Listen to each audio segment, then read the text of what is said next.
my god. Here we go, Reynolds gonna dive in. He does drop a mega fungal and everything. He's gonna refungal as well, as this commitment will happen. It's gonna be on the way already. We're gonna get this Colossus quickly. We dive on it. The Stalk is pulling through for the siege tank, but leaves the Colossus unprotected. Units from the other side, SCVs.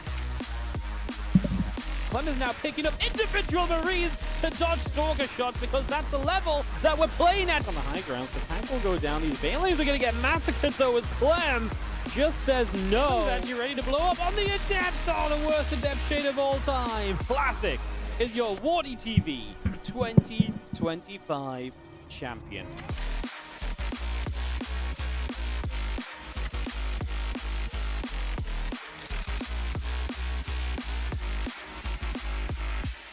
.4-0 dominance. Hello. How we doing? Welcome to the Winter Championship. Hello, hello. Just resetting a couple things up.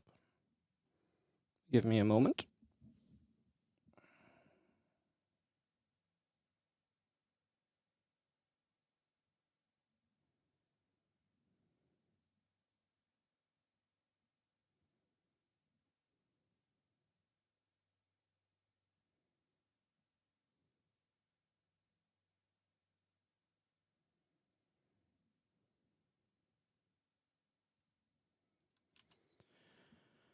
Cool.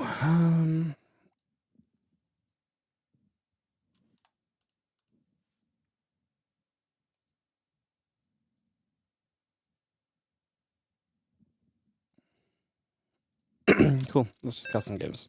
Alright. Tricky versus Zoun to start us off today, guys.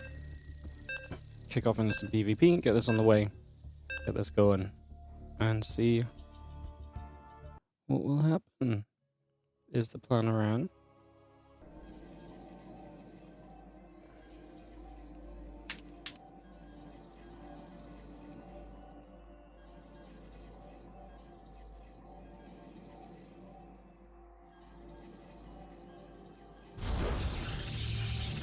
Alright, gonna start the day off with some PvP. In the top right side of the map, it is going to be Zoun representing Vitality currently. He is the blue Protoss player and takes on Basilisk's Trigger in the bottom left, starting it off. With a couple mirror matchups, we're going to have a couple PvPs in a row. Kind of very similar setup in terms of matchup order to yesterday, so we'll be going through that and keeping you guys up to date and everything.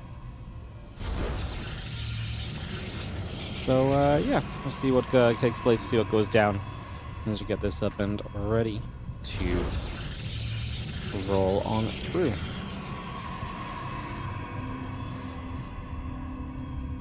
Uses can we steal some observing from Rex? He's now our official PvP observer.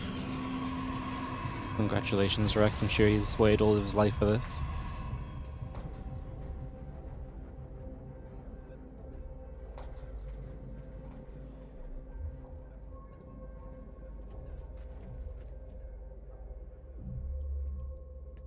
We're not going to see typical PvP starting point, just going to see a couple units moving around here, there, and wherever else they may find themselves, so a little bit of movement as we get set up early, and trying to figure out what exactly will be taking place over the next few moments. Get in position, see what happens. It's going to be seeing the Cybercore coming through, bringing this online, again, getting that all ready to rumble here, so couple bits and pieces coming through. Probe's going to position. Stalker and a sentry on the way up. We got the 2 gateways each, and we get this ready to go.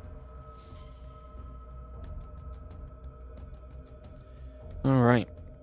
If 2 games are happening at the same time means you can't watch one of them? Yes. Because we do 2 games at the same time, not for us to not be able to cast it, but for us to be able to the reason is we do it so that the players don't have to be here all day. So we still cast all 10 best of 3s as though they're played one by one. So yeah, there's no way to shortcut the system or anything like that, basically. Some streamers will, some of the non-English streamers will cover the other games. Young, I think, isn't going to cover some of the off-stream games initially live, because I don't mind too much, as, you know, people don't spoil it, so if you're super desperate to see it, you can, but It's not a guarantee. It's, like you say, it's not really the intention either. It's just certain streamers can't be here all day and they want to cover certain games. So we came to an understanding.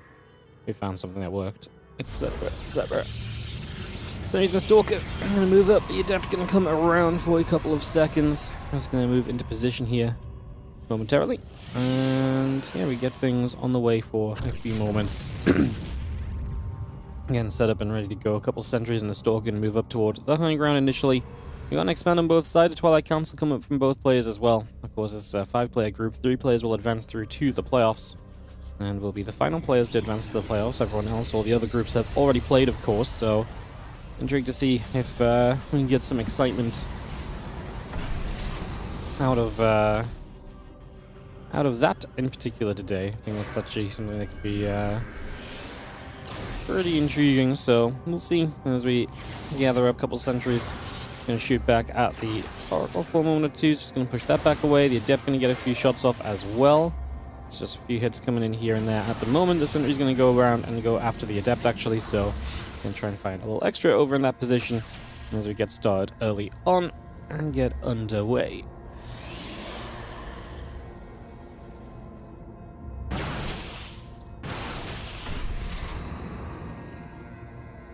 Stalker shooting, Oracle taking some damage, just gonna see the sentry gathering there as well. Next is coming down, and we're gonna get placed. Again, the next is the pylon, the blink all coming through, the blink coming on the other side as well, so all of that just coming straight by for the moment.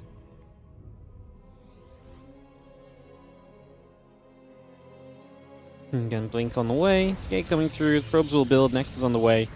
Pylon on the way up as well. Just going to continue to get this settled down right now. Extra gateways coming through as we speak.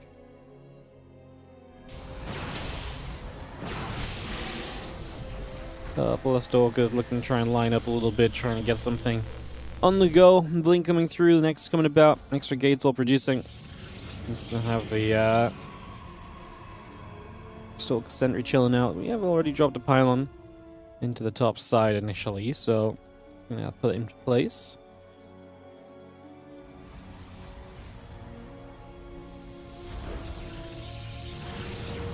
Stalker's just going to shoot away at the pylon here, so it's going to deal some damage. Pylon taking a few shots. We are going to be seeing the gates still coming up, the battery on the way, robo facility coming up as well. Those extra gates and the Nexus continue to produce on through.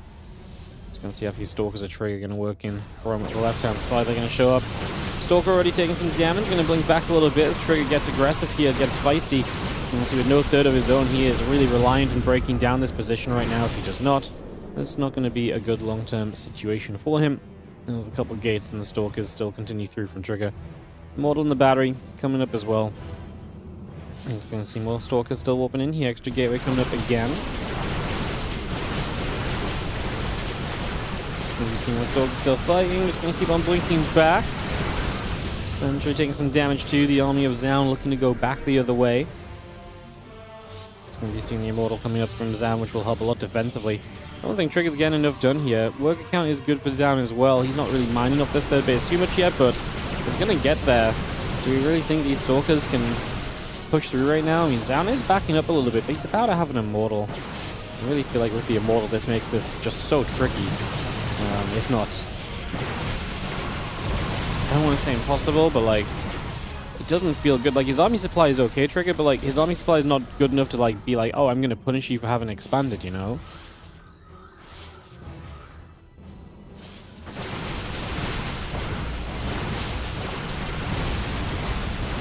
Stalkers keep fighting, a few Stalkers going back in return. It's going to see the Immortal still taking some damage. Stalkers will continue to fight, the Immortal taking some shots. You can see the Stasis Ward coming down is going to pop into place. Just going to see the Stasis catching a couple of the Stalkers. We'll get back to it. These Stalkers keep on falling off.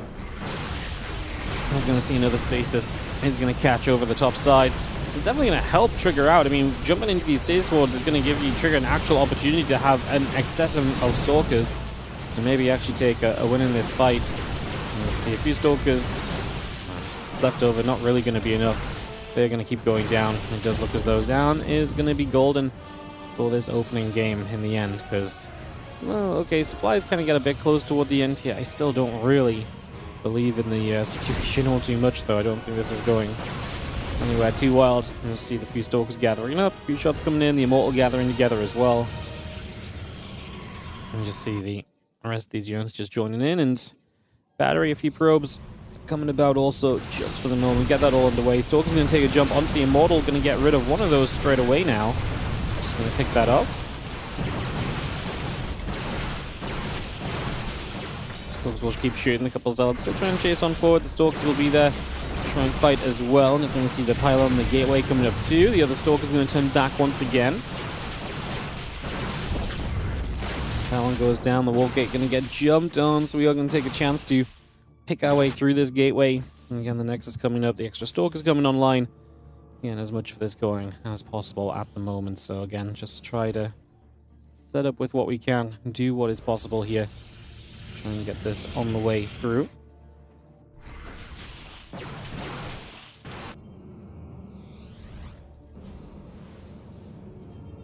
Going to be seeing the Stalkers continue to head down to the bottom left side.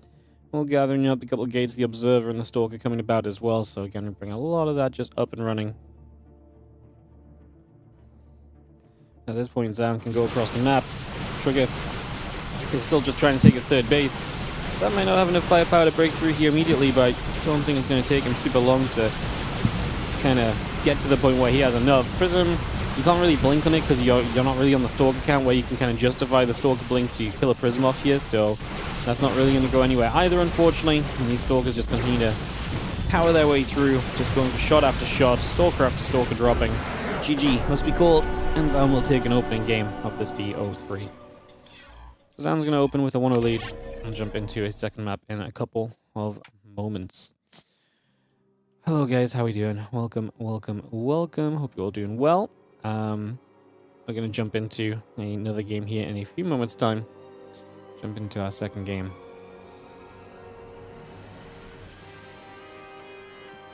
Of this PvP. Oh, lobby host. I need a host. 10k.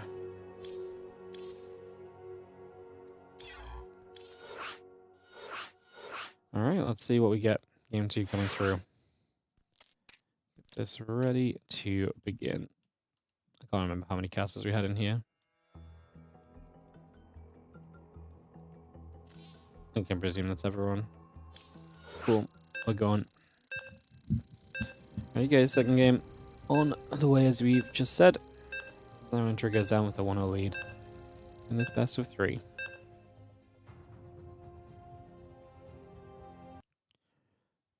So yeah, it's going to be Zoun versus Trigger, then Trigger versus Harstem. Then we're going to go Harstem, Shin, Harstem, Zoun, Harstem, Bunny. And then come back into all the career versus career matches apart from the Trigger Zoun matchup afterwards. I say career versus career. Trigger is in Korea right now, so this means we can stay on the same server for all those games. That's nice and easy. There's in the top left. It is going to be our Blue Protoss player. This is Zoun.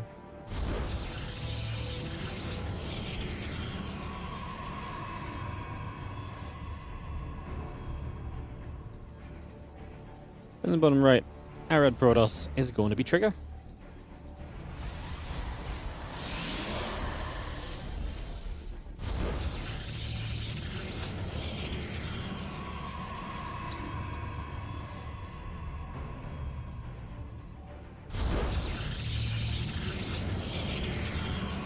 Getting the simulator coming through. And it's going to be getting that on the way. A few probes coming about as well. Get those couple of simulators coming through. Get that set into place. Get this game number 2 on the way. What server they're playing on? Korea. Trigger is in Korea, so it's nothing to be excited about.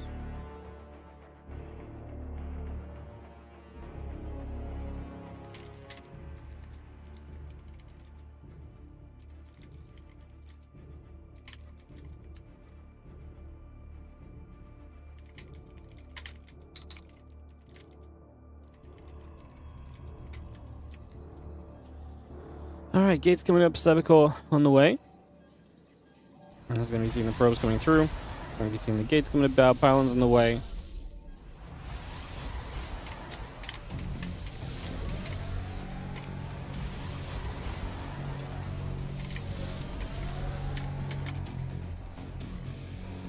A couple of Stalkers still just building about. Warpgate coming through, the Adept coming by. I'm just going to see our nibbles on the probes. I'm just going to drop the pylon down onto the low ground. So a couple shots coming down, a couple Stalkers coming about. Just going to see the Adept coming through, that Warpgate building. And the extra pylons just continue to come about here. The probe coming over, Warpgate coming in. So going to see Trigger pulling back down to the bottom right side. And the Adept's moving about. Sentries, Warpgate all building. Just going to see the probe turning to the bottom. And it's going to be an expansion from both once again. So these guys are not in the business of playing the aggressive PvP. They would rather play the expansion-based PvP. It's funny, I actually think Harstem might be the most aggressive Protoss when it comes to this, comes to the PvPs later. I think he might actually throw the Robo down and kind of get down and feisty. So yeah, it's kind of funny. I actually do think that's probably the likely situation that's going to arise. As you see, a couple Stalkers, Sentry will just gather up. We got ourselves the Twilight Council coming in, the battery coming in on both sides. Get this ready to go. Yeah, this is just on the Korean server, guys. And yeah, obviously Harstem's games will be on at NA with everybody else. So everyone's in Korea apart from Harstem. Very inconsiderate of him. So his games will be on NA. He'll either be playing West Central West or Central West Central. It'll be basically a rotating shift, so it'll be a bit of everything. Stalkers and the Sentries are back to the high ground here for just a couple moments. And you have a couple Stalkers and the Sentries still moving about. Having the hallucination moving in as well, trying to see what else is going on. Just trying to keep tabs on things, settle this down early. On the boost on the Nexus, as we do have ourselves a Stalker warping in as well. Blink coming up on both sides. We definitely have a good idea of where we're going at the moment.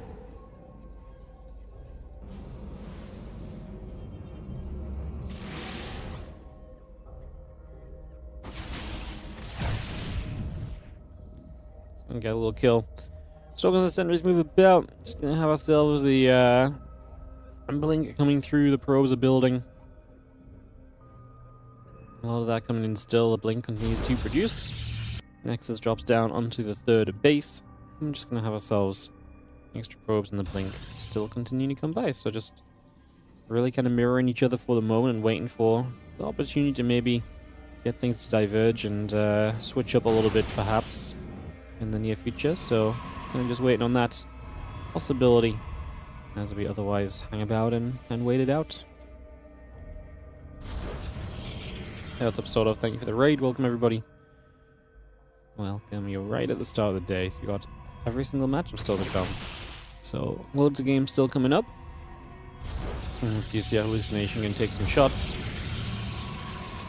He's going to fly through toward the main base for a couple of moments.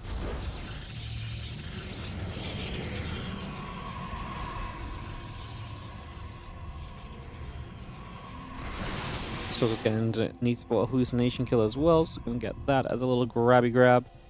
A little bit of a bonus on top of everything else that's going on, so making some more value happen here. And still just waiting to see where we go next, as we just have a third base and PvP looking like some very passive PvP right now. Honestly, it actually is very passive PvP at the moment. Dodge coming through. And +1 coming up, just going to see the few Stalkers blinking in, so Trigger's going to be the one to try and get aggressive. Of course, last game he didn't go for the third, he went for the full-on, aggression and aggro. Didn't really work out. I'm going to see the two Adepts coming through, a few probes going down. Just going to see 4 workers getting picked up. The Stalker Sentry going to be there.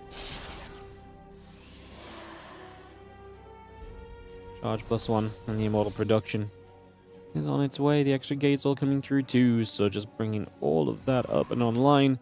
And those extra probes will build up as well, so get all of that rolling just for a couple moments. Let's see where it goes. The hallucination will move onto the map from Trigger. It's going to go scouting through to see a little bit of what's up.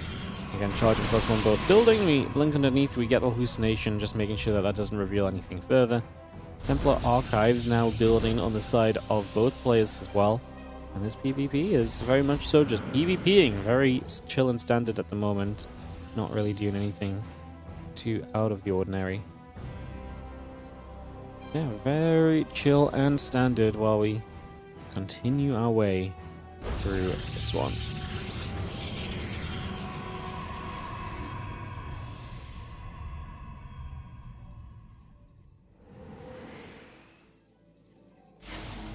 Little sentries hit hallucination for a few moments.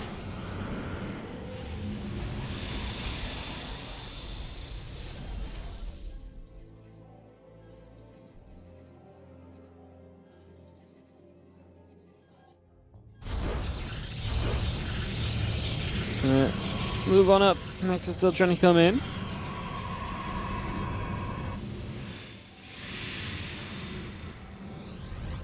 There's a lot of Zealots whooping in right now from Trigger Zoun. Settling on the top side as well.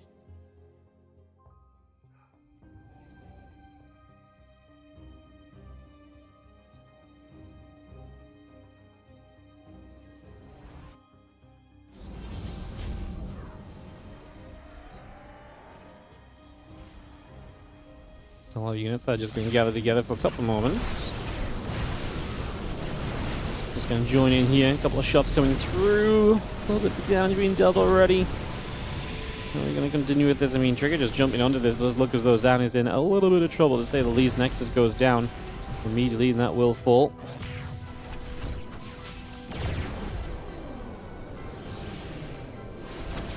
Other probes picked off at the moment. Where else will we go with this? 11 probes going down, a few extra Zealots warping in. Prism getting a few warp-ins as well. Pylon still coming up, +2 attack on the way. Trigger definitely taking the edge here and obviously knocking that base down, knocking that fourth. Not allowing Trigger Zoun to really get set up. Trigger bounced back nicely in this series so far. And it's looking as though he might just have the edge in this game too, to take us to a game 3 on our first match of the day.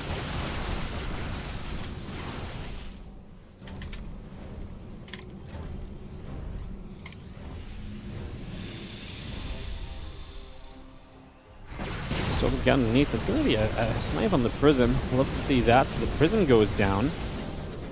Zealot's coming back the other way, turning up here. I think Trigger can just take the fight, honestly. I don't think this is really rocket science, to be honest. So I think he can just send it. But he's going to be cautious. Never too much issue with being cautious, right? Being cautious is going to keep you out of trouble, usually. So I just feel like that's kind of just the case right now. Trying to keep out of trouble. Let's see a few other units just warping in, so a couple more warp-ins coming by. And so it's going to come over, the Archons are setting up. Stalkers and the Archons looking to poke away for a couple of moments there. Try and find whatever else is available. Just going to see another recall comes down immediately.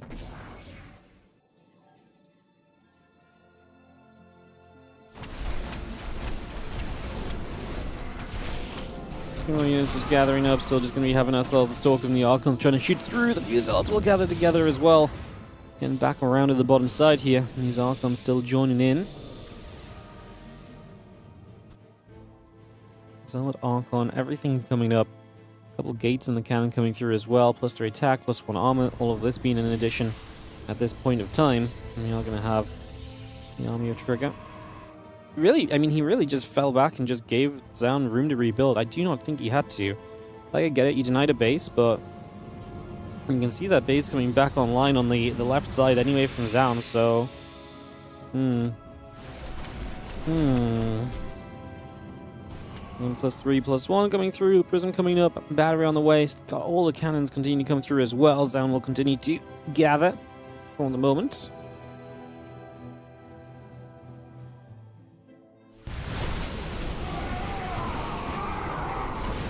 Zealots will just charge through, and the Archons will gather up. You can see the rest of this continue to come about.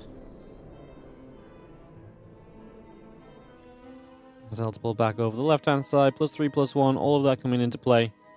It's going to have the Robo Bay still coming through as well. Heading on the Nexus. Continue to get that going at the moment here.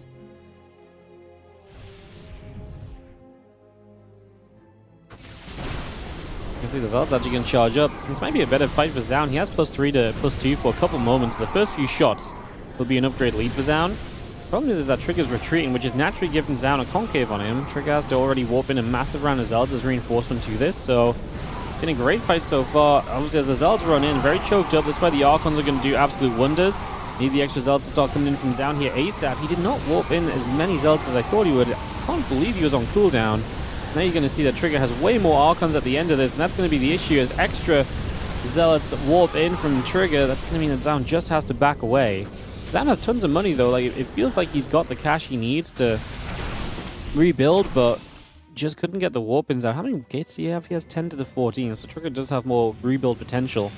Some advantages from kind of what happened early in this game kind of showing through a little bit there. As do you have the couple Archons being brought up, the Immortal still being added on. Armor upgrade coming in. 4 Archons are going to build on the side of Trigger right now, so continue to bring those through just for the moment. Get that up and online.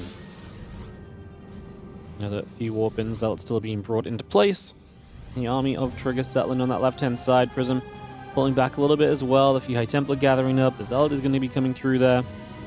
Just going to have a few Zealots going to take their way towards the cannon on the left-hand side as well. We're going to step forward. A few Stalkers going to blink through, trying to see what they can do.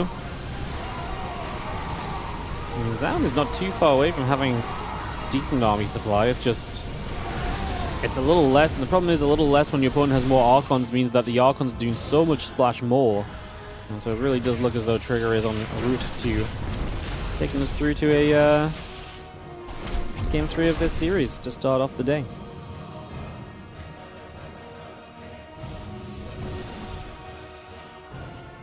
That's just going to chase around. Probes will be hunted. A couple more Archons coming through. It's going to be... I mean, I like Zoun maybe kind of darting across the map at this stage. You got to try and do something, right? You can't just sit there and do nothing at all. So I like that he's going to try and make something happen somewhere. Essentially, as a few Archons gather up, a few Zealots gather through. Observer on the way. Additional Zealots coming by.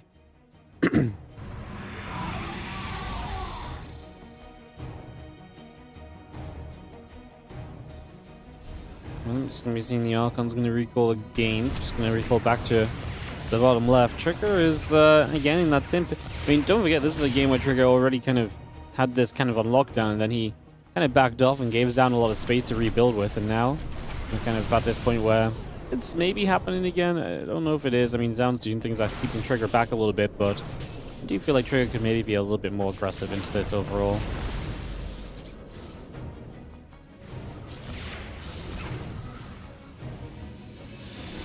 You see the units moving back through. Coming back around again.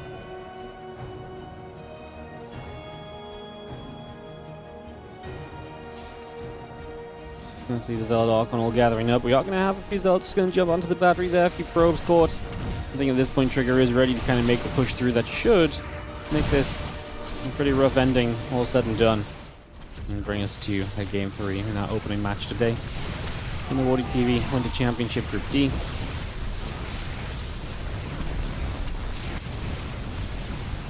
Zoun, I mean, little base trade, which does make this more interesting. Definitely keeps you kind of a bit on your toes, keeps you kind of going a little bit. The reality of this is that this is very much so a done deal.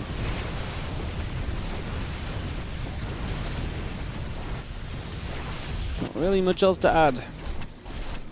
Not really much else to add. Dark Shrine coming up, cannon still building through. Bunch more of those cannons coming in. The Zealot's going to try and go back the other direction just for a couple moments as well. Trying to pull back over there. The Zealots and the Stalkers gather up. The Archons will take a shot at the Nexus. Try and get a little more out of this. And that is very much so where we kind of just sit right now.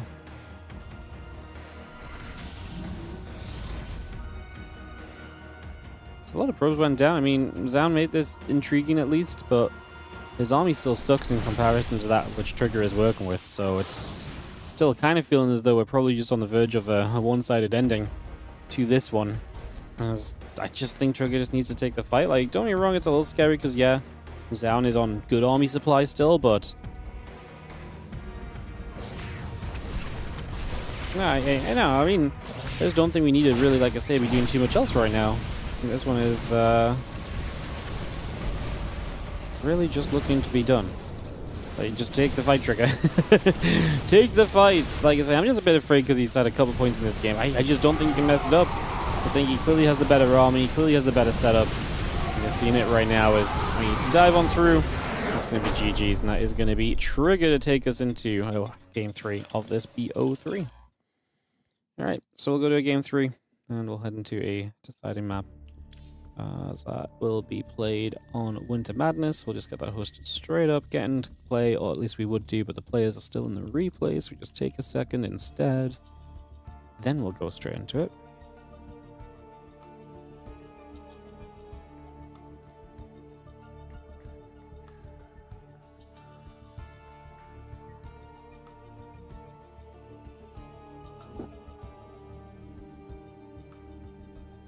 Zoun is replaying it up, man. Dun, dun, dun, dun.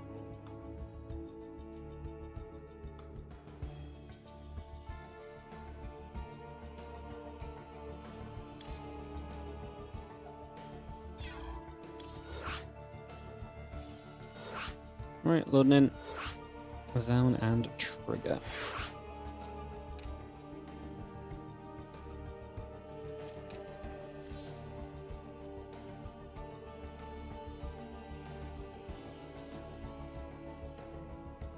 Players ready. Kick this off. Get into our next game of this series, guys. So, like I say, Trigger Zoun going to game 3. It's a fun group where you obviously have a lot of possibilities of who advances and who really has a good chance. I actually think this is a very wide open group. This might be the most wide open group of all, because I actually think anyone really has a good shot at even like first place. Whereas some of the other groups we had like favorites. Do we have a favorite in this group? Like, I don't really know, you know? I don't really know if we do or not, to be honest. The bottom right, Zoun will be our blue Protoss player as we kick off into this next game. Up against Trigger in the top left-hand side.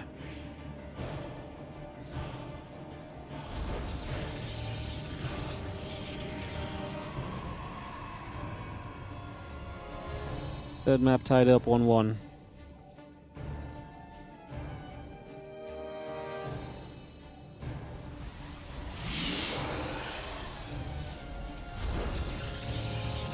Get this a moving.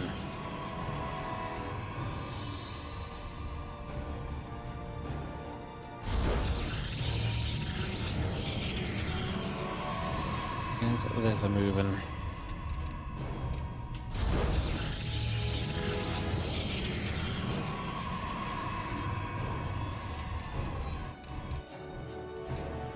Well, some layers coming through.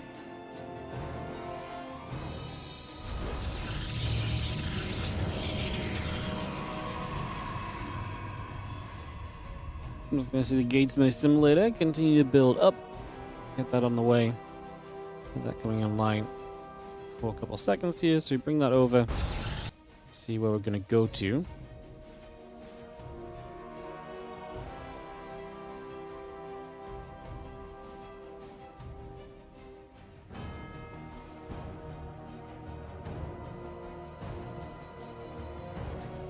Like extra gates, cyber core all coming through. The pounds coming up as well. Bringing a lot of that online right here. Going to continue to bring that over. As the other gates continue through and get that underway.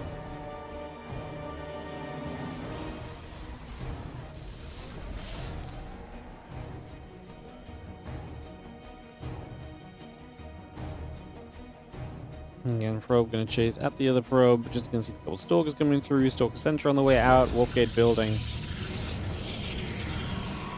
And a couple probes still just nibbling at each other for a couple moments. Again, that warp gate coming through. Stalker sentry on the way. So going to see that sentry still coming down to the low ground for a couple of moments here. Bring that up.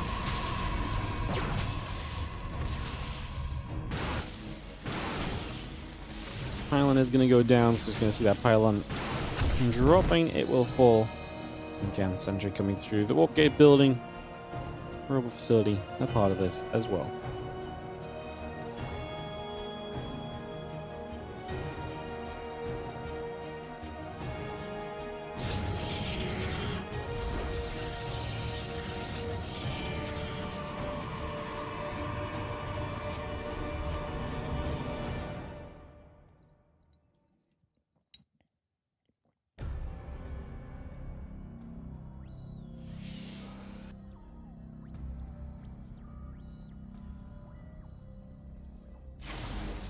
Nexus builds in on both sides. The Immortal on one side building up as well, so gonna start seeing that tech coming into play. Robo versus just no tech until the Twilight Council comes down now from Trigger. Again, both these players once again heading into this PvP setup. What's up, Romanidia? Thank you so much for the 107-month resub. Happy Wednesday to you as well, mate. Thank you so much for resubscribing. Thank you, thank you, thank you. As we just have Twilight Council, the Probes and the Stalkers all gathering up. Prism, Nexus, Proby coming through as well. Continue to get that all underway. And again, a couple of probes just building about right now. The Blink is on the way over. Stalker and a couple of sentries will continue to push about for a few moments. Force field. I see one Stalker going down straight away. Sentry and get picked away at as well. Raynor wasn't invited. Fun fact, nobody was invited to this tournament. Had to qualify. So, yeah. No one was invited. Not just Raynor. Unbelievable. And see, a couple of units just gonna keep moving up. Just gonna be seeing the Stalkers. The Immortal's gonna be there. The Sentries get pushed back the other way. Again, that Blink's still coming online. Twilight Council coming through. Yeah, a few more units just unloading from the Prism over on that other side. So, gonna see that popping out there. And not really too much coming of this just yet. See where we take it next few moments. See what exactly happens. So we continue through with this one.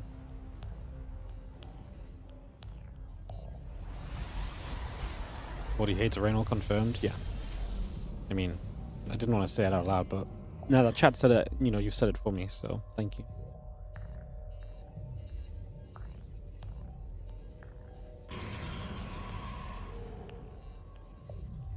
It's gonna be real awkward if I had to confess my hate for the players out of nowhere. At least now I have chat to back me up, so definitely helps.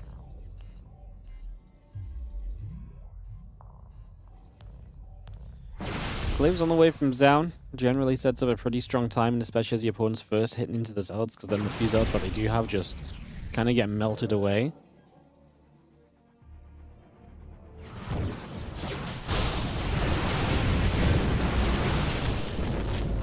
It's going down. Pro's taking some damage. It's going to be seeing the gates continue to come through. Continue to get this on the way at the moment. A couple Stalkers going to poke. Gates taking shots. And that Resonating Blade is going by. A couple of more is going to get aggressive here. Trigger losing units already does not exactly bode well, because anything you lose is going to mean that you just don't have it to help you out a bit further down the line, of course. So that's definitely seeming like a pretty sizable problem. The Resonating Glaive still coming through. The Immortal continues to come by. Got the Immortal shot still firing. Stalker's going to take a few more hits. And again, the charge, the probe, and the battery coming up as well. A couple more of these Stalkers keep on getting dropped. And the 6 additional Adepts building through right now. And Zoun just on the other side of the map. I mean, I just don't love what Trigger's lost. He's really been...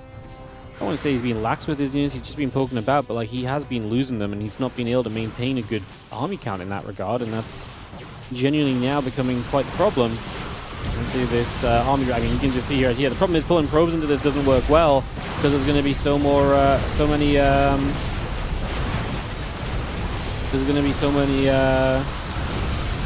can't talk today. There's going to be so many Adepts just killing the probes straight away, but honestly don't know why I'm trying to cast. My voice is just not working in my head at all. Well, Zoun's gonna win, so there's some analysis that we can get out in one sentence. There's the counterattack going on from Trigger, but it's just so minimal compared to the fact that this is the full army shredding over on this side, and I think that's gonna make probably the biggest difference of all here. We'll just see these units continuing up. That robot facility is gonna fall, and this game number 3 is looking to come to a close. So Zoun going to take the opening match of the day, and we'll see more Trigger pretty quickly here today, which is kind of fun as well. So we'll be seeing him going in and playing, I believe it's Harstem next, right? So we go into all the Harstem games, but it'll be Trigger Harstem to start us off, so it should be kind of cool. We'll get into that shortly. There's a couple of Stalkers taking some hits. The Adepts are going to be there to try and fight back the other way as well. Putting some pressure out, putting some damage in. Just doing what we can where we can. Got that battery, well, a few batteries coming up as well.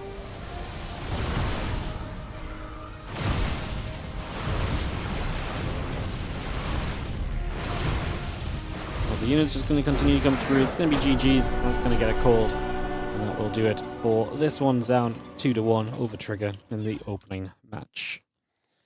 Alright. Next matchup is going to be Harstem Zoun, so we'll just jump onto NA for that. And get that ready to go. And then over here, we're going to have...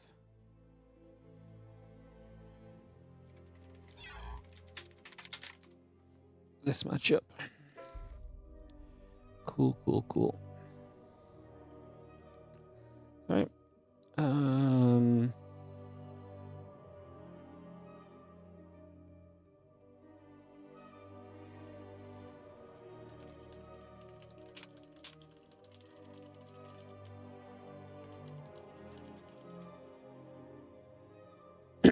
Cool.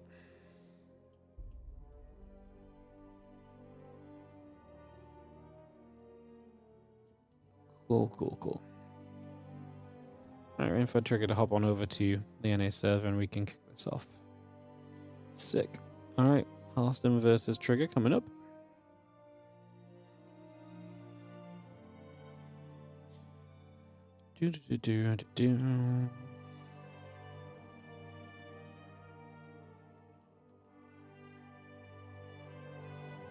Scary for Trigger, because if this PvP goes wrong and you lose 2 PvPs at the start of the day, it puts a lot of pressure on you, and then you've got versus Bunny and Shin to go, which are not easy matchups either, so definitely intriguing. See where we get to. Just waiting for Trigger to come join us on the server.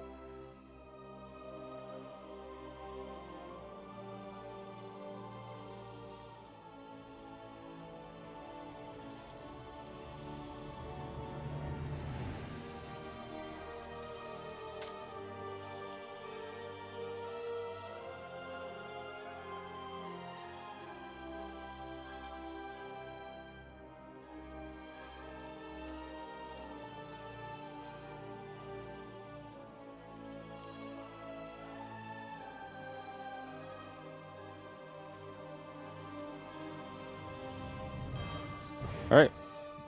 Jump this off into play in a second, guys. Getting this on the go.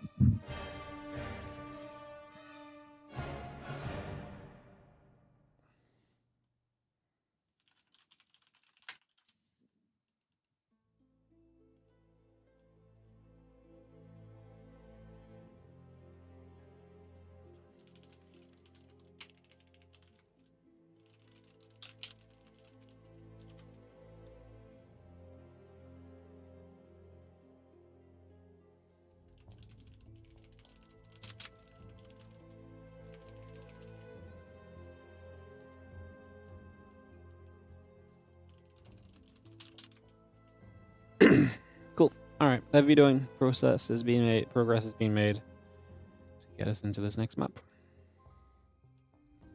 Progress.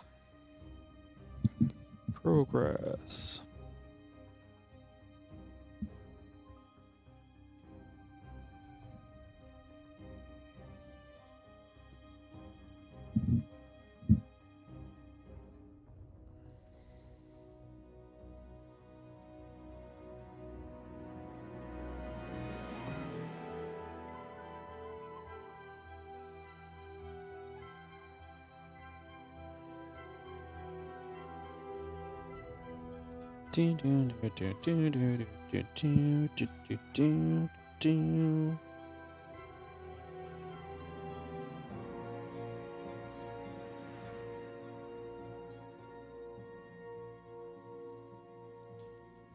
2, 3, 4, 5. One more video and some map picks.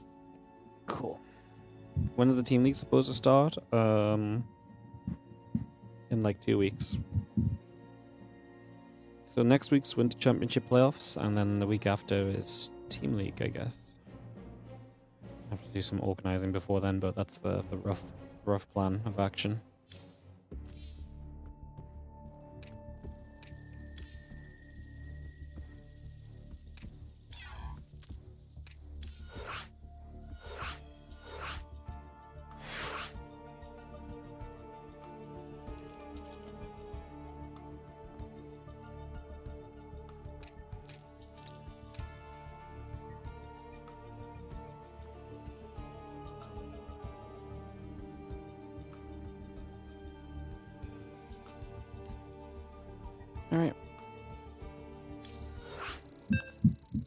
Second match, Harstem trigger, some more PvP. As we get back to it, and get back on track, and we get resumed to see what will take place. Let's send this and get underway. Let's do it. Alrighty. 10,000 feet.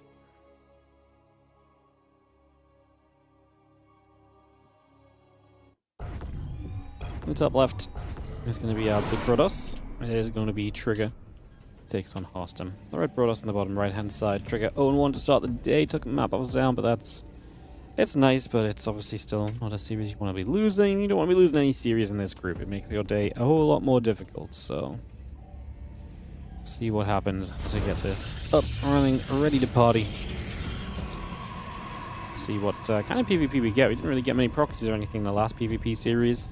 Definitely expecting more proxies going into this one, to be honest, so I guess we'll see if that comes out to be true or not. See what happens in the next few moments, like I say, as we get this one underway. We'll see what Trigger and Harstem have planned. We'll see if Trigger plays any differently against Harstem, or if Harstem is just going to play very differently to what we saw so far as well. Like I say, both those really are kind of just options here. Gate's coming up. Assimilator's on the way.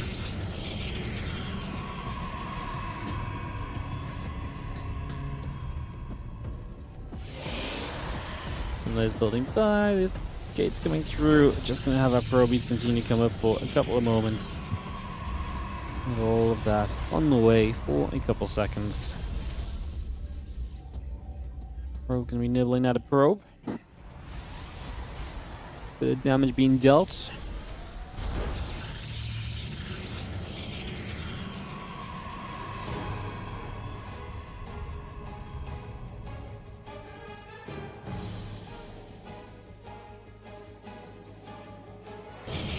You see the one coming down, so there is Harstem already looking to bring us the proxy that we were talking about as a possibility / somewhat a bit of an expectation here. You see that probe patrolling away. Gateway number 2, Cybercore coming up. You can see our probes building in. Just going to get this all on the way through. You see the couple stalkers in the warp gate coming up as well, so maybe start to bring that by. Get that all started.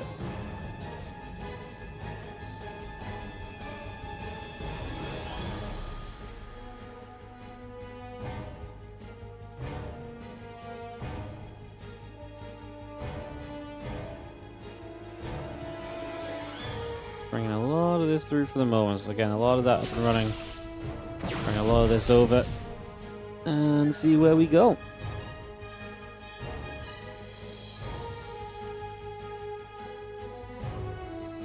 The stalkers will poke. Obviously there is the robo from Harstem, so we do know exactly what he's going for.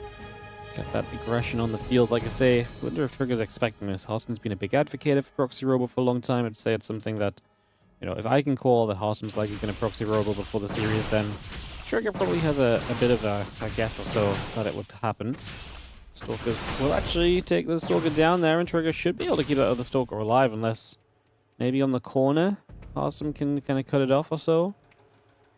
Okay, it actually just stopped and turned forward. It just kept running upwards. Never turned back the other way.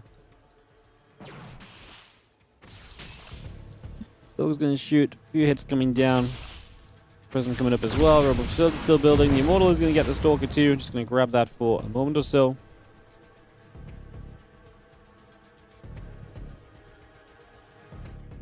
Yeah, Robo, Nexus, Warp Gate, Battery. All of that coming about. Prism in the Warp Gate still coming up for a few moments here. It's going to see a nice little force field coming down, making a couple force fields. Going to hit that Stalker. And it's going to go down for a moment or two. A couple more Stalkers coming up.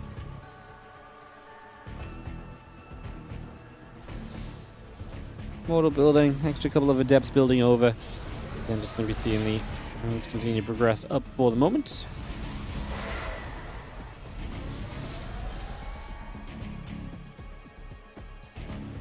Just going to see a bit of progress here as these units move back and forth. But Robobay from Harstem, so he's not going to break through early. Instead, going to try and get the Disruptors out to try and chip through this, given a little bit more time.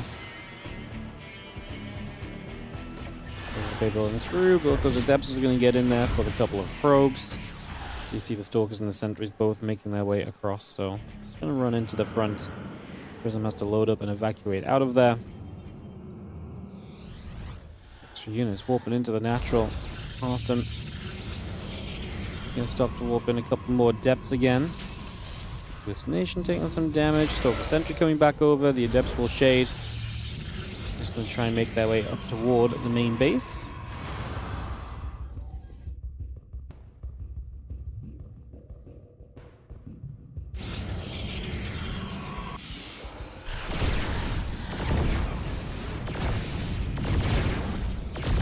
Immortals, I'm just going to shoot pile and we'll take some damage. We are going to see the gateways continue to come about again. The Immortal Adept will continue through. Stalker's Disruptor will continue in line. Just going to see the Immortals trying to fight, but the defense is good from Trigger. So Harstem, like I say, is going to be a little bit reliant on that Robo Bay and hence the Disruptor to try and actually have a bit more of a chance of breaking through or so here. So it does feel like that's going to be our primary focus in the next few moments. The Stalker, the Immortal, the Adept still gathering up and together for the moment as well. Just bringing all of that through, getting that settled in. Big shove of Harstem ready to make a play toward this natural here. There's a Sentry that's going to get warped in along with this. Must disrupt a shot. Don't catch a Stalker, that I was wondering. Otherwise, the lift up from Trigger was good. It's the right idea, right? Disruptor can't hurt you if your units just jump into the prism, so there's just so many ways for Trigger to kind of survive through this. I'm not sure the Disruptor, to me, does enough to mix that up. The Disruptor shot not quite going to land just yet. Still pressing forward. The Immortals are firing away. Just going to see the Sentry going down. Force Field comes in. This Disruptor shot could clip the Immortals. Oh, they step out the way, so even that doesn't happen. The extra depth still coming through. Another Disruptor shot will fly, but it will not land on anything. Just going to have the Immortal Stalker continue to try and fight. We continue to trade this through. The Immortals keep on getting aggressive, keep on fighting. Harstem is getting some value made, but again, it's going to be tough to truly break through this because you're going to have the Prism able to lift off and able to do a whole bunch from here as well, I'd imagine. Try and step through again. Another Disruptor shot flying, not quite landing just yet.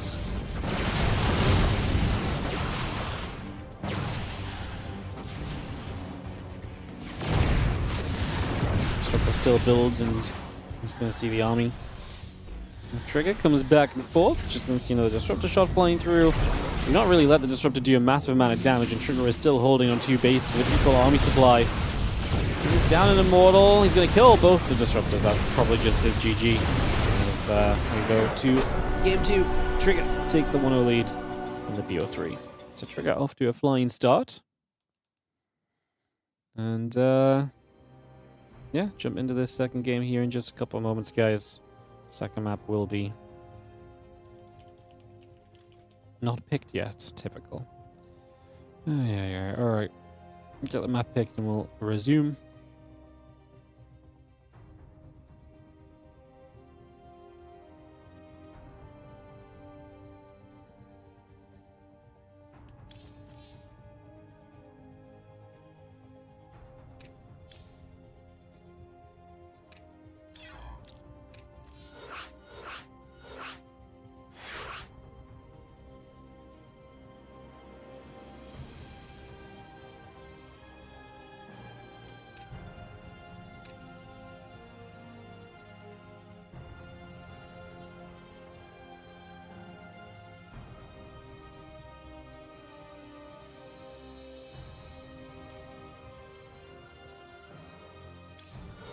Cool. Both of those pro us. Let's jump into our next game. Let's go on. What's up, dude? How you doing? Hello. Was this open for all mortal people? The Winter Championship has a bunch of different ways to qualify, so while this event is not, you can't just kind of sign up and play in the Winter Championship. There were different qualifiers. There was a last chance qualifier, points qualifiers, so all of the WardiTV Mondays and stuff give points. They're all open. Anyone could, in theory, qualify. You're not locked behind being a known person. You just have to be good at StarCraft 2, which, believe it or not, that part is actually a little bit of a challenge. So, oof. Trigger in the bottom right.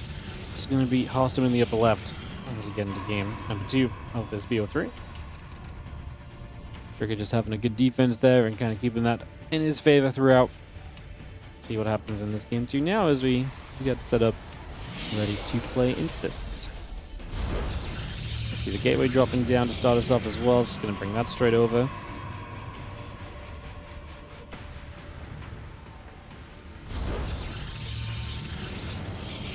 Gates need similar coming through.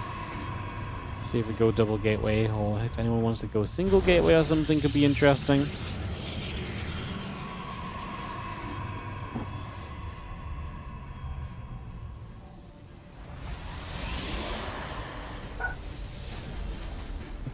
Ali Wolf to excite the stream a little.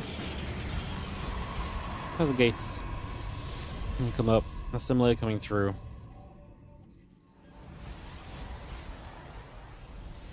Teleprobes will go back and forwards. Just going to see the Cybercore coming down, so the gates and the Cybercore all coming into place.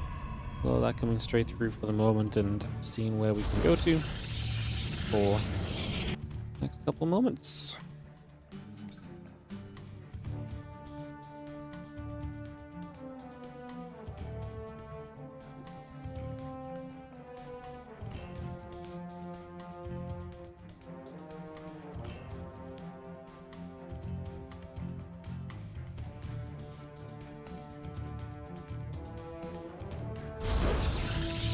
Stokers going through that warp gate building up. I'm just going to see the robo facility on the way in.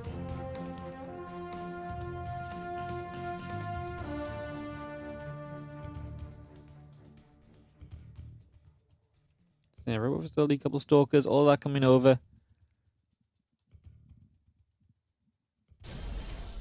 We'll just be seeing the couple stalkers continue to build up. So yeah, Harstem to proxy once again.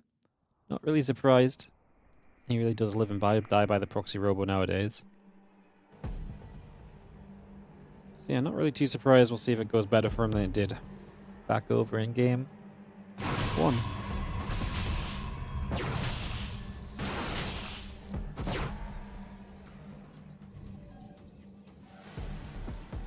Immortal will begin to produce, so we bring that through. And the Immortal, couple stalkers, the warp gate all building up just for the moment, so we get all of that on the way.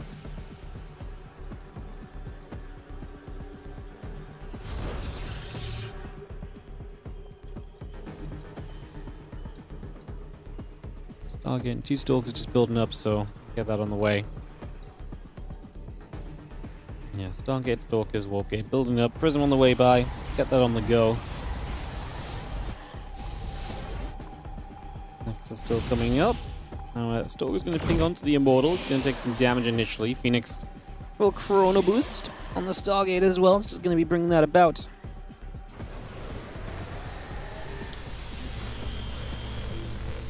Harstem starts to push, so there's the expansion from Trigger.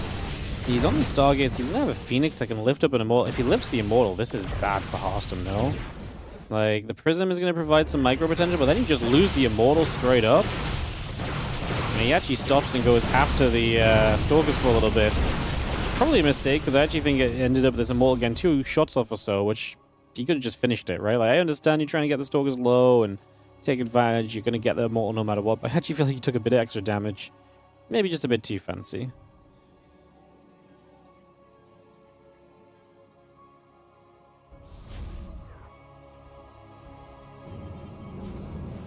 Immortal.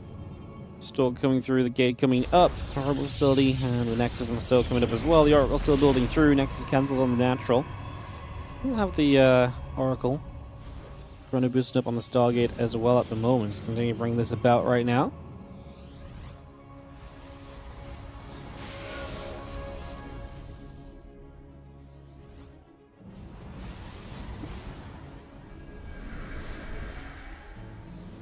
Well, the Stalkers gather. The Oracle's going to move through.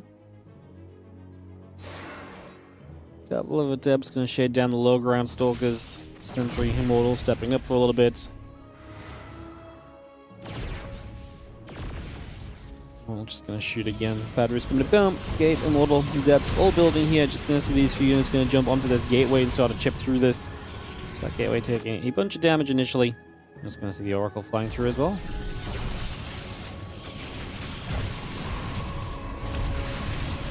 A couple of probes. I mean, it's nice for Trigger to be able to put some damage the other way. Obviously, this time he's not going to get away with expanding, so it does change the pacing of this a little bit compared to before. Gate just going to go down. Stalkers, the Immortal and the Sentry just going to fight back on that. Hold that position off for a little while. A couple of Adepts will come shading through, so you're going to also see where and what exactly they would like to try and do as they shade about up to the high ground here for a little bit. Just going to move in there. Nothing else really going to happen for a couple of moments, though, as the Stasis Ward hits in. Immortal on the way from both players.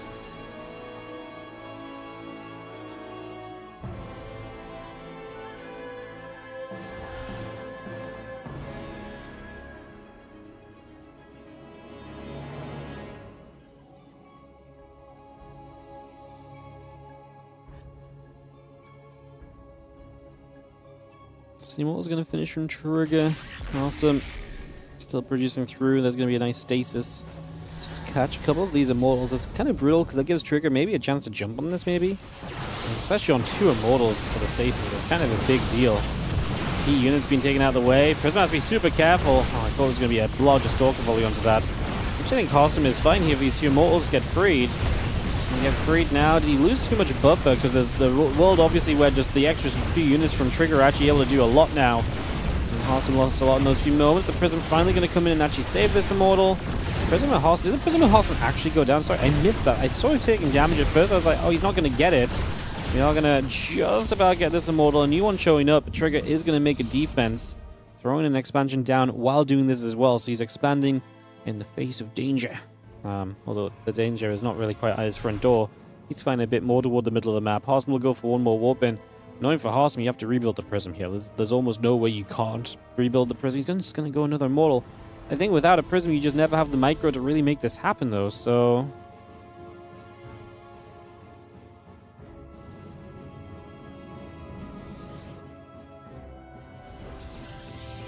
Stalkers and the Immortal gather up.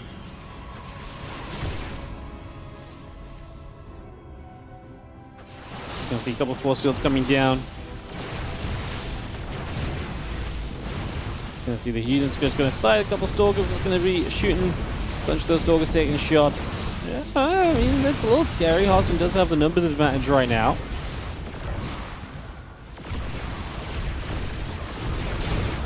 GG gets called. Trigger is apparently just gonna have the defense. That's gonna do it. And that's gonna be our second game of this series and our second series done. So Trigger going to get to 1-1 off the PvPs initially, and then Harstem going to be obviously 0-1 to start. He will play against Shin coming up next.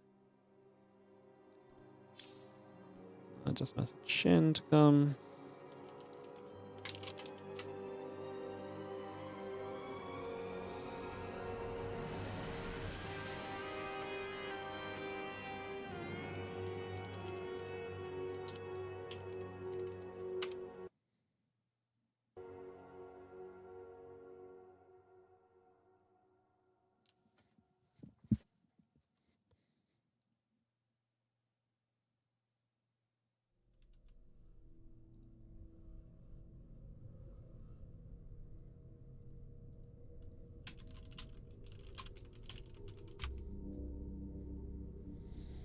Alright, let's throw some ads up. Get Shin here. Okay, it's ready to start.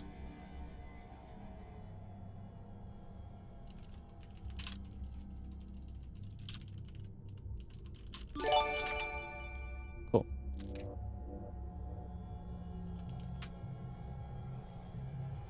Captain Hat, thank you so much for the 72-month resub. 6 years, crazy. Thank you. Appreciate it.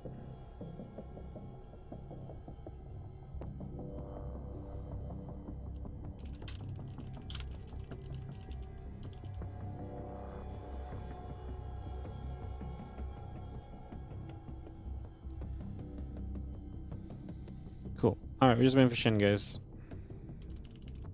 Let me check green server. Thanks, streams. We enjoy them. Thank you so much for watching. Appreciate you. Thank you for the kind words as we just check Korea for Shin.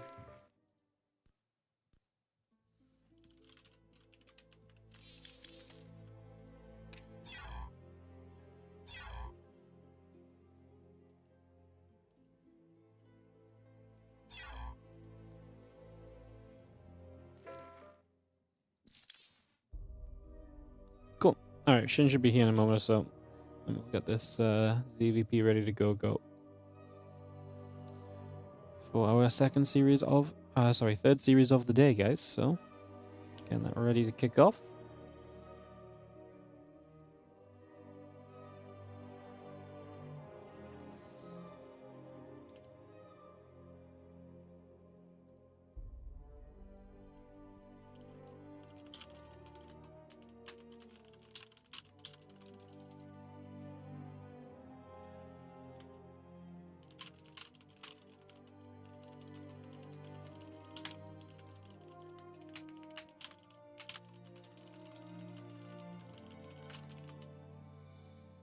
Cool. Are you going to watch the most professional game of SC2?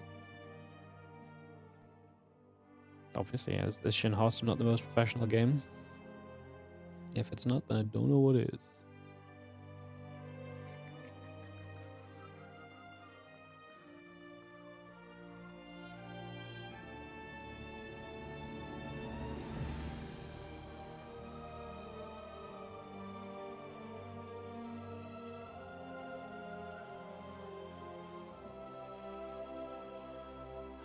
Alright.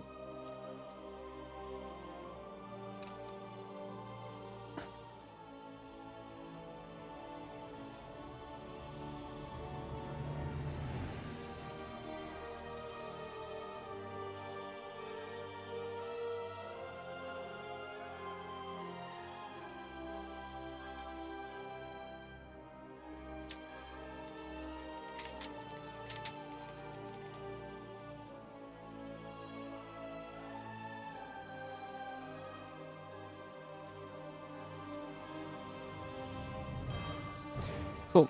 Videos are coming down, so we'll be able to get into this DVP in a few moments, guys.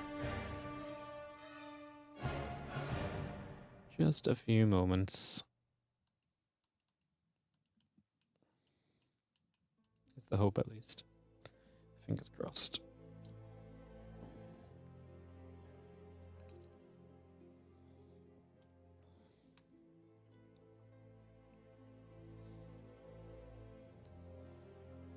Cool.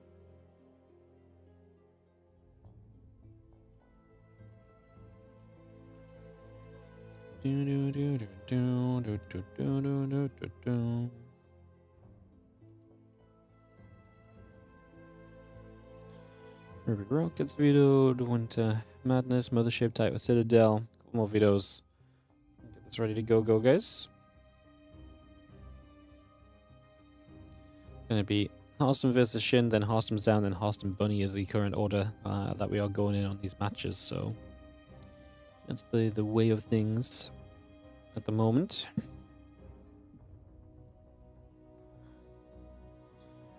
Do.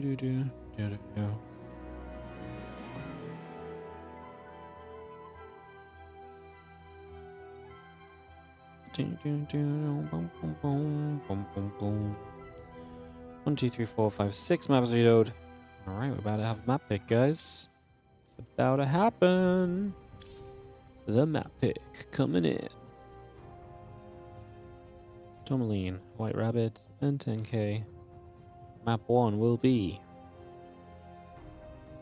Tourmaline. Ba-ba-ba-ba-boom.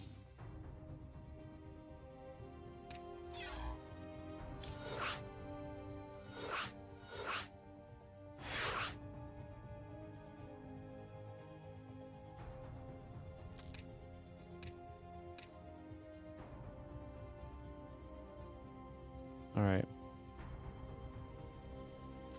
Apparently, Shin hosted before I could.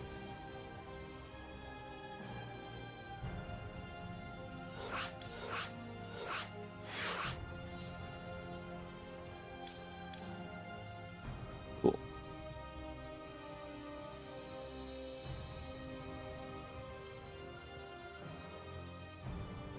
Alright,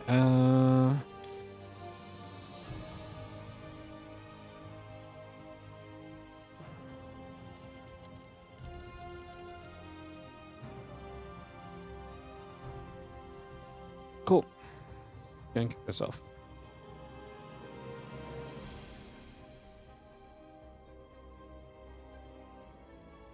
Ready, GL. And we are set as soon as Shin is ready and can get into this. So, ready to go in a few moments.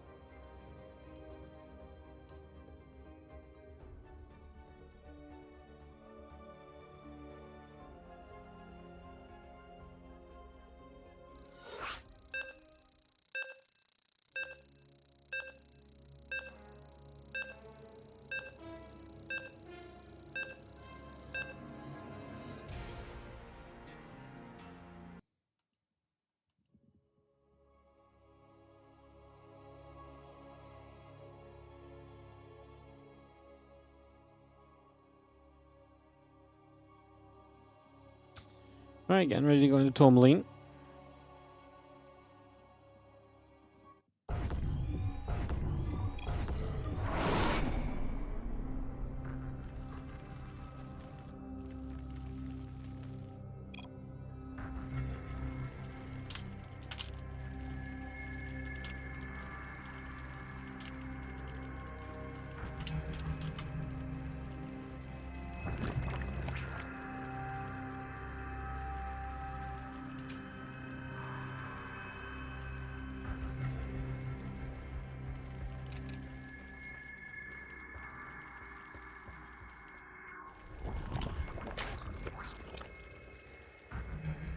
In the top right hand side, orange Zerg is Shin. In the bottom left, red Protoss is Harstem.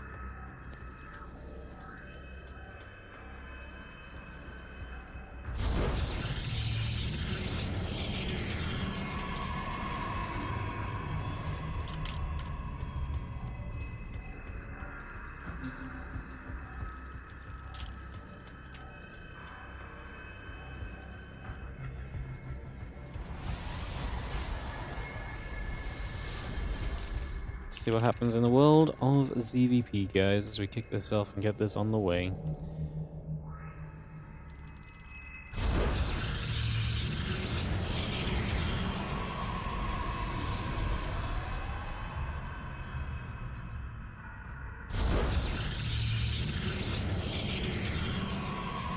Cybercore coming down, a few links coming about. I'm just going to be seeing the drone, going to go nibble at the probe. For a couple moments. And it's going to be seeing our Cybercore coming up. Next on the way, Pylon coming by. Let's get a lot of this on the way through for a couple moments here. Try to see what's going on.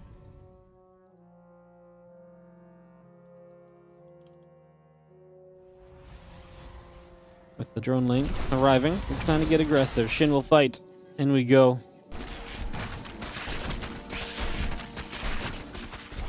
We've seen this elegance around. Not having a wall here is pretty bad.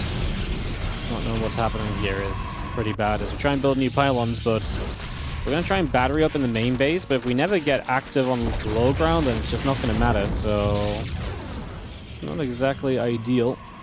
As, yeah, I mean, if you just never let a pylon come up on the low ground, I don't think you can ever, like the batteries are going to make the probes fight a bit better, but I just don't think it's going to matter against this many units, so looks as though this one is going to be wrapped up. I mean, batteries are about to finish. Like I say, I'd be genuinely very impressed if this makes anything happen. It's just going to see the probes continue to pull in, things continue to fight. The batteries honestly made this a better fight than it should have been. Like the batteries almost actually made this close, maybe. Like, Shin is not going to have a lot left at the end of it all. And now there's an Adept coming out as well. I mean, okay. Is this not actually over? He's now going to go after the pylon. The Adept's going to finish though, right? It's actually going to be kind of close. Oh, the Adept's just going to pop out, but it'll be the only Adept that gets out. So we have one Adept to basically fight this entire thing off.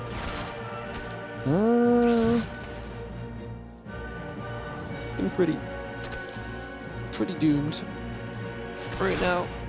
Looking pretty doomed. Adept stuck in a corner. Batteries need some energy.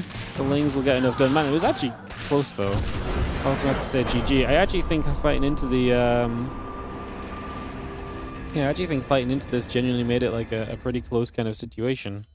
Damn. Shin, 4 minutes to get a game 1 victory. just like that on Tourmaline.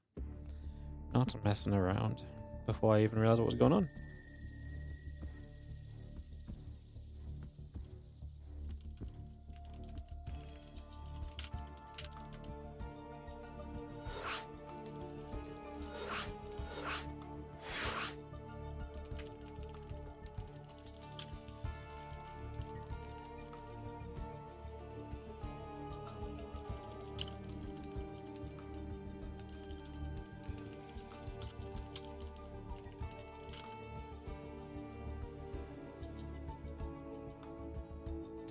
Alright, go GLHF. Kicking this off, get this underway. And let's get started into a second game of this BO3.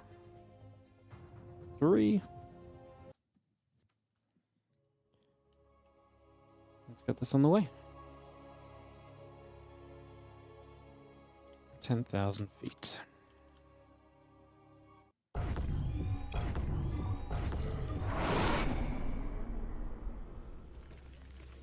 Bottom right side, Orange getting cheeky in that game one, and taking the game one is Shin. First time we get to see him today as he takes on Harstem. We will be then hands down a game in this series. And that's going for game 2 right now. Away we go.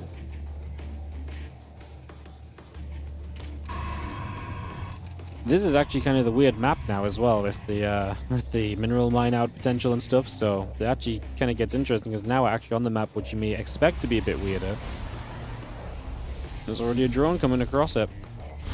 This is the map. If I had to pick one where I would have expected Shin to maybe do something a little cheeky and aggressive and so on, so see what happens.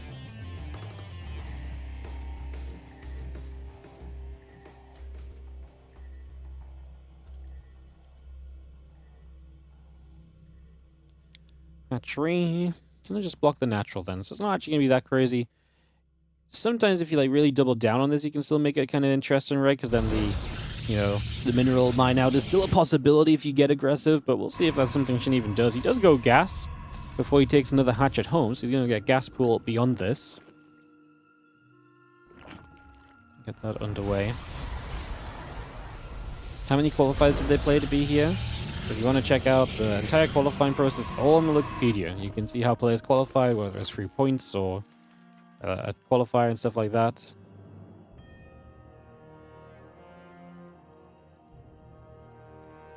Again, start going the gateway. Continue to build up. Zealot coming through. Get that started. Get this into play just initially. It's going to be having the couple hatches, the spawning pool coming about.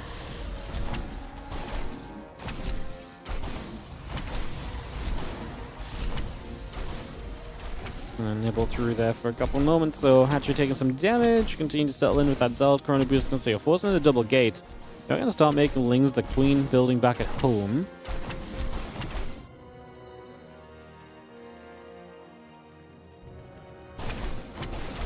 Two Zealots in the probe. Just going to keep firing it up, and for the moment that Hatcher will take a bit more damage here. And we'll slowly bleed out for the next few moments at least, so bleeding out a little bit, and continuing through.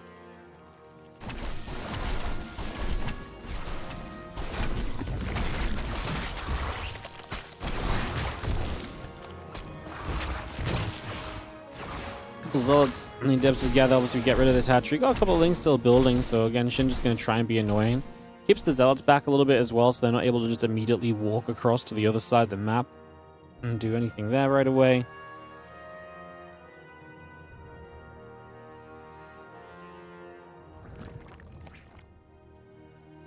Again, Stargate building, a couple of devs coming through. Ling speed coming about as well just for the moment. Bringing that up and online. A hatch coming through as well.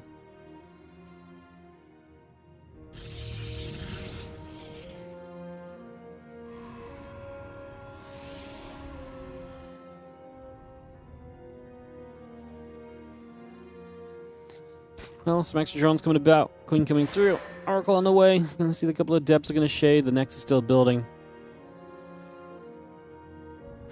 Gonna shade into that natural Zealot, and the 2 depths gonna gather as well.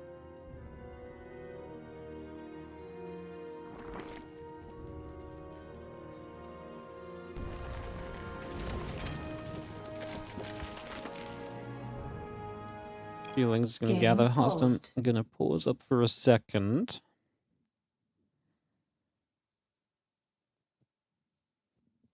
Let's take a moment here.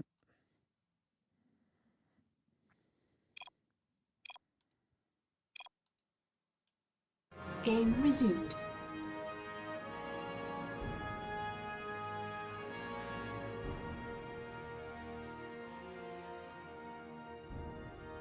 Shin says go, go. Feelings just patrolling. The Oracle comes back through the natural.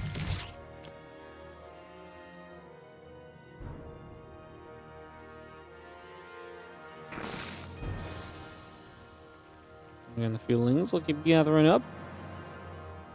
And we just have ourselves the Oracle still moving through. As the Lings joining up together. Gates in the Twilight Council building for a few moments. So the Oracle is going to be with the Adepts chasing down this Queen. Going to get a Queen early. It's actually not a bad start at all. Pretty reasonable beginning as the few Adepts going to jump onto the Queen here as well. Put some more damage out. Try and get a little bit extra done. Just going to be seeing those Lings still going after these Adepts for a little bit of time. Spore going to hit the Oracles in return. And the Shin actually taking some fairly serious damage here early on. 1k lost to 200 early.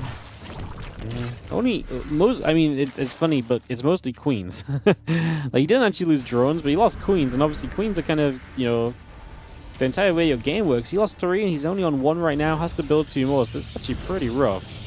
As Shin will go across the map with the Lings, but I'm not sure he's going to really find any success over there to begin with. Lings going to come through. Nexus gets caught. He's going to see the other units getting caught for a couple of moments as well. So that continues. We'll be seeing the Oracle still activating. The Lings will go down. Glaive's on the way from Harstem. I love it. If Shin's been thrown behind in this game from where he should be, Glaives is such a cool way to just kind of take advantage of that and to make something happen from here. So that does seem to be the plan now.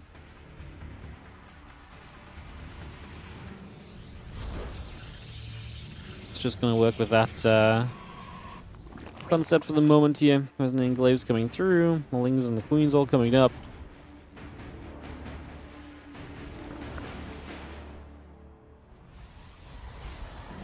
And there's that lair, that Rotron coming in as well. Lings and Queens continue to produce in just for a couple of moments. So again, we're bringing a lot of that up and online. The Oracle nearly going down. Oh my goodness. Queen on the left side is going to snipe it. So that Oracle just gives itself up unnecessarily. Now the Adepts are arriving. Shin's going to start making roaches. Can he actually deal with this? It's a lot of Adepts. They're going to come through. The drone's already taking some damage. 7 workers going down. This game might just be cooked, guys. This might just be a game 3 situation because Shin just kind of completely fell apart. If I'm going to be honest, he has just completely fallen apart. The shade into the Lynx around is going to give Shin a chance to clean up, though. So we actually are going to kill these Adepts. We've killed 9 drones overall. Shin's a few workers behind off this, but killing every Adept is a real feels good because now you don't have to worry about any more Adepts kind of being here. There's a couple on the 3rd base, I believe, but we're dealing with those as well. Wow, we actually kind of make this work. Shin is once again on a single queen. He has now lost 7 queens in a 7-minute game. He's losing 1 queen per minute. He would not be well in Britain, that's for sure. Don't lose a queen every minute. Ravages. I'm gonna go after these Adepts. And we're just gonna send it here as Shin, which just makes a ton of sense. Because your opponent gave up a ton of units, and if you go right now, Blink's not ready, +1's not ready. These Lings is gonna go run for the wraparound. Those Stalkers are not in range of the battery, so the battery's gonna do nothing. The Adepts across the map. I mean, we pull the drones in. It's actually gonna block the Lings from kind of getting into the surround. The Roach on the other side doing a lot. 1 Oracle shows up. We're gonna 2 Oracles show up. 2 Oracles should be able to do a lot of damage here. Roach are still going. The Lings are still moving. Just gonna be seeing the probes on hold position for a few moments. Stalker's getting caught.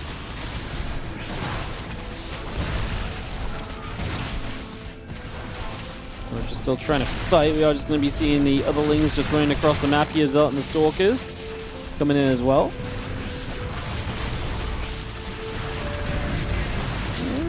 Queen's going to be able to get here too, so we can actually shoot down the Oracles. Battery is going to run out of energy. So we're going to keep on shooting through this. There's 1 Oracle going down. The other Oracles are out of energy as well, by the way. We are going to start losing a lot of probes. We're going to lose this game. Shin is going to take it. G to the G. And that is going to be third series of the day wrapped up.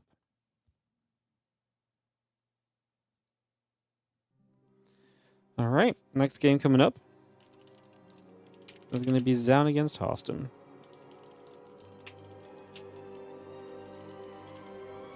All right, we'll get into some PvP, guys. Shin moving through. I'll just message him quickly.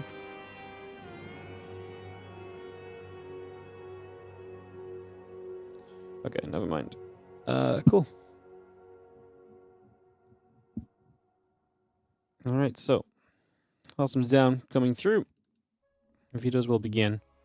Got this next PvP on the way, as we have definitely started to speedrun through these games a little bit, guys. That was a fast VO3. Fortunately, our scheduling allows us to get into the next match straight away, because Zoun was on break. So even though we had a short best of 3, for now we are still good to resume. So it'll be Zoun, Harstem, and then Zoun, Bunny. Zoun, Harstem, Harstem, Bunny. Because Harstem will be O2 in this group already. Things not exactly starting off well for him. As I'm going to nip BRB a moment, guys, while the video. I'll leave you guys with the salad button. So I'll leave you guys with the salad button. I'll see you guys in just a moment. Hello everyone and welcome to the WardiTV sellout button, where we press one button and tell you guys all the ways you can support the stream and the StarCraft 2. First of all, don't forget to like and subscribe on the YouTube channel if you're watching over there. And secondly, if you're watching on Twitch, you can hit the follow to see when we go live. On Twitch, don't forget you use your Prime subs. They are free and they are awesome. If you do not use your Prime, we will say you're committing a crime. Of course, you can sub regularly, you can gift the subs, there's a membership system on the YouTube as well, and one of the most important things is to also check out the Patreon, patreon.com/WardiTV, where 100% of everything goes directly into StarCraft 2 tournament prize money. Is there a better deal than that? Yeah! Gifting subs, because then you just spread the joy of WardiTV and StarCraft to others. What isn't there to love?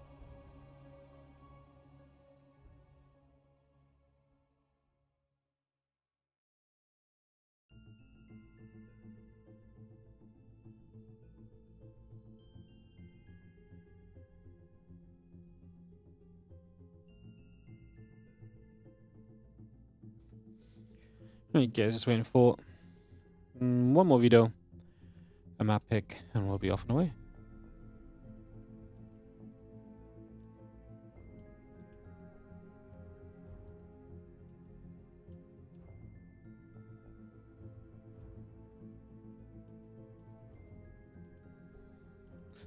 Ruby Rock going to be our opening map for this PvP.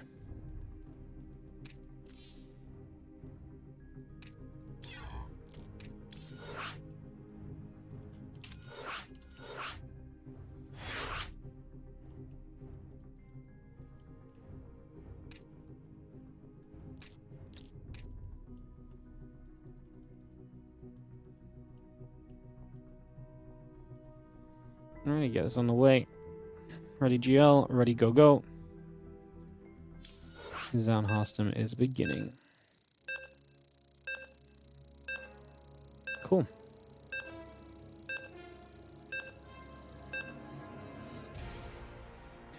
Cool. Into this PvP. Let's get this on the go. See what will happen. And then after this it'll be Bunny versus Harstem, so that's the order of things right now. That's the way that things are heading today. Harstem 0-2. We obviously saw Zoun winning against Trigger earlier, so we know he has got himself a match win already on the board.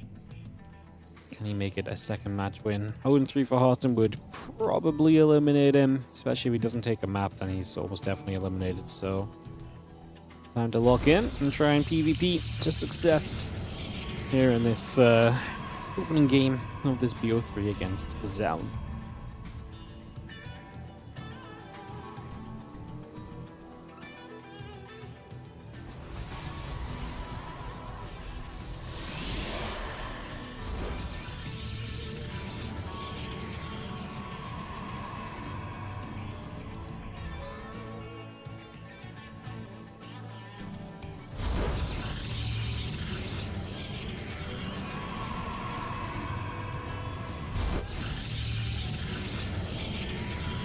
We'll have the gate and the assemblers coming through initially.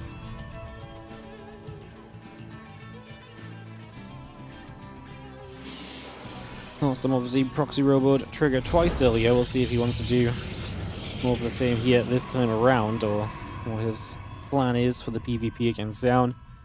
See, I mean, Zoun wanted to just expand a bunch earlier on as well, which maybe opens the door for Harstem to be aggressive. So we'll see what maybe, like I say, the door opens to there. What maybe happens. Get that on the way.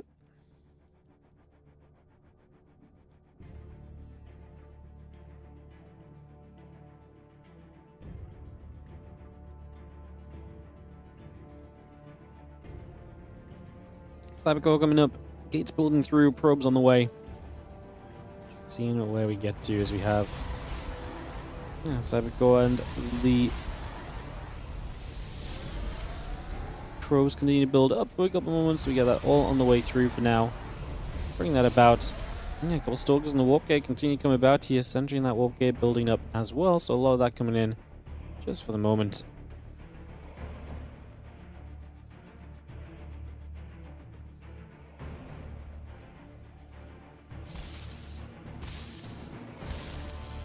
Both probies will come by. It's going to nibble at each other. Stalker Sentry coming up against the double Stalker. Sentry will start a fight again. The warp gate's coming through. Stalkers will all build. Pylon building. Probe on the way.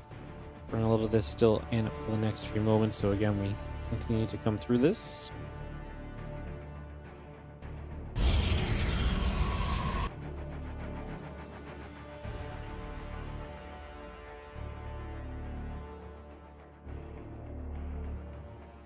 Stalkers will poke. Harstem in the end is just expanding, so he's going to play it a bit differently to maybe how he thought this was going to look. And you see the two Stalkers going to ping through the pylon for a couple of moments right here.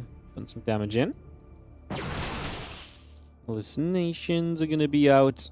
I'm just going to be having the few Stalkers hallucinate, just kind of treading forward, just seeing a little bit of what's going on, trying to test the waters here for the moment.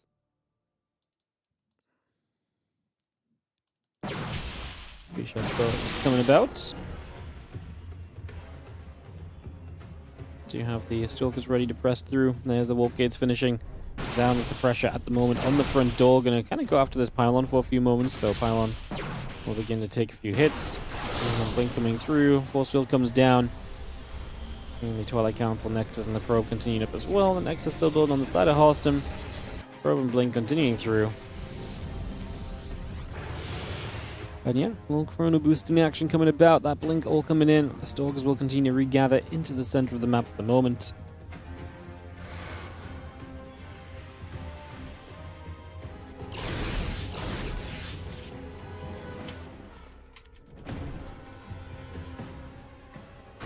The Stalkers will get some shots in, so a few hits coming about straight away here. I'm just going to see a couple of depths are going to go shading through as well, so just trying to find as much as they can for the moment. Again, both players are heading to that blink, but extra gates already coming up on the side of Trigger here, so already kind of coming straight through with those. It's going to take him up to the 4 gates while Harstem still sits on the 2. So he is going to Harstem have the faster blink, so Trigger may have to step away for a little bit, but like I say, with those extra gates coming up, he will start to be able to build more very shortly. Yo, what's up, Ian? Thank you so much for the 5 gifted subs. Appreciate you. Thank you for supporting. Going out to Petslick, Eon Blue, Santa is Communist Kappa, Ryan Victors, and Ices 550. Thank you so much for the generosity of the 5 gifties. Thank you very much, mate. As per usual. Thank you so much. Robo Facility coming up on the side of Zoun. Nexus building in that blink. It's going to be finishing very shortly. The few Stalkers putting some damage out onto that pylon, and well, Harstem the one to come across. Like I say, Zoun's about to have his own blink, and I do think that takes the fear out of him in this game. I feel like then he's going to feel very confident to be able to kind of get through and to put some pressure out himself, especially because he added on extra gates. It's a pylon splits the 2 adepts there, so I'm not sure how much they're going to be able to end up doing in the end. Not looking too hot right now as the Stalkers pull back around for a couple moments.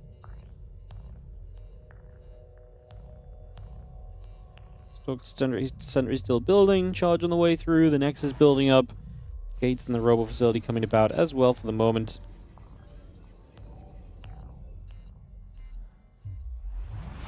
Got Glaives on the way from Harstem, so he might be looking toward more of that kind of aggressive glaive push where Zoun is heading toward the charge and just a more traditional kind of mid-game setup at the moment, so getting that underway. Another Stalker just warping through here, getting that in position, getting that on the go. Get this ready to rumble. So yeah, charge coming through, +1 attack on the way on the side of Harstem. It's going to be a big advantage actually having that +1.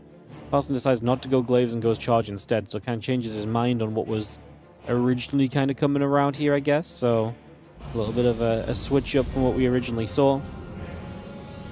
It's going to see a chunk of additional Zealots coming online as well, bringing those up, getting that underway as our Stalkers, Sentries, Zealots all continue to gather. Just for a couple of moments as we are going to push straight into this, so in we go. Damage to be done, 3 workers already going down, the rest of the probe pulling across as well. All of that coming straight through. It's going to be a big shove from Zoun, and right now it looks as though he just has plenty. The Zealots will charge into this, that's going to be GG. Zoun is going to take game number 1 of this BO3 on Ruby Rock, and is going to pounce on the opportunity to kill. Just like that. Well, it's going to be a little bit of a brutal one.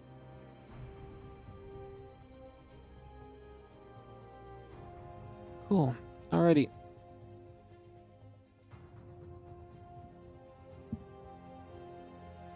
Let's get into game number 2, guys. As our second map will be Winter Madness. Winter Madness.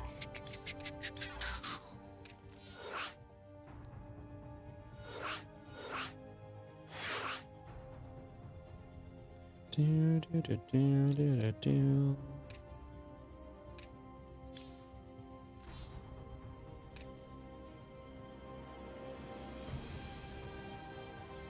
Drag sound up and we can go. Are they ready? And kick this off. Cool. Stop the beatings, please. Has been a bit of a brutal start to the day, hasn't it? It's been just straight up non-stop. Just aggression. I mean, we're about to be 4 series in.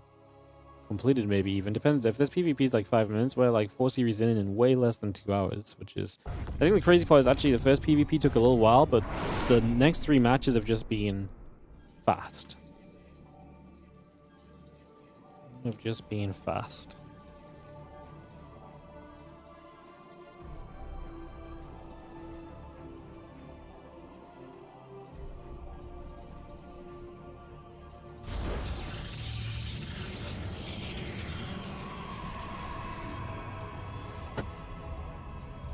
Alright, probe going about, piling on the way.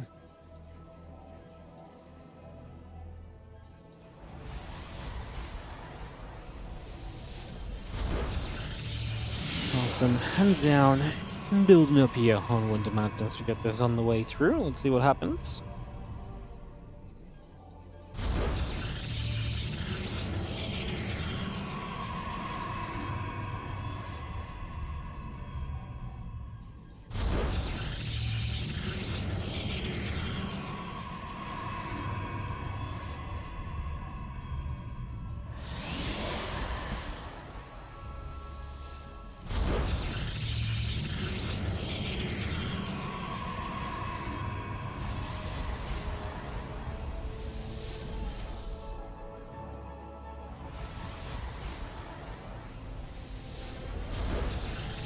Game paused. Harstem with the PP. He has 250 ping. Alright, give him a couple of moments. Try to get this sorted.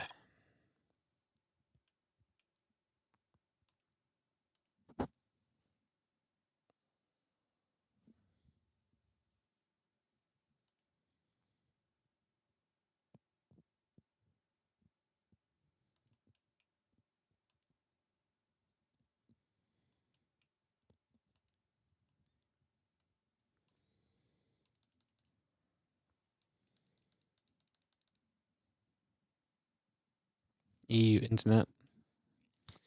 More like Blizzard servers. Am I right, guys? Yay. No? Dash, comma, dash. As does. Zoun makes a face as well.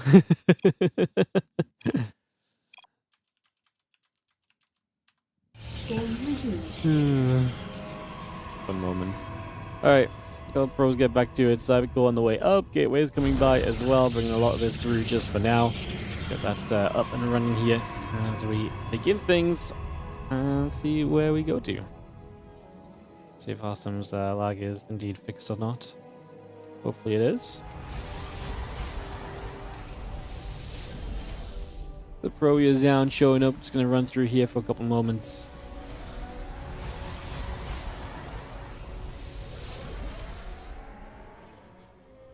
Sentry Stalker coming by, centering the warp gate coming up on the other side, so we get all of that on the way. Just initially bring that through, get that started. And that Nexus comes down onto the Naturals, just going to get that straight underway. Nexus building up, warp gate coming through. Gonna get a lot of this building out for the next couple of moments, so you bring that straight into play for now.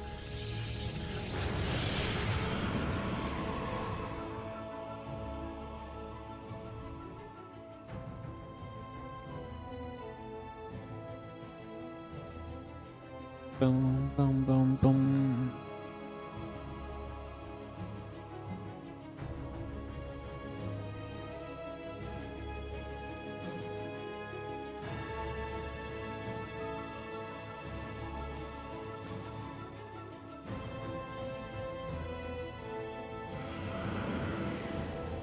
Right, hallucination is coming about, couple sentries setting up.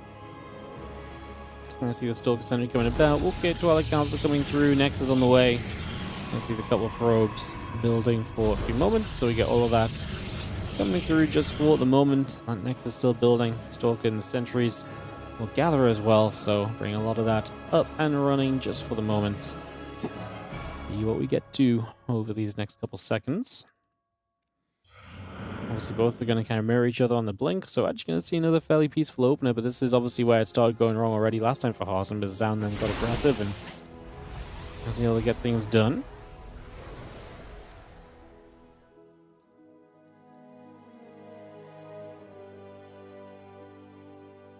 Sentries and the Stalker pulling back, a few probes and that blink coming through, the Adepts continue to build in. Bring a lot of that through for the moment and get that online.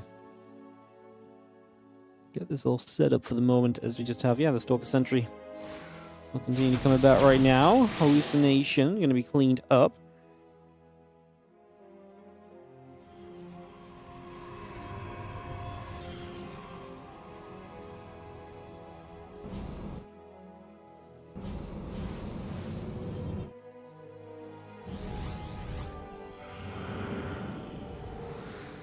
Hallucination moving about still for a couple seconds. Just going to make that straight over the other side. Continue to move that through. Just for now, a couple stalks coming about. Put that into place.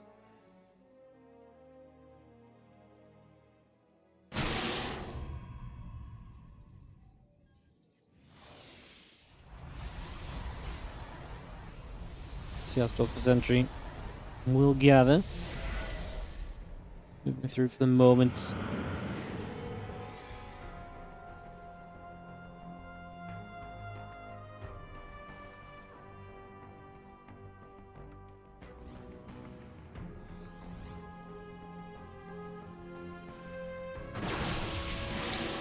And Stalker's just going to come about, and we'll see the Nexus coming through. The gates all coming up. Robot facility building.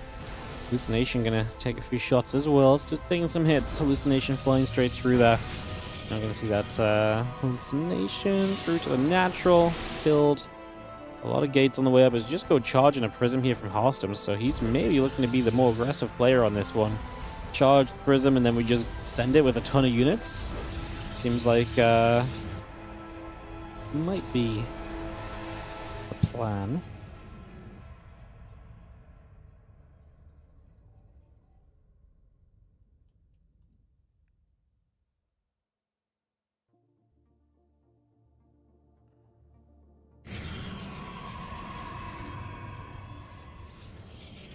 Well, Blaze and +1 continue to come through. Stalker Sentry continue to come up as well. Just going to see the gates coming up, the charge coming through, add those zealots into play also. Going to be seeing the, again, Glavers and the +1 continue to come about at the moment. I'm just going to have the pylon coming by, the zealots all coming over. Stalkers will begin to fight for a little bit here as the Stalkers go back and forth. They blink back a little. Bunch of those Stalkers coming through. Harstem jumping in. Zoun trying to get to that glaive, so does not have charge and will not have the glaives for a while, so there's definitely an opening here, as can be seen. Definitely an opportunity to maybe get something done, as the Guardian Shield is going to pop up, so we're going to pop that straight into play. As can be seen, these Stalkers still fighting for a little bit. We go back and forth. Harstem runs himself toward the natural. He's now going to turn onto the third base army here, so going to change his direction of attack. We are going to see those Stalkers continue to jump through, but just Stalkers still taking some damage. Harstem's numbers looking good, as he might just break Zoun down right here and right now, honestly. Looking very good to make this happen as a bunch more probes continue to fall. Harstem, I think, is maybe about to give us a game 3 of this series. Zoun finally gets the Adepts and Glaives up, but they're just nowhere near in time to really be of aid, so GG's. Harstem is going to take us to a game 3. As apparently only in PvPs today are we allowed a game 3. Only in PvP. Well, I guess most of our matches today have been PvP so far, to be fair, so.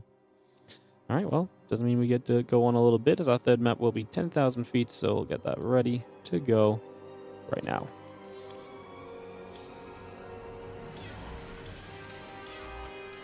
Harstem getting a map on the board. Big.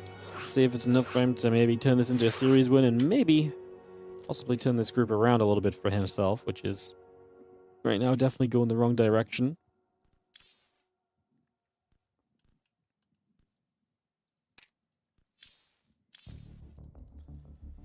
Get ready to kick this off.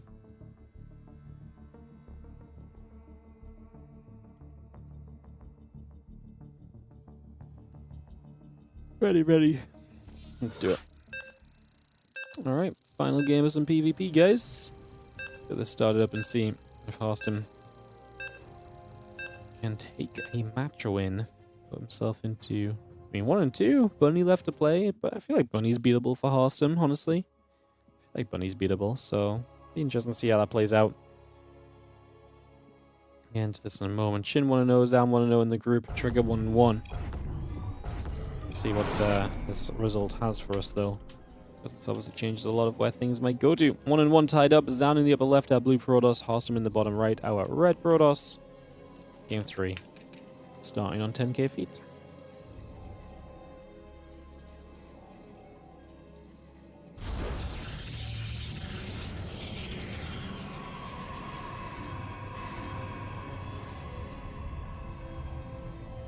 Probe on the pylon.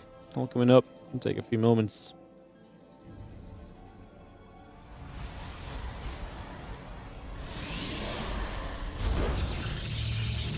Just gonna see the gate continue to come by. It's just gonna get that in position. Get set to go. And the assimilators continue to come through as well. Just bringing all of this into play. Gates and the assimilators coming about. Probe he's building. Just for now.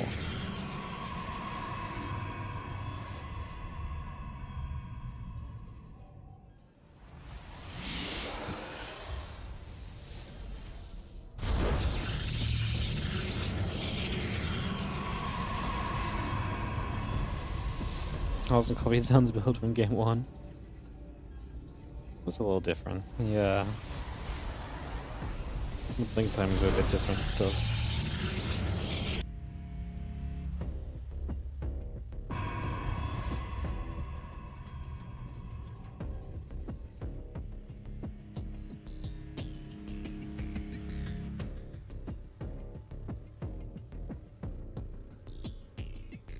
Epical coming through, and gates in production.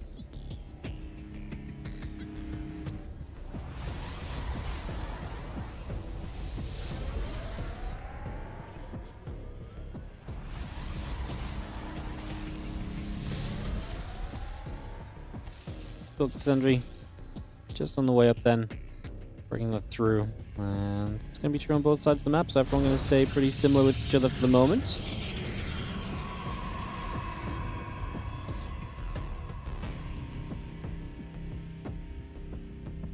Now, Stalker Sentry coming up, just going to be and it's coming through. Again, the Stalker and the Sentry coming about. Gate coming up. It's going to have ourselves the Attempt to expand blocked by a cheeky pylon from both players at the moment, so just figure that out and on we should be able to go. As the sentries continue to build, the warp gates come up, and we expand onto the natural nexus from both players at the moment. So just going to bring this through.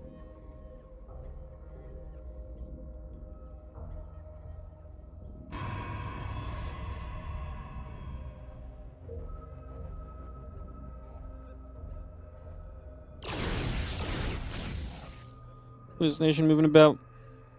Continue to come around.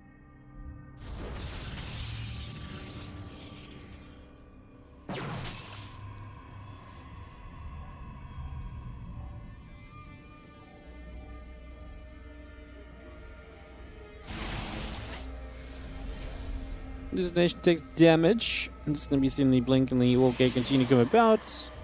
Got that on the go for a few moments. Twilight Council continuing through right now.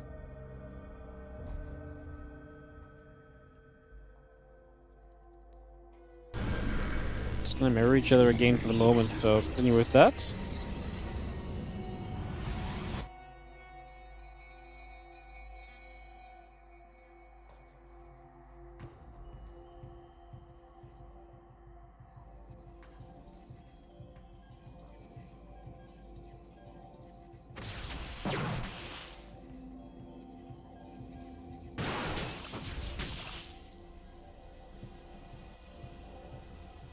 I'm just going to see that blink coming about, so just the hallucination continue to come through. Just going to have the sentries nippling at it, but the information is being gathered. Don't think we're going to be able to stop too much info from being gleamed here. This Nexus comes down into place. A couple probies and that blink continuing up as well, so just bringing a lot of that on the way in still. Got Nexus coming through, probes in production, blink on the way in. Continue to get that added up for now, and the Stalker Sentry will gather over here.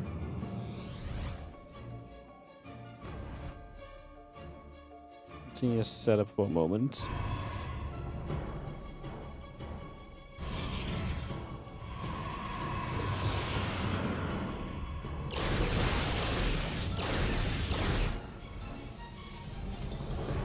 Well, yeah, that blink is all continuing up. Then we do have the robot facility continue to come through, so again, they've been mirroring each other kind of neck and neck so far. Forge from Harstem maybe the first thing to kind of separate them. A couple extra gates from Zoun. We'll start to see maybe a bit of difference being brought up right here.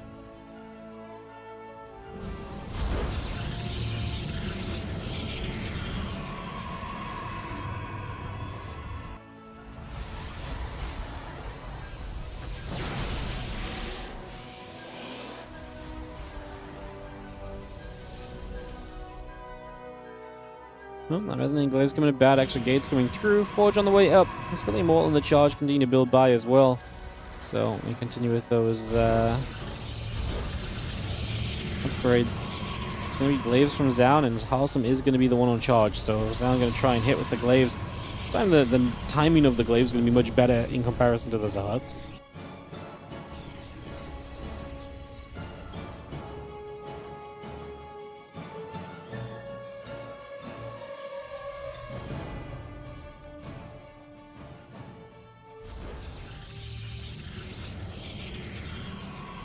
Again, charging +1, continue to come about, the Immortal coming through. Let's see the Temple Archives and the Gateway continue to produce for a moment, so we keep bringing that online. Again, Resonating Glaives is coming up as well, so we continue to get that straight into place. A bunch more Zelds getting warped in already, so got a little extra coming through there straight away. +1 charge, Temple Archives, and the rest all continuing into production at the moment. Getting that online. And yeah, these Stalkers in the center is going to come heading down the left-hand side as well. Look for a chance to maybe put some pressure onto the base here.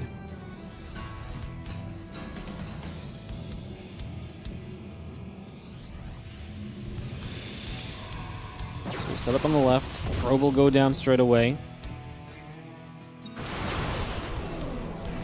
Going to be seeing a couple shots coming over.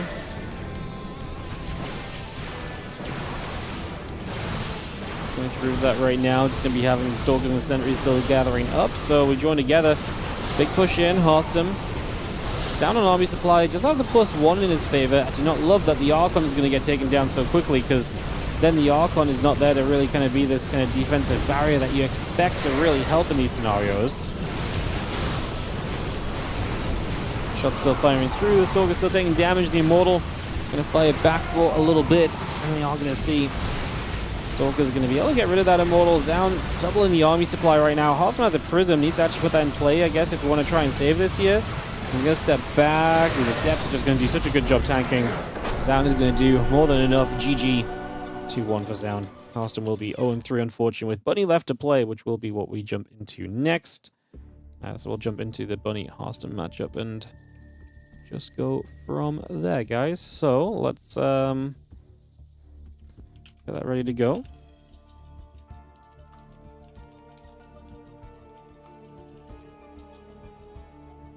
Yeah, Bunny Harstem, some TVP, and round out the games today. For Harstem, so he's 0-3, looking to avoid going 0-4. Bunny will be the first time we see him, but then we will see Bunny from here on out, because we'll basically just go into all of Bunny's games back to back.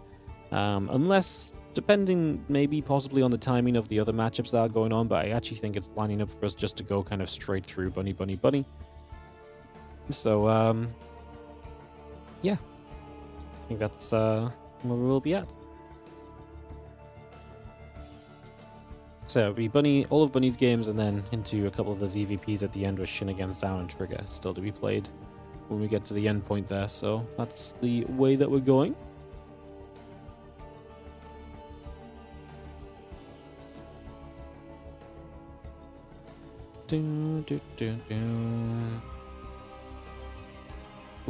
Cool. Alright, some videos coming through. Getting set up. And we shouldn't be long before jumping into this, guys. Cool.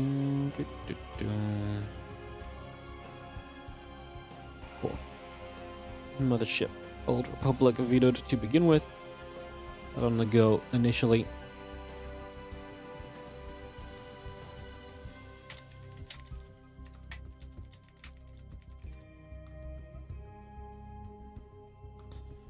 Cool.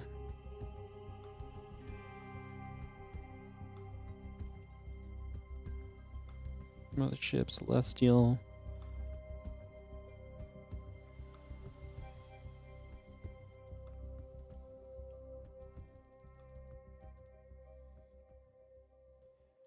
Progress. Cool. Alrighty. On the way in a second, guys. Is upper bracket round 1 going to be defined just after Group D?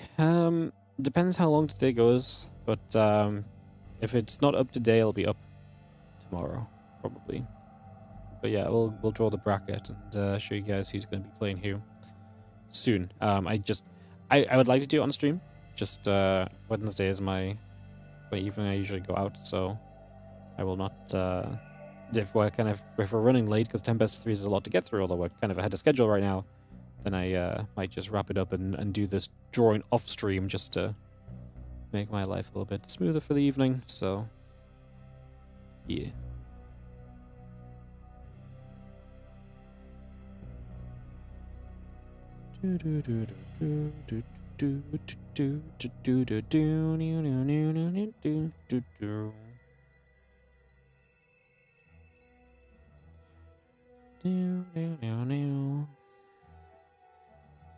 Mothership, Celestial, 10k feet, Winter Madness. One more video, so we should be good to go into this TVP, guys. Bunny versus Harstem. First time we're going to get to see Bunny today, so excited to see how that goes. Yo, Cal is God on the 25 donation, mate. Thank you so much. I already have my stream elements open. God, I'm so good. Thanks for keeping me sane while signed off work, post-op. Oh, hope it's all going well, man. Thank you so much for the 25, and yeah, continue to recover well. Thank you so much for the generous donation. Appreciate it. Thank you for supporting. Thank you very much. Indeed. Alrighty. Coolio. Ruby Rock going to be our opening map here from Bunny.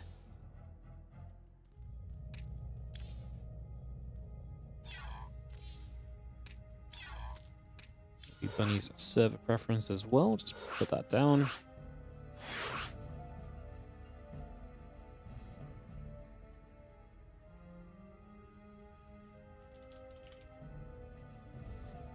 Get this hosted up. Hey, missing Harstem from the lobby. We can go. Second map, Tourmaline. Third map, Tidal Citadel. Let's do this, guys. Let's kick off into this TVP of Bunny versus Harstem. It will be first places versus second places of the groups, and then third place of the groups play against Classics, Beyond, Max Packs, and Cure. Because those guys are the top seeds, they essentially get the easiest opponents from the group stage, which is obviously the third place players. So.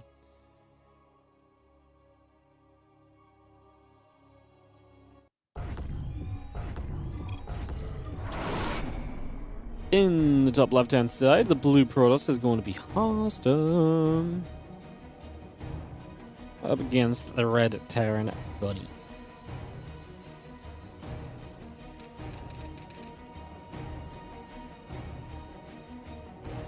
Alright, TVPing it up, guys. It's ready to go.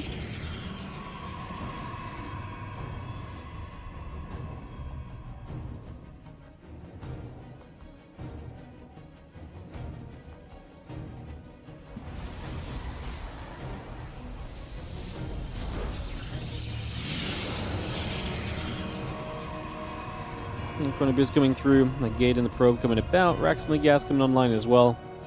Let's bring that by for a few moments here. And yeah, refinery on the way in as well. So bringing that refinery up, getting that on the go. Yo, what's up, guys? It's Soze. Thank you so much for the 3-month resub. You like the EV chair? Nice. Yeah, I love it. It's awesome. I really like it too. I'm very happy I got it. That's very not cheap, but I mean, it's like when I said this the other day already, but you know, when a cool ass chair comes out and it's already the chair that you have, it just looks freaking cool, and how could you not get it? You know, like, yeah, good business expense, guys. Good business expense.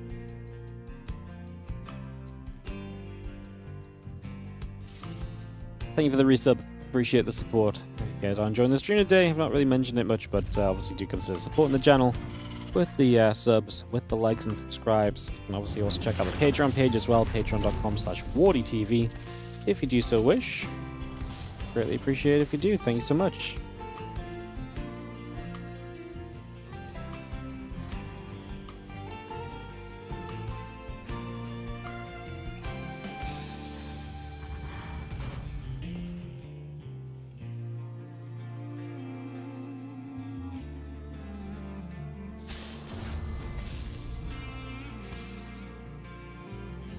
Probe enabling. I guess the SCV Marine will be out, and the Reaper will come back home to deal with this and clean that up.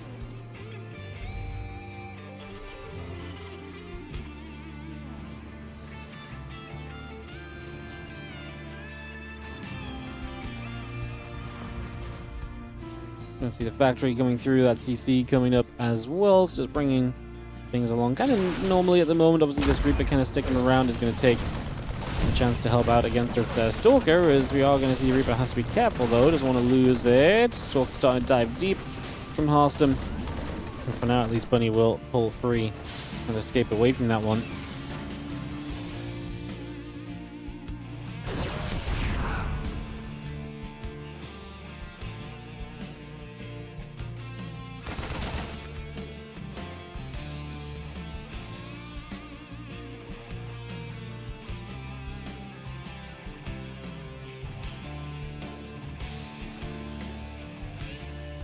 Bunker is up, so we're going to be a little bit safer there now as well. Looking a little bit cozy than we were before.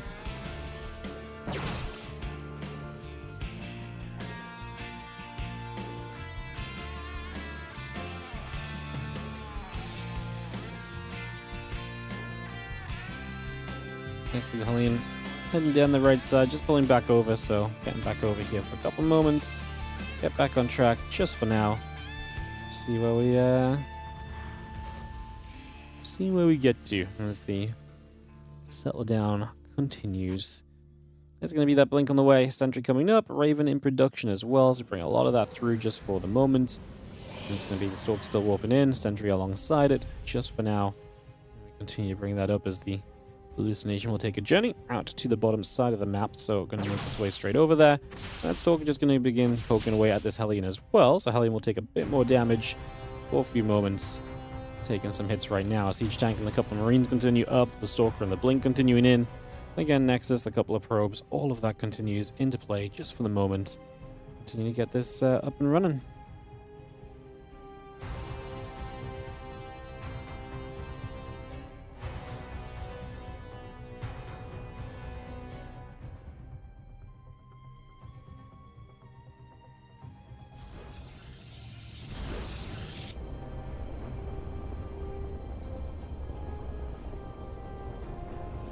It's going to see the barracks going to swap over. Bunny can have a second tank out. I know Bunny likes a lot of his aggressive builds. I'm intrigued to see what kind of happens with this.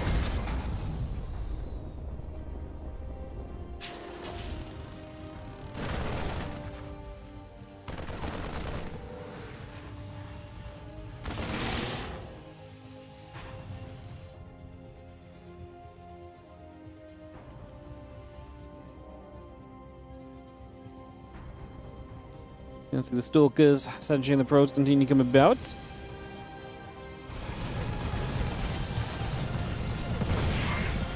You can see a few Probes coming down. Again, the Marine Marauder continue to come through. Combat Shield and the Stim will continue to come about as well. That's just going to keep that coming in. Marine Marauder Medevac coming about at the moment here. Get this on the way.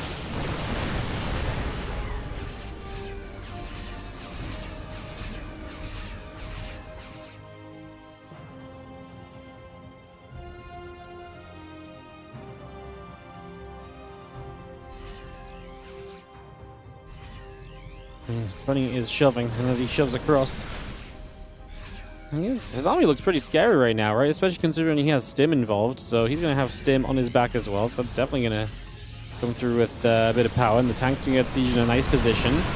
Also going to pop the Guardian Shield, just starts to go for it, has an Immortal coming in around the back.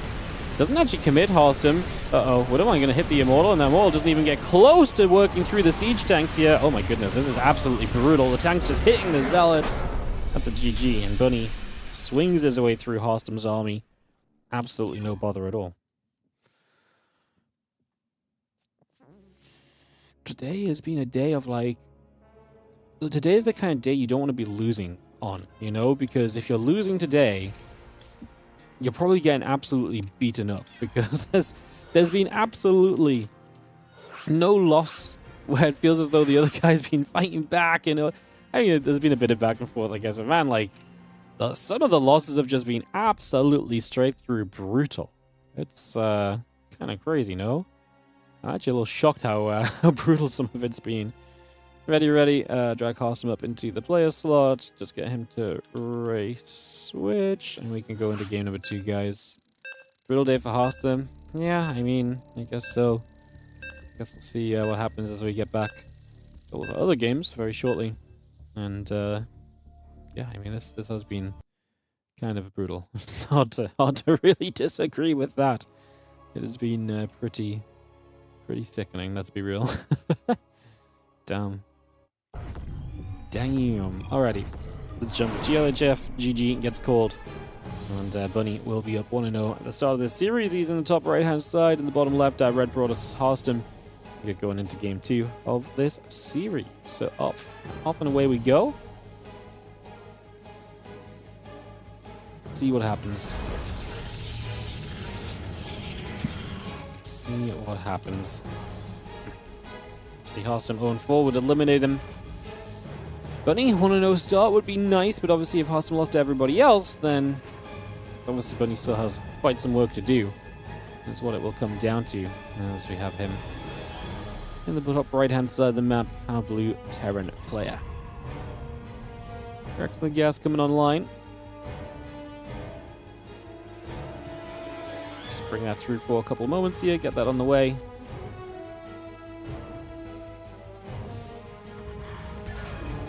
Okay, similar, both building up, and we do have the racks and the gas building online as well, so we can bring a lot of that into place straight away.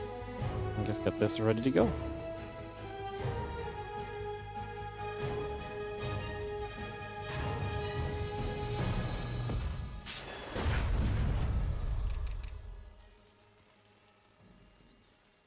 First barracks coming up. Harstem getting his gateway out into the cybercore. No surprises in the first couple of moments. Man, Bunny really is just such a king of aggression. You show up with a way for him to possibly kind of be aggressive, and you bet he is more than likely going to try and get it on the way, you know? He is, yeah,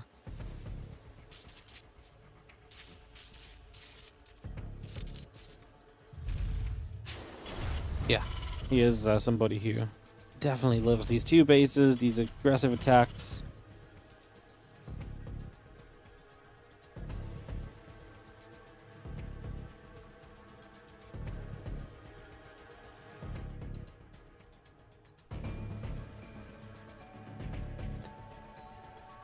Move through for a couple of moments. Just gonna see the Reaper coming about. Just gonna be heading down the bottom side for a couple of moments. Get that in position early on.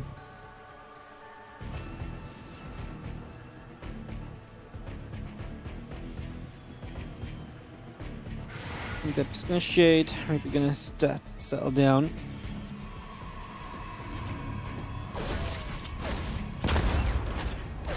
We're gonna fight. A couple of probes will take some shots. Just gonna see the probes getting blasted for a couple of moments here, so a little bit of damage being done. We are gonna see the probe going after the Reaper for a couple of moments as well. Try and get a little bit more done there for a few moments. Get that started. You can see the couple of Marines jump back into the bunker, and the Adept will be held away for a few moments, so unable to do much else for now. And we have a couple of Marines in that bunker, just gonna hold off for the moment here.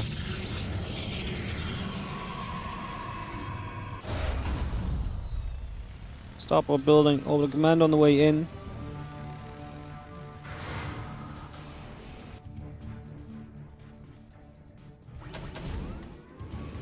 Gonna see the Adept just gonna chill out at the front. That blink chrono boosting, so Harstem going into what is very much so just seen as the standard way to kind of set this off and get this going.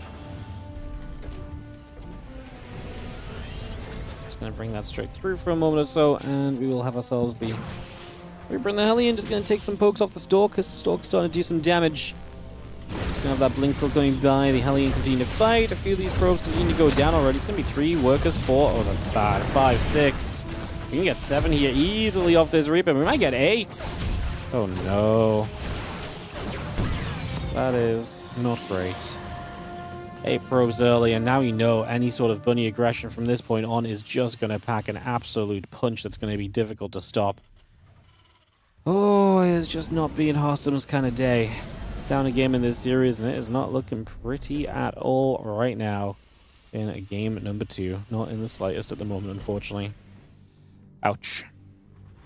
Yeah, that kind of sucks. That's going to leave us in a pretty rough position. Straight up and simply, guys. Not going to beat around the bush there. It's going to leave us in a really rough place. It's going to be tough to figure out.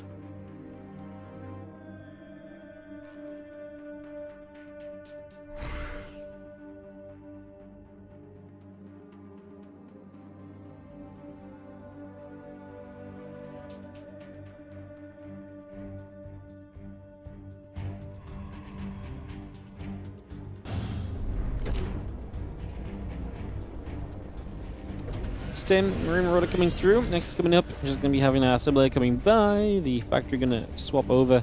Triple barracks just producing through. Like I say, Bunny's going to be licking his lips at the opportunity that sits before him. When he gets his upgrades done, he can go across the map. He's going to have a booming army in comparison to what Harstem will be able to work with here. So that's definitely where things are kind of headed at the moment. Let's just see Marine Marauder all coming through. Stimming Combat Shield coming up. Fire Force getting ready to go. There's the Observer that's going to be shot down as well. I just cannot really imagine a world where Bunny is not going to find himself going across the other side of the map in a rather happy position here. Kind of plain and simple. Marine Marauder will try and fight through this. We'll try and get something done. Let's put some work in for the moment or so. We're not going to see that Bioforce still coming. The Stalker's going to be chased for a little bit as well. Just for now.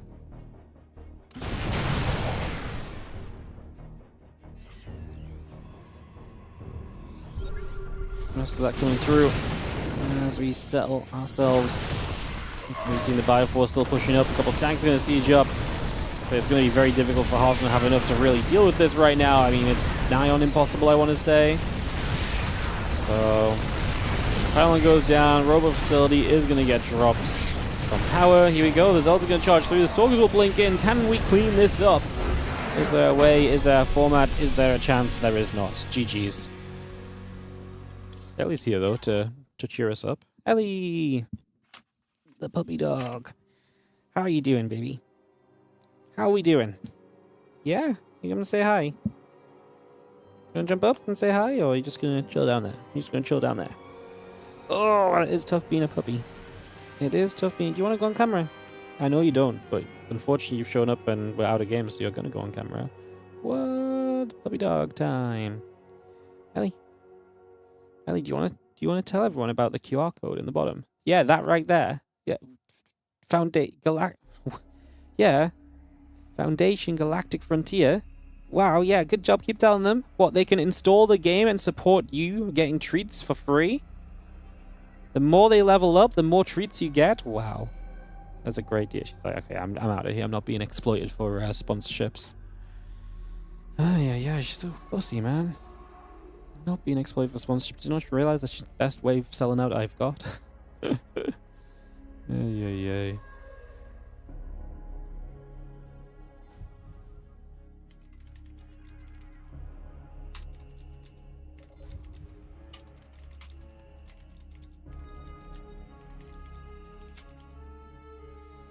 Alright guys, give me a moment.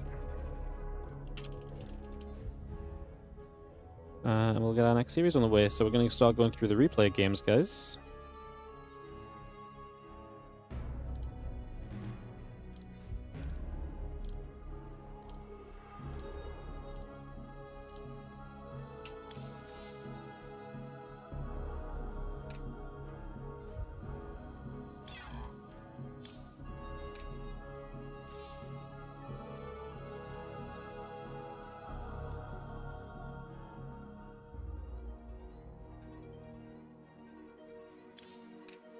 Alright, give me 1 second.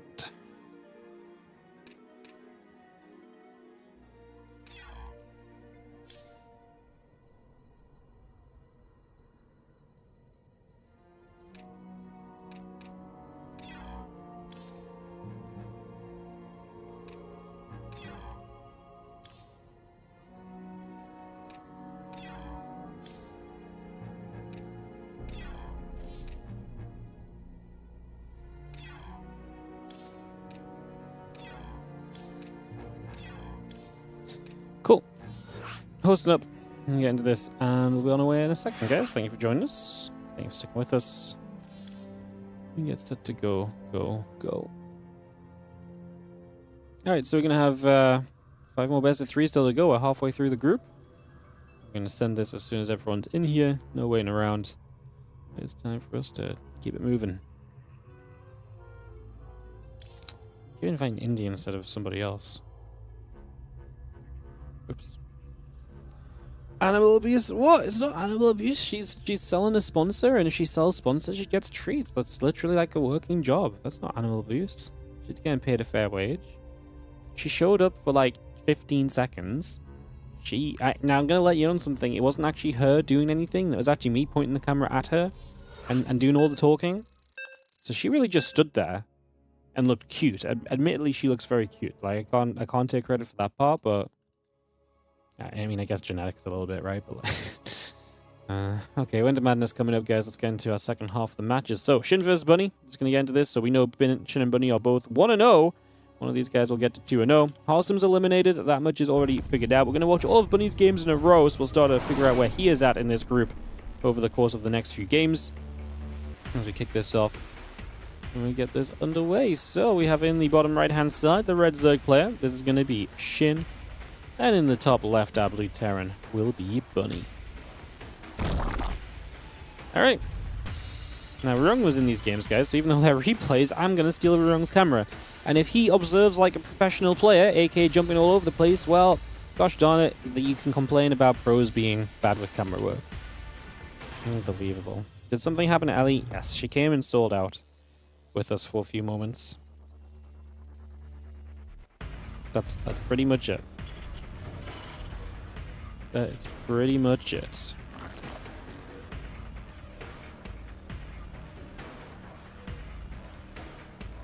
Ranks gas coming through, a couple drones in the hatch coming up.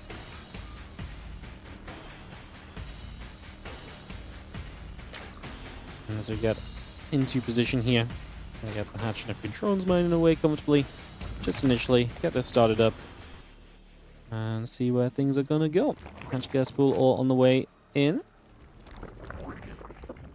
Again, Rex and the STV continue to come around. Just gonna be seeing a couple drones still coming through as well. Continue to bring that into play just for a few moments.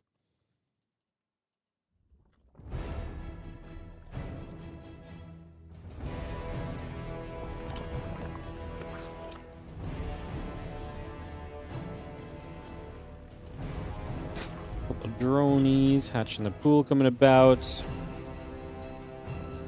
Let's see where this game goes. I actually, thinking about who I favor in this matchup, I actually think I favor Shin. I think Bunny's been a player who's been continuing to kind of be around, but intrigued to see what else maybe takes place.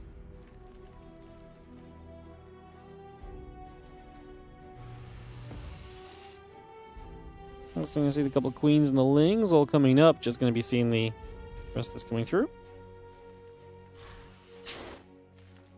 Just moving this along for the moment. Getting that into place, getting this going, and seeing where we can go.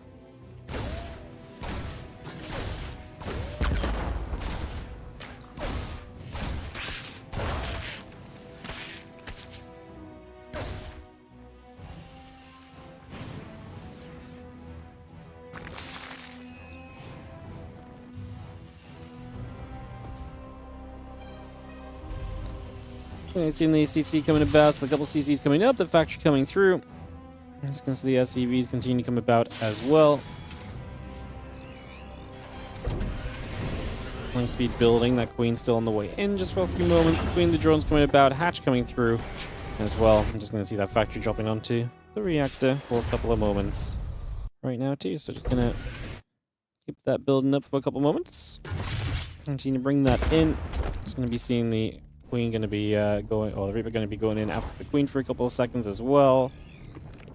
And so the Reaper hops up, a few lings come back around for a couple of moments. Well, yeah, link speed, Eva Chamber coming through. And got the Hellions on the way as well. They will take some control of this map very shortly. Getting that ready to rumble very, very soon indeed. So, building that up, getting that ready to commit. Again, a couple of Hellions and the Viking will continue to come by right now as well, so we continue to bring that up just for a moment here. Get that on the way.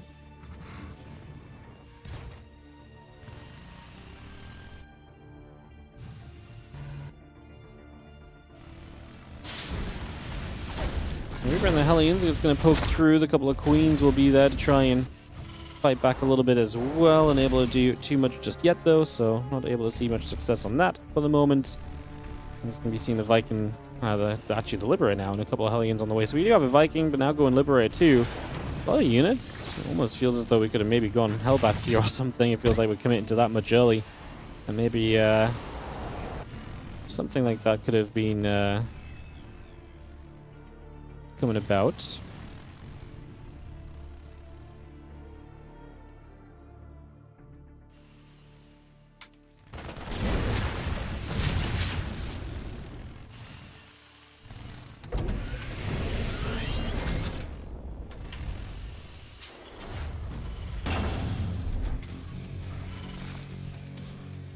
Going to come through. Just going to get the rest of this on the way up as well. So a few little bits and pieces on the way by just for the moment here, getting that all settled down right now.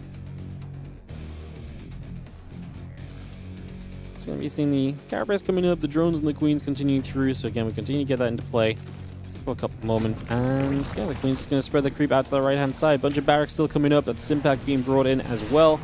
Continue to get a lot of that built right now as the Viking will take a chance. Come through with this and get a little extra done.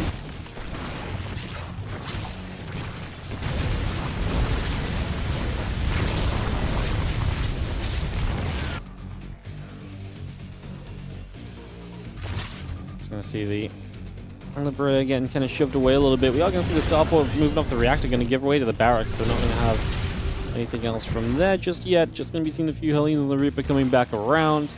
Spore going to try and get underneath that Liberator here for a couple seconds. The Hellions will make their dive into ward.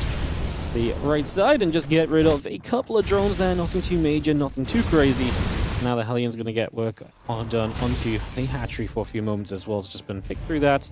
Get some work done. Hellions coming back over. Melee upgrade drones, the lair. Will continuing to produce just for the moment. 1-1 upgrades in the combat shield building as well. And the Libera's still moving around. Hellions looking to make a dive down into the natural and third base right now. A couple of creep teams being picked off already. Clearing those out. Making a little bit of space for the moment.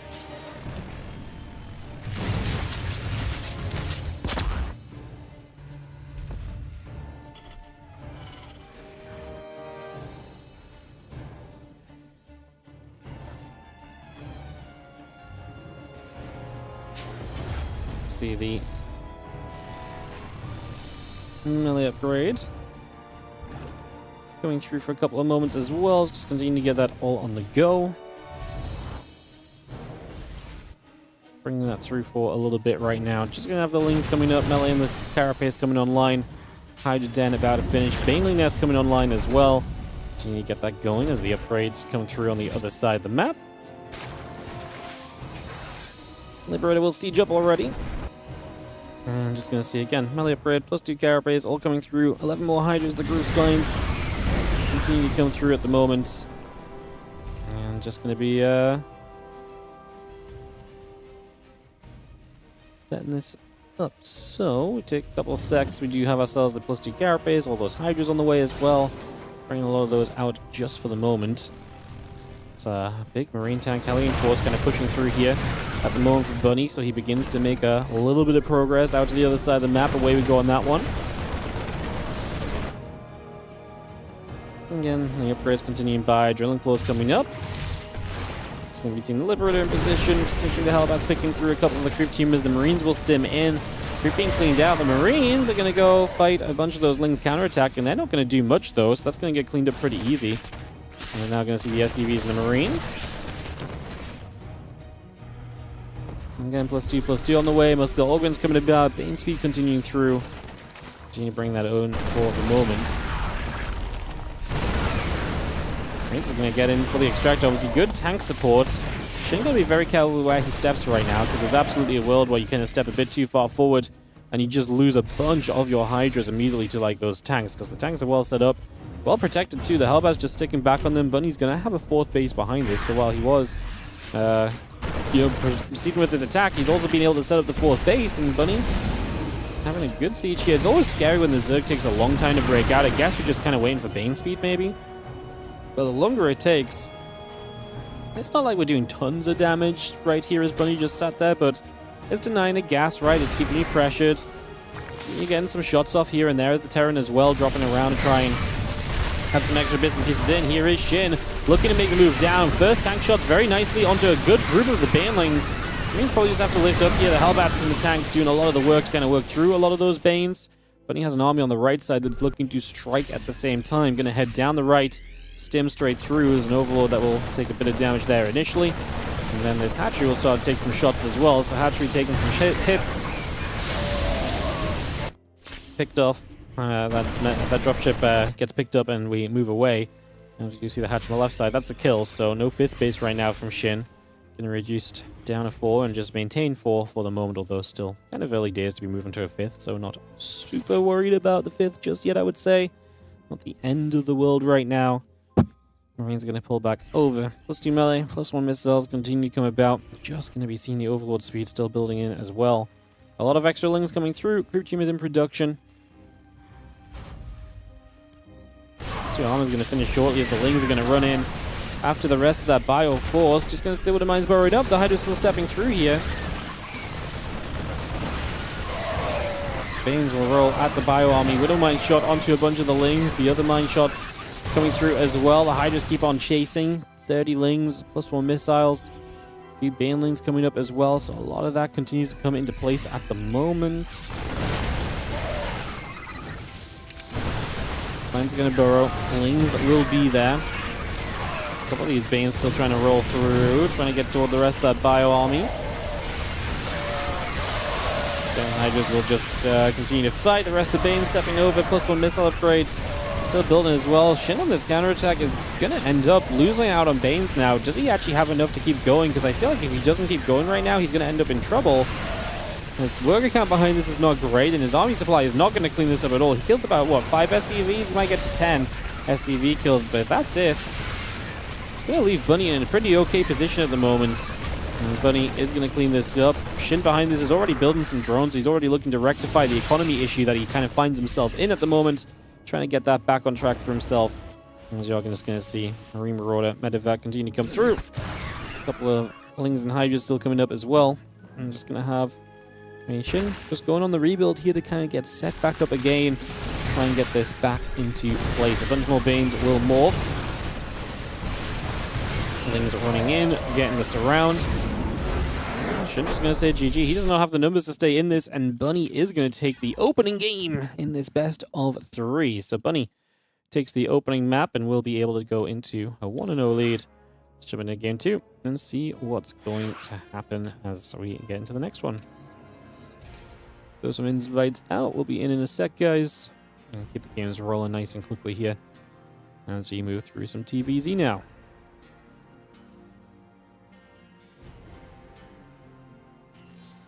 Alrighty, straight into game number 2. As Bunny takes the 1-0 lead over Shin for the moment. Oh. That was a fun game from Bunny. Just kind of put himself in a good position and just slowly kind of getting set to just win the game eventually, I guess, is what it comes down to. Let's jump in. As we have in the bottom right side, our red Zerg player is going to be Shin. He's the red Zerg. He's down a game against Bunny. I had Bunny opened as a little bit of an underdog in this match. I mean, that was just game 1. We'll see what Shin does to bounce back in a game 2 now as we get this underways. Alrighty. Hey, the run cam wasn't too bad, right? The run cam wasn't too bad.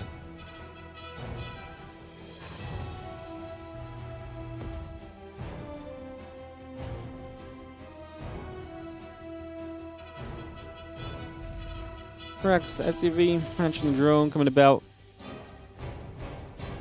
Getting settled for a few moments. The Overlord coming through. Get that all ready. Rex and the gas continue to come up and online right now.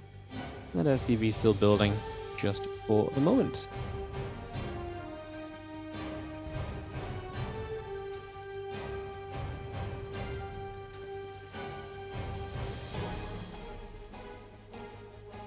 So yeah, hatch gas pool coming through, a couple of drones coming about, barracks and the SCV coming in. Gonna get that on the way for a few moments.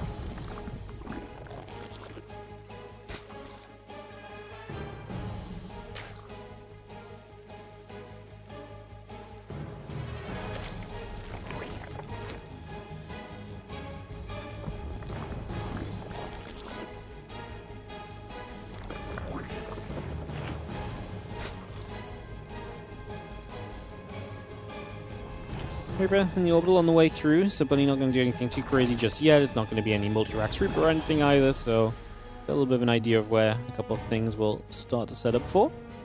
See where things are going.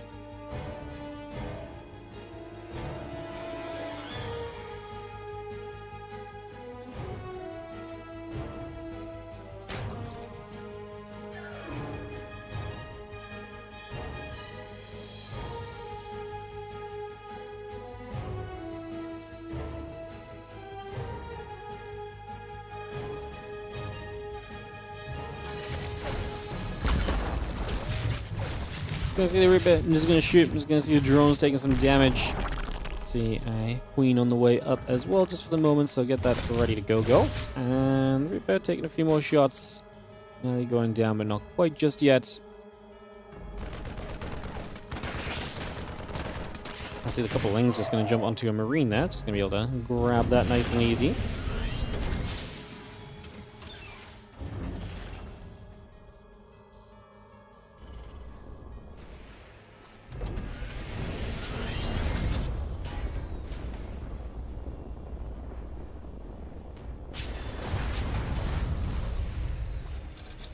As the barracks dropping down, tech lab will settle in, so we get that going immediately and set that up.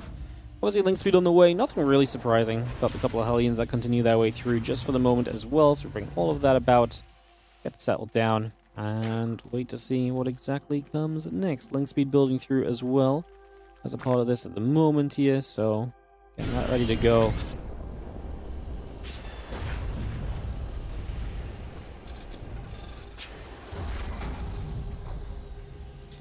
Let's see that cloaking coming up. And Viking is on the way. The couple Hellions popping out of the factory. Just going to start moving into the low ground and potentially getting ready to go across the map. Of course, take some map control early. And yeah, that Banshee cloaking is on the way. This time we're actually going to go Marauders and Concussive Shells. I said last game we set up to maybe even just go Hellbats. This time we are going to go Viking with the Marauders. And like I say, with Concussive Shells too, this is the most committed kind of Hellbat attack you can go for. So Bunny definitely hoping to get some good damage done here early. I feel like Bunny does this a fair amount as well. Like, this is definitely a build he mixes in maybe even more often than you really should mix it in a TVZ in this day and age. But we'll see if you see success with it. The Armory starts now. So yeah, we know it's going to be Hellbats when those Marauders start. There's just nothing else it realistically moves to. And that's exactly, like I say, where we go for the moment.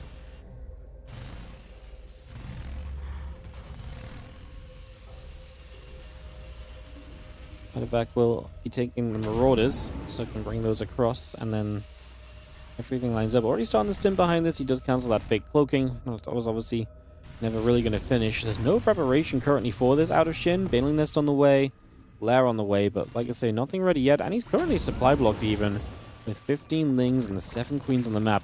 This build is definitely kind of designed to kind of put you someone who's going to try and defend with the Queens, because the Queens get slowed by the Concussive Shells, and then the Hellbats can actually catch up and kill the Queens a lot more easily than they usually would, so the Queens become way less effective as a defense against this Hellbat attack than they usually would be. You're going to see the Marauders dropping down. The first Marauder kind of dropped on the wrong side of things. It's a shame. We actually ended up hitting the Creep Tumor for a long time as the Marauders will try and slow a couple of these Queens, and that's definitely their goal. Slow these Queens, bring them into a position where you can actually get some kills on them, and that's exactly what we're looking for right now. That first Queen going down as Bunny just moves into the natural expansion of Shin. All the Lings are already dead, apparently. The Hellbat count looking great. The Marauders are still there as well. You're going to get a fight with Lings on the left side, which is against only one Hellbat, but honestly, the Viking doing a lot of damage as well, just being landed down here. And this is turning into a disaster start from Shin, who's now lost 19, 20 drones. Shin's economy is currently plummeting, and that is going to be 21 dead drones. The thing is Bunny's not even cleaned up yet. We do have Roaches on the way. They will help. We'll see if I mean, there is a world where the Roaches actually there's a world where Marauders are obviously still very good against those Roaches too, and honestly, I mean, right now you can kind of just see that nothing is actually really dying here. This is just going to be Bunny still sat on the natural of Shin and looking absolutely golden at this point in time.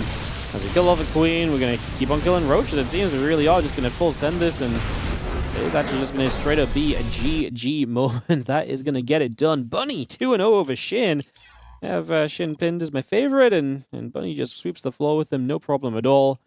Never doubt the man who's willing to hop onto any old build to get the job done.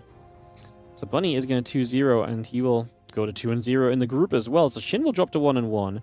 Bunny will move to 2-0 alongside Zoun. We're actually going to watch Bunny versus Zoun up next, actually. So we'll jump into that right here and get Bunny Zoun underway in the next couple of moments, and we will just continue through. So Bunny versus Zoun will continue with the Wikipedia order, guys. Bunny Zoun, then Trigger versus Bunny is going to be the next couple of matchups. Some more TVP from Bunny, and we'll see what he can do. 2-0 in this group.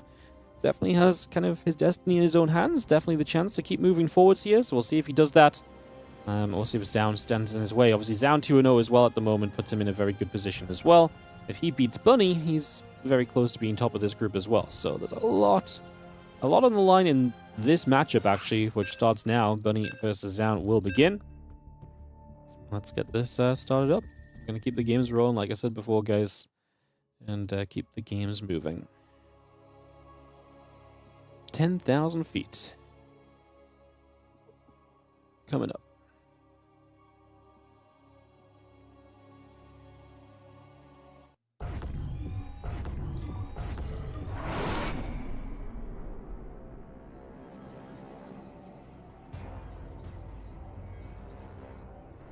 Alright, so in the top left-hand side is going to be our Red Protoss player in this next matchup.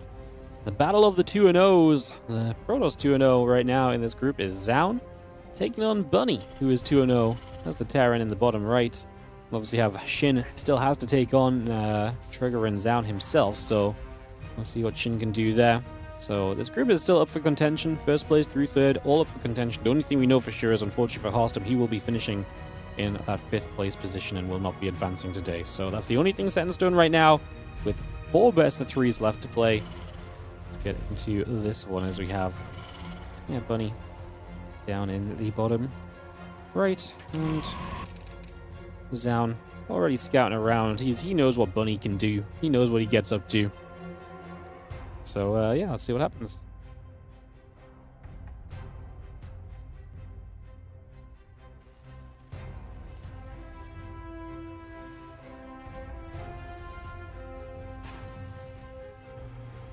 Alright, getting the probe coming by. Racks and the SCV coming up. Just get that settled in for a few moments for now. Get that up and rolling.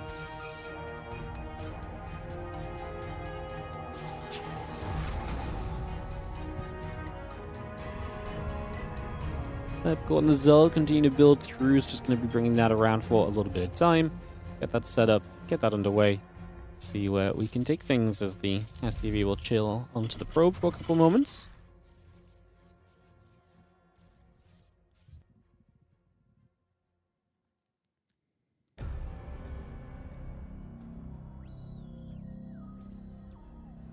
Next is the Sabical, building about here. Get that on the way.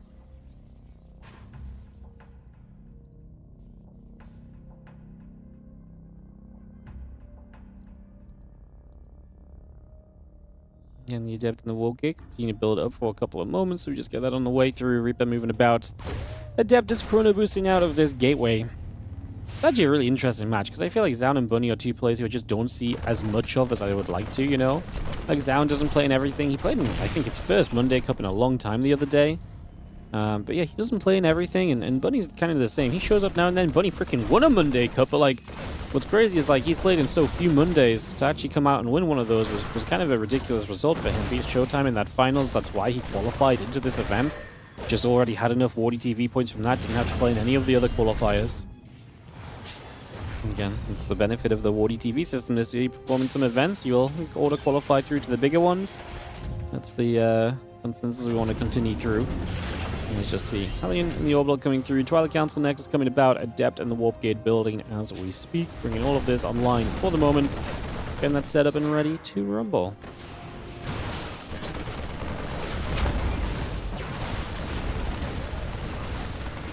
Marines and the Hellion coming about. A couple of SCVs will come through.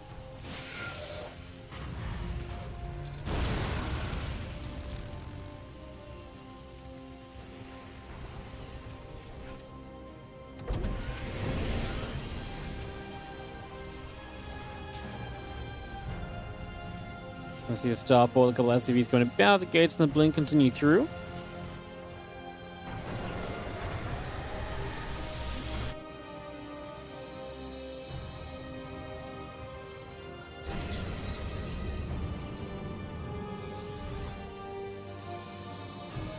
Again, blink and the gates coming about, Raven, the Marines, and the tank coming up as well, so we bring that over for a couple of moments. It's going to be seeing the blink obviously halfway is going to be probably one of our main points of interest. We'll see what the Raven can do. The Hellion's going to sneak by. Bunny looking for some info in these early stages. The Hellion gets up to the high ground. Stalker's still warping in. And again, the blink continuing to settle for a couple of seconds here. So we get that on the way. Raven and the tank all coming through.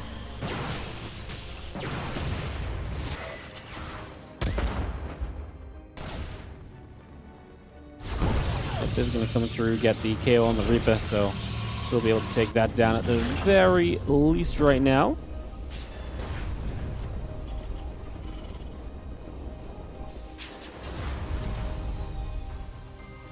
A couple of Marines still continuing to bounce, so we got that set up as well.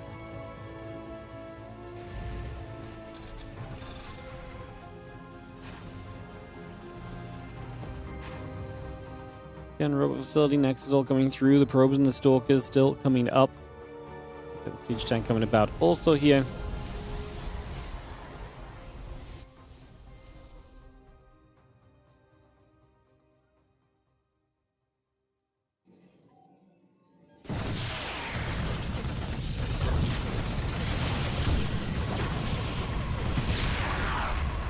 I see a couple of throws going down. Nothing too crazy just yet, though. Raven back around the top side. Stim combat shield and the +1 all still building through. Marine Marauder continues to come up at the moment, so we got a lot of that on the way. Got the Temple Archives coming about as well right there, so just going to keep that moving through at the moment. See where we can go, see what we can get up to as we figure this out. Tank shots onto a couple Stalkers as well will deliver a little bit of a punch. +1 Stim and combat shield all building through. The Stalkers move about, a little bit of bio coming over. Stalkers will get chased for a little bit. The Raven overhead, and do have that. Is going to be a little bit of aggression setting up as the bio is going to knock its way through some rocks. And Bunny going to have Stim and combat shield soon. He might have a little bit of a timing window here where he's able to hit before that storm is done. And anything you can do before that storm is done is generally going to be seen as a pretty big net positive. So kind of excited to see how that goes. The bio going to fight against those few Stalkers. Will do some damage. Combat shield and +1 and everything else coming through. Concussive shells coming up as well as everything else. Continue to bring that through just for the moment as the next is going to go down. So the third is just going to die straight away.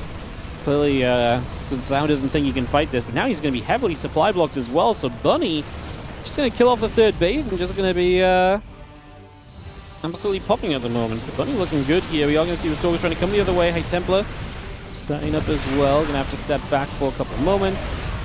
The Cybernetics core still taking a few more shots. The Marauders will do some more damage. Concussive shells, Marauders and Medivacs building. That's this army coming through. We scan about.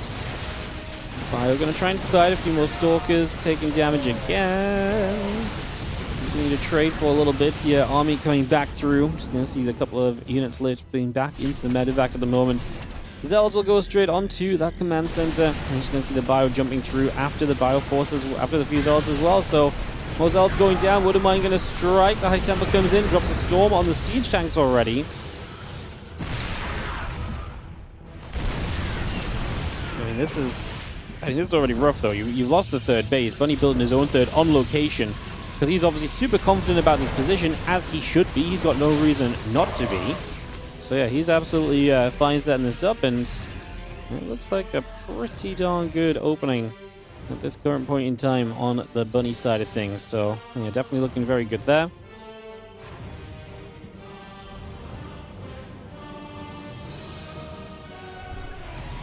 Prism still coming up, Ghost Academy coming over, all the command, the Woodermines, SCVs, and even the little armor upgrade coming through too. Got the Ghost still building about, the armor upgrade still coming up. Bio going to push in, this Nexus taking some heavy hits. Big Storm lands on a bunch of the Bio, is going to get the cancel. A couple of Woodermines going off toward the Zealots. The Stalkers blinking, trying to punish the lift and leave out of Bunny. Bunny supply 72 to 34. Doubling it up right now. And should be feeling very good about that at the moment. Definitely feeling pretty reasonable at this current point in time. There's a couple of order turrets putting some more work in. Just going to see the bio still coming over. Doing a little extra as we speak at the moment. Yeah, just getting better and better right now. Bio going to keep on getting some storms on them, but it's not going to be enough, and that will be a Bunny lead in this BO3. These two players are 2-0 in this group, man. Bunny has Trigger left to play. Obviously, figure more out about where Trigger's out after this series, but like right now, this is just an absolute kind of Bunny fest. I mean, if he wins this game, he's 3-0, and he knocks Zoun down. It's going to be difficult for Zoun to come over against him as well. Kind of a lot on the line all of a sudden in this next map coming up. Get this ready to go in a couple seconds.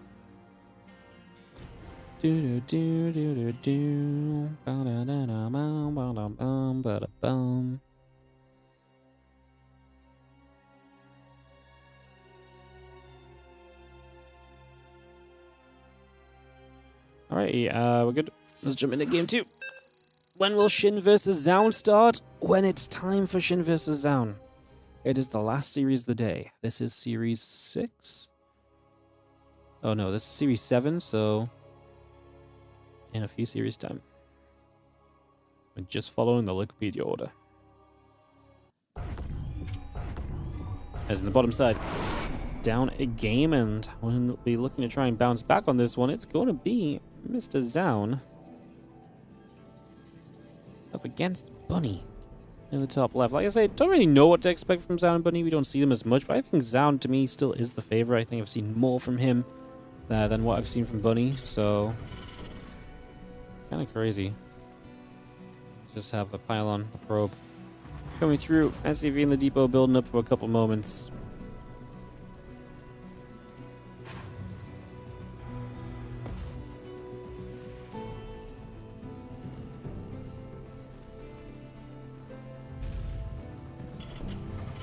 So yeah, order for the day is going to be Bunny versus Zoun, which you're watching right now. Then we go into Bunny versus Trigger, will be the last match of Bunny. Then after Bunny versus Trigger, we will go into the Shin versus Trigger, and then the Shin versus Zoun series. So that's what's coming up. So we've got 3 matches left after this one.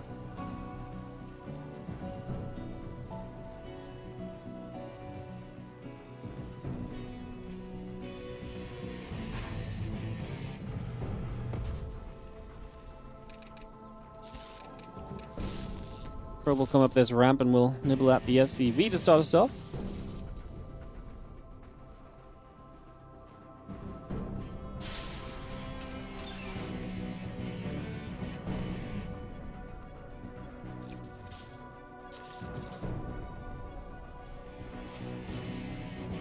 SCV's going through, probe going to be chased for a little bit. Reaper and the orbital coming about. Cybercore and the similar continue to come about as well.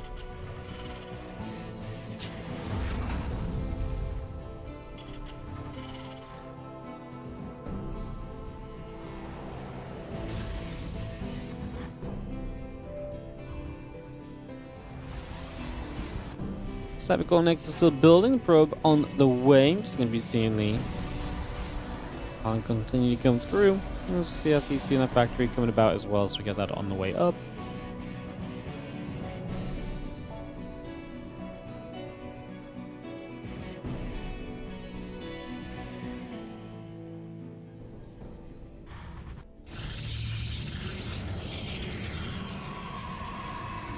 Let's see the Chrono Boost continuing through. Just going to be having the command center of the factory coming about. Twilight Council building, Depth and the Warp Gate coming through. Get a lot of that up and online just for a few moments. Get that started. See where things will go.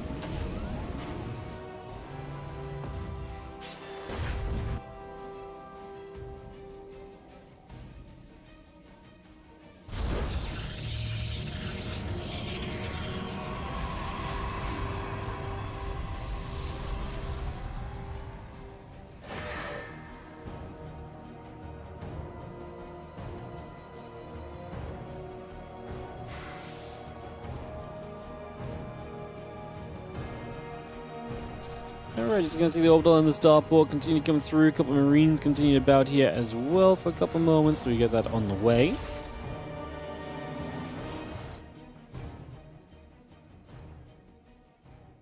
And again, the blink coming through here from Zoun at the moment.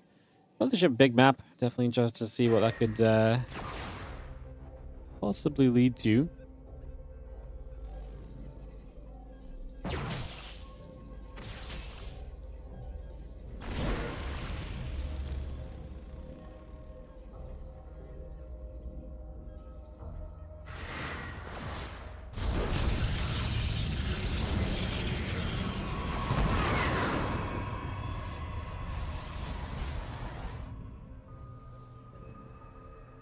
We're going to be seeing the tank, the Marines, the Raven continue to come about for a little bit. Just going to see the Blink and the Stalkers coming through as well.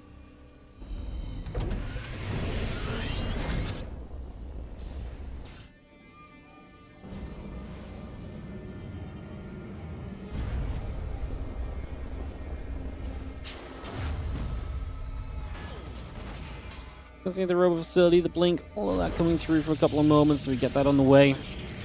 Just have ourselves the Sentry building 2. Take a couple moments here. Let's see where we're gonna go to.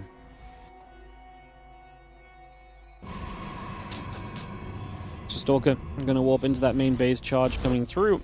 Got ourselves the refinery building over on the far side of things as well. Just gonna get that on the way up at the moment. I'm gonna fly by. There's a hallucination, nothing too crazy just yet.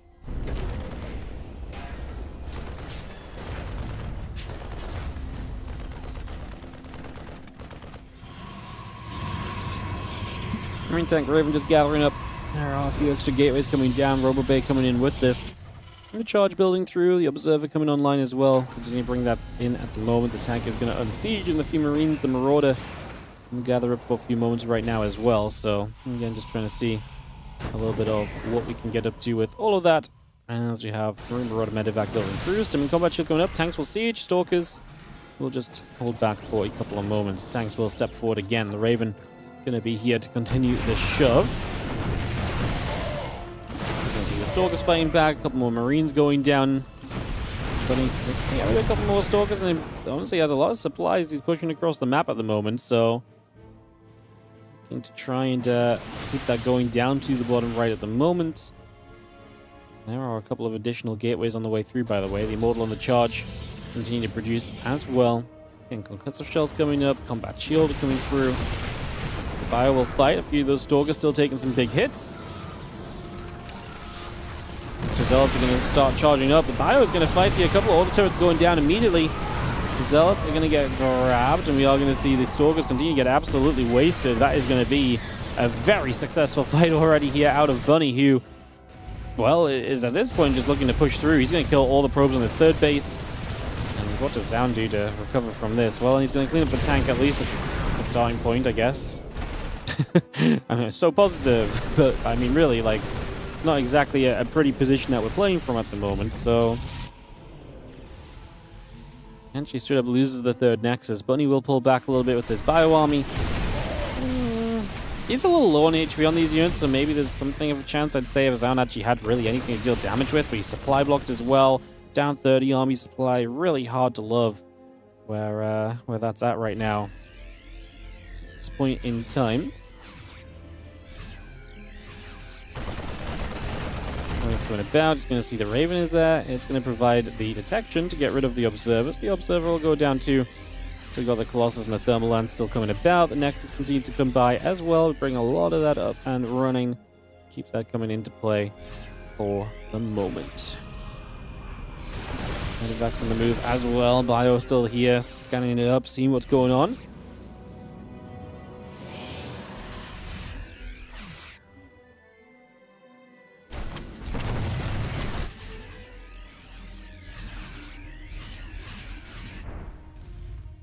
You can see the rest of this still moving about, so we take a couple seconds. Slow us down. Marine Marauder coming up for a couple moments as well here. Just going to see those Stalkers going to move back out into the center for a couple moments as well. Just going to bring those about. Away we go. Medevac going to go on a little bit of a boost. And Marine Marauder +1. All building up at the moment. Stalker's going to get caught. A little bit of bio. And we'll get some shots off those Stalkers, taking some hits right from the get-go. And we will have the rest of this Bio Army still just moving over to the right-hand side. There is a Nexus a bit further up, so Zoun trying to sneak a base into play, which, let's be fair, is probably one of the better ideas he's got, because I don't think much else is really going to be helping Zoun out at any time in the near future. His position does seem a little miserable. It definitely does not seem like the kind of position you want to be in. He's playing from a rough spot and having to figure out a way back into this at the moment.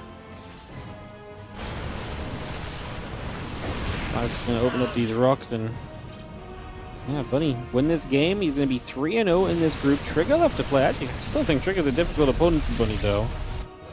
Still think Trigger's a difficult opponent for Bunny, honestly.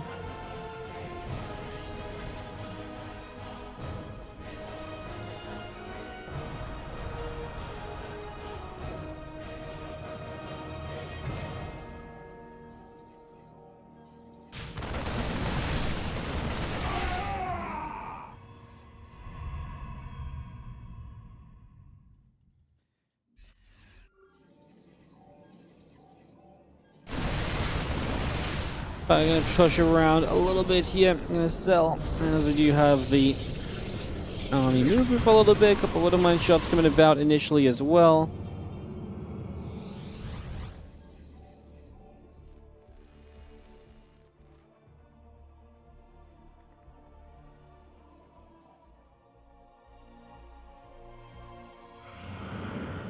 Going to be seeing a couple of Vikings going through. The armor upgrade still coming up. Stalkers are going to step forward. Hallucination gets taken out.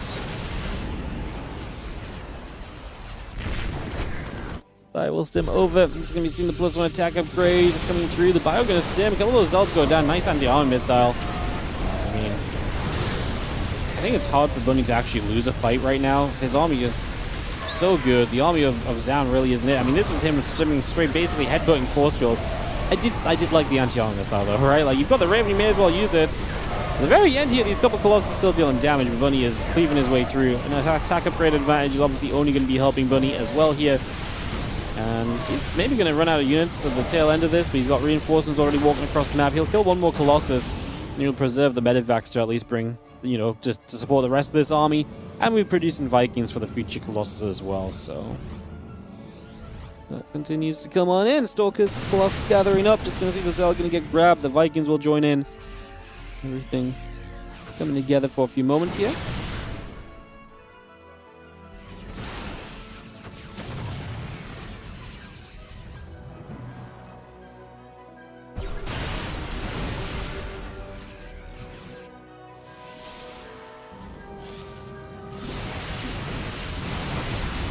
I'm just going to chase. A couple of those Stalkers will taking some damage again. Another Disruptor Shot going to fire straight through. I mean, Zoun really just trying to do anything he can, but I'm honestly surprised the game is still going on at 12 minutes. It's one of those games where he was definitely just super ahead from that first fight, and honestly probably could have killed Zoun a couple times over. Credit to Zoun, he did make it a bit more difficult for Bunny to win the game. But unfortunately not difficult enough, and that will be GG. So, GG. Alrighty, guys. Well, out of the Zoun versus Bunny, Bunny will be 3-0. And that sets us up for this next matchup, which actually becomes very interesting then. So Trigger, currently sitting at 1-1. Bunny 3-0. So win for Bunny is 4-0, and he is guaranteed first place of this group. Nothing can stop him from there, from taking first. Trigger could beat Bunny and then makes this group a lot more interesting, because then Bunny would be 3-1, Zoun would be 2-1, Trigger would be 2-1, Shin has 2 matches left to play. So this group could get very interesting. There's a lot of tiebreak scenarios that could actually happen. I think most of them come from Trigger beating Bunny. If Trigger loses, he's 1-2. Zoun could lose to Shin, he'd be 2-2, but then only 1. And then, okay, so if Trigger loses, but he beats Shin, so he's 2-2. Shin would be 1-2, beats Zoun. There is a cycle where Trigger, Shin, and Zoun all tie at 2-2 as well, in which case map score becomes very important. In which case I think Zoun is maybe in some trouble, because I feel like he's dropped quite a few maps on the way to the wins, because he dropped a map against Harstem that nobody else did as well, so that's something that Zoun would actually love to see not happen. He would much prefer Trigger to drop down a match, and then if Zoun's 2-1, Trigger's 1-2, Shin is 1-1. Then Zoun should be safe, because only one of Trigger and Shin can get to a second win there, I think. So Zoun would be a lot safer there in that case. All right, let's jump into it. Let's jump into this PVT once again, guys. And after this, we got a couple ZVPs to round out the group. So Bunny versus Trigger coming straight at you, getting into play right now.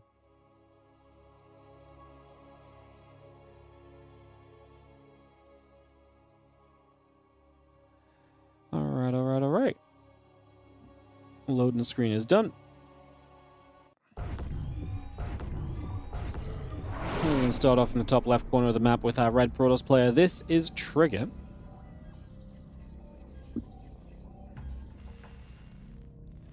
In the bottom right, our blue Terran is Bunny.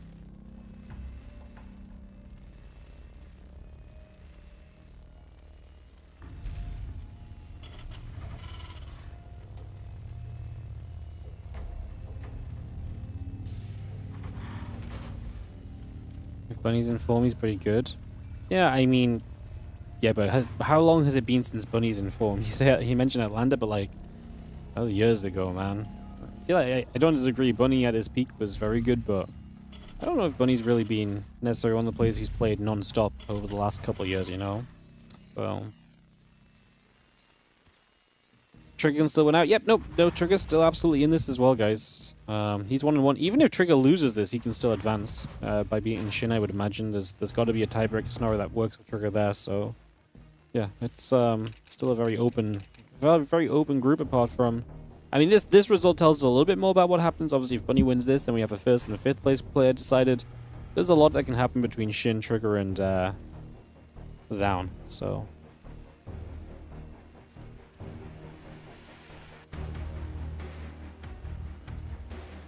Yeah, Bunny on a killing spree, man.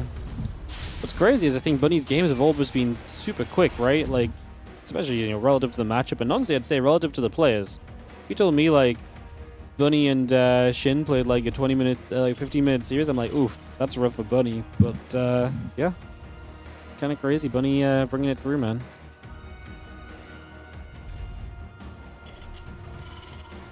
Bunny didn't drop a map yet. He's gaming. He is gaming.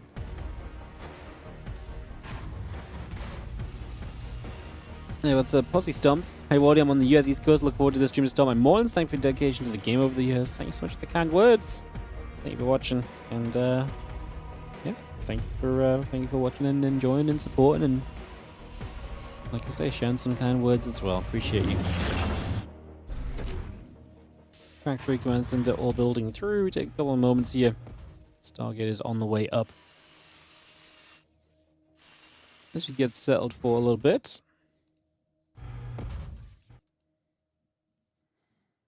Factory and the CC both building into place. Just going to be seeing the Reaper on the way about, moving around for a little while. Just see where things are going as... I feel like Ryung is watching the first-person view of Bunny right now. I'm on the Ryung cam, but he's shortcutting with some first-personing. Unbelievable. These guys trying to steal their observing, and they're observing from the players. Unbelievable.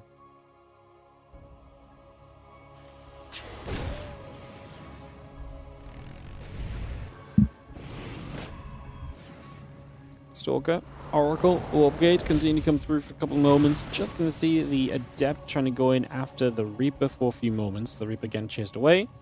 Starport is going to finish up the SCVs, and the Marines continue to produce through for the moment.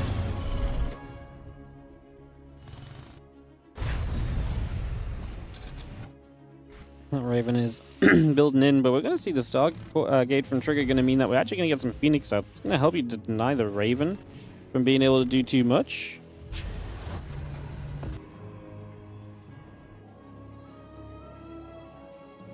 Yeah, Raven coming about barracks in production here currently.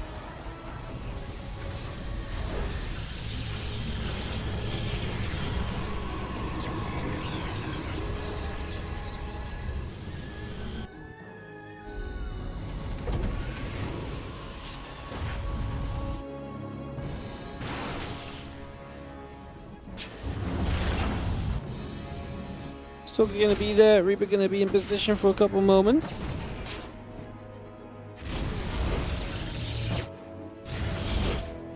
I was gonna see the Reaper hopping through. Yeah, I've got the Stim and the Charge both coming in. Just gonna be seeing the little grenade coming down. Again, the Stim pack building through, the few Marines coming up. Four refineries, drop the engineering bay down from Bunny as well. Siege up at Siege Tank. And that Raven continues to come through for a couple of moments as well. So we get a lot of that settling in here. Marine tank will join together.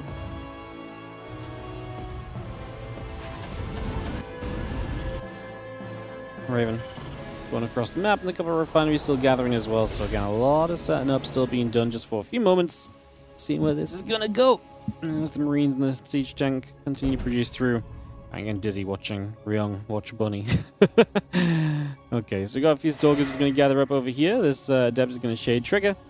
Is just on his way through to charge on the backup of the Stargate, which was only for Phoenix and an Oracle. And because we know about it as Bunny, I'm kind of surprised the Raven's actually here, because it feels like then the Raven's kind of given itself up a little bit, so a little surprised about that maybe. Let's see what goes on. As you see the Oracle and the Phoenix together, we'll take a bit of a move over. Oracle will drop a cheeky little stasis ward down over on this side as well. It's just going to put that in position straight away. And get that Oracle started up right now. It's just going to bring that into place for the moment. And on we continue. Big Bioforce Marine tank are going to come running across the map here. So big army going to come moving the other way. Get into position in these next few seconds and see what we can do. Well, Stasis Ward going to catch a Marine initially. Marine tank looking for the press into this third base. Marines are going to stim through. In we go. Commitment is made. Nexus is going to take quite a bit of damage here. The bio unit's showing up as well. Just going to come straight through with that. The Oracle going to go down. Not sure what it was trying to do. Now the Phoenix over here as well. Also going to be in some trouble. And Bunny is in killer mode right now, apparently. So Bunny's off and away. So you've seen the Zelda looking to try and come through. The Observer still overhead, trying to gather up as well. You'll see a few of these Zeldas already dropping down, and Bunny just in position, and Trigger is taking... What I don't love for Trigger is that he's just taking so much damage so quickly, right? Like, it's just he's doing a lot of running in, running out, and just taking shots, but then not actually committing himself. His third base just goes down. Bunny is just killing Protoss players today. He's just killing everybody today, man. Trigger is going to lose that Immortal. He's going to lose these few Zealots. These Stalkers are in trouble. Is there anything to stay in this game for us, Trigger? I think this one is a little bit too far gone as Bunny just shoves in and wins. Damn, Bunny, man. Bunny. He's just killing it. He's a map away from just going 8-0 in this group, which is really nuts. GG, says Trigger. Damn. Damn. Is Bunny just gonna bulldoze everybody in this group and not even look back a single time? It definitely feels that way right now. Crazy.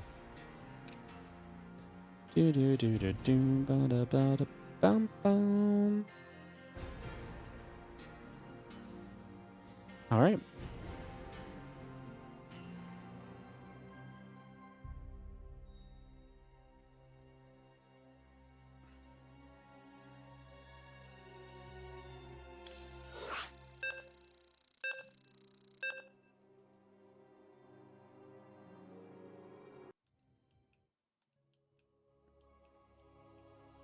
$10,000 feet coming up. Trigger and Bunny coming on through.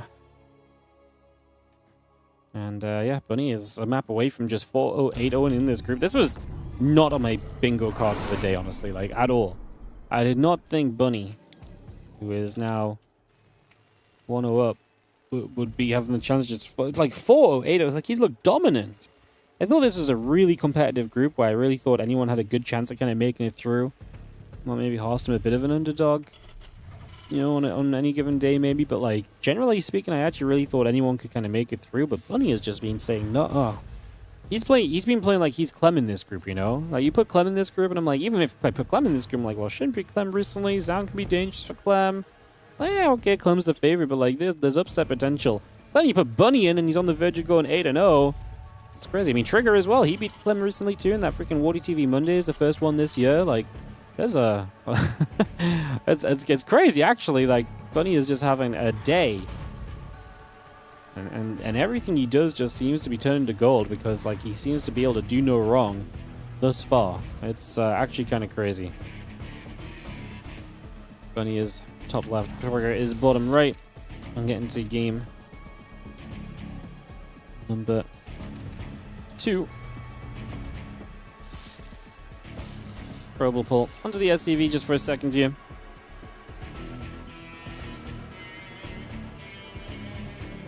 Think you would have rated Shin as the favorite of the group? Yeah, I think so too. Shin's had a lot of losses lately though that kind of make you kind of stop and think. I feel like Shin's consistency is at an all-time low where he can really still be very good, but then it really feels like Shin's starting to lose to almost can lose to a lot of people as well though, you know? Feels like we're at that kind of a point.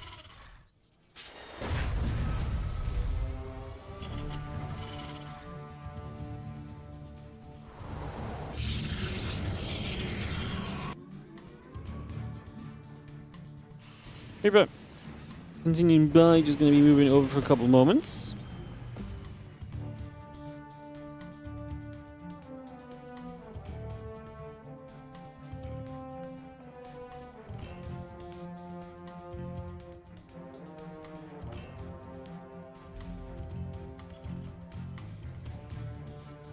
Be seeing the factory continue to come about here. Just going to be seeing the Stalker and the Wildcat coming about. Twilight Council and the Nexus coming through as well.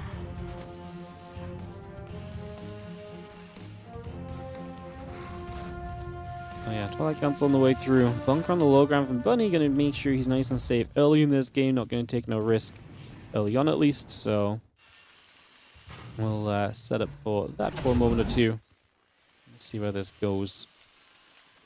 Again, Adept and the Warp Gate both building by. Reasonable at the moment. A couple Devo's going to raise. Reaction out the Marines. Hellion still building for the moment.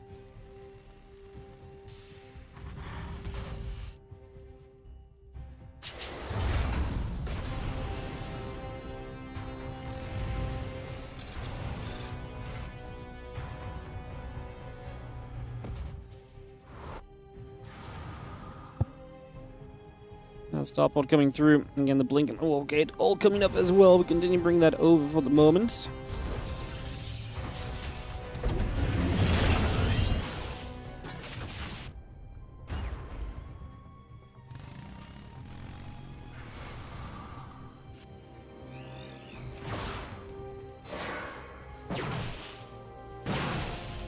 Let's see, the Reaper is going to get picked off. The Hellion continuing to come through.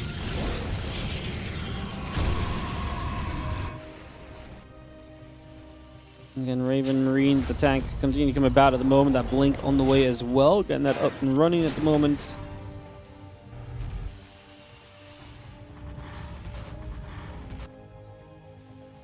yeah, blink and +1 coming about. The Raven continuing through.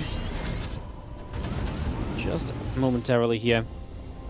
And we see where things will go. So, tank, couple Marines both building up. We are going to see the Adept trying to shade up to the high ground initially. Trying to see if there's an opening there to do anything. There's not really anything to do right now, unfortunately, as the Marines and the tank will gather up. And you just see Robo Bay, a couple of gates, the charge, all those bits and pieces coming through at the moment. And excited to see where we can take that as the Mule and the SCV step around. I see this Adept going to be in a little bit of trouble, perhaps, for a moment or so.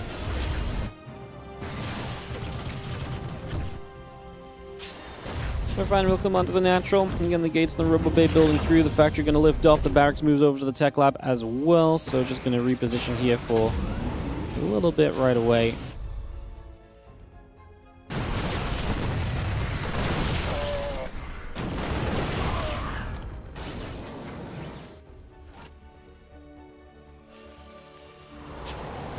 Marine Marauder Medevac still building through. Stim and Combat Shield on the way up. Again, a couple depots building by the reactor as well. So got a couple of pylons coming up from Trick currently.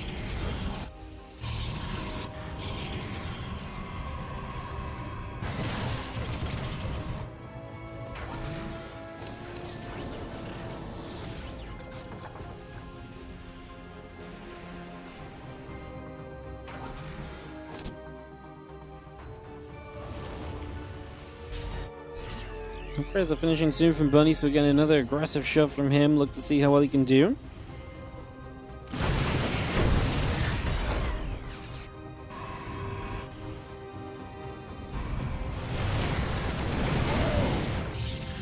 Just gonna see Thermal Lance coming about as Trigger tries to set up. Obviously down a game. Lose this and you kind of get into a bit of a weird position in the group as well. Puts a lot of pressure on your PVZ against Shin, so would ideally not like to let it get there, as we do see the couple tanks sieging up. Even if you win a map here for Trigger, we're talking about the possibility of, you know, tiebreakers. No one else took a map of Bunny, so if you take a map here as Trigger, that helps you out so much if you do end up tiebreaked further down the line. So that could be kind of a big factor too.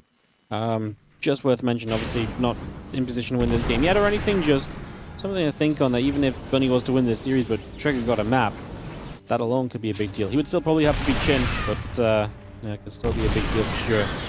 Telecolot's coming about. A couple of tanks are going to threaten the attack. As you can see, firing a few shots in here and there. Fire going to gather up. The Raven overhead. A few more Zealots warping in along with this just for a couple of seconds. So bringing that through. As we have the Fire Force still gathering. Just looking to hit the gateway for a few moments as well. Looking to try and get a little bit more out of this. Just going to see the Zealots going to start charging up. The tanks were in siege for a moment. Woodermines going to have some work to do. Ultra Turret to try and distract. We will get rid of one Colossus very quickly. No Thermal Lance. Thermal Lance just finished now. Oh my god. I actually think Thermal Lance is such a big deal here. I actually think the Thermal Lance, if it had been finished, these Colossus stay so much safer and they probably just don't die in the same way. So I can't say that I love that from from Trigger, because he loses a lot in the end. He loses a lot of his gateway forces, he loses a lot of his tech units as well. That really is a rough little situation.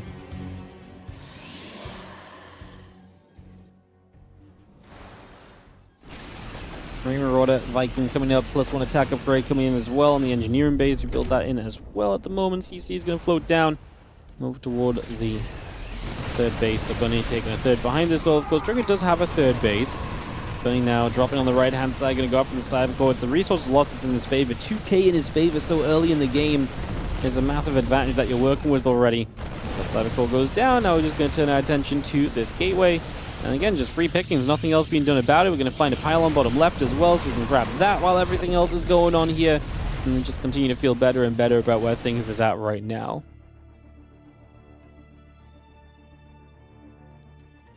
The army of Trigger just pushing about. Again, Prism and the attack upgrade is still coming through. Cybercore and the gateway coming online as well. We'll see Marine Marauder Viking still producing through and add an armor upgrade onto that as well. So continue to bring that about here currently. Bunny coming back over to the right-hand side.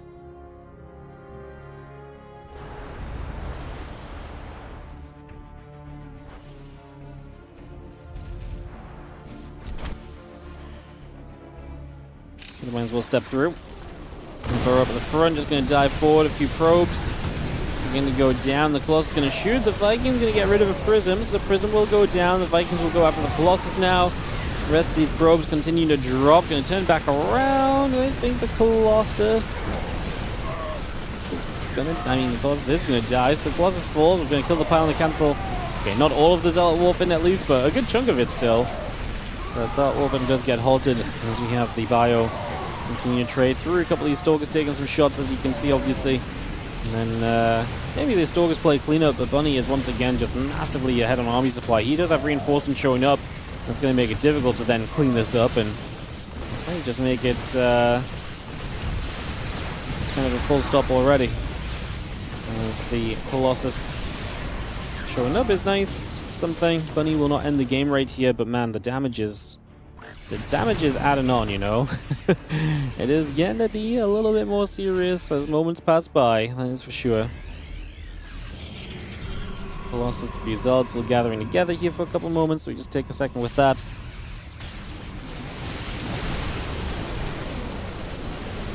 Another Widowmine shot just going to line itself up at the couple of Zealots there, so going to try and find a little extra.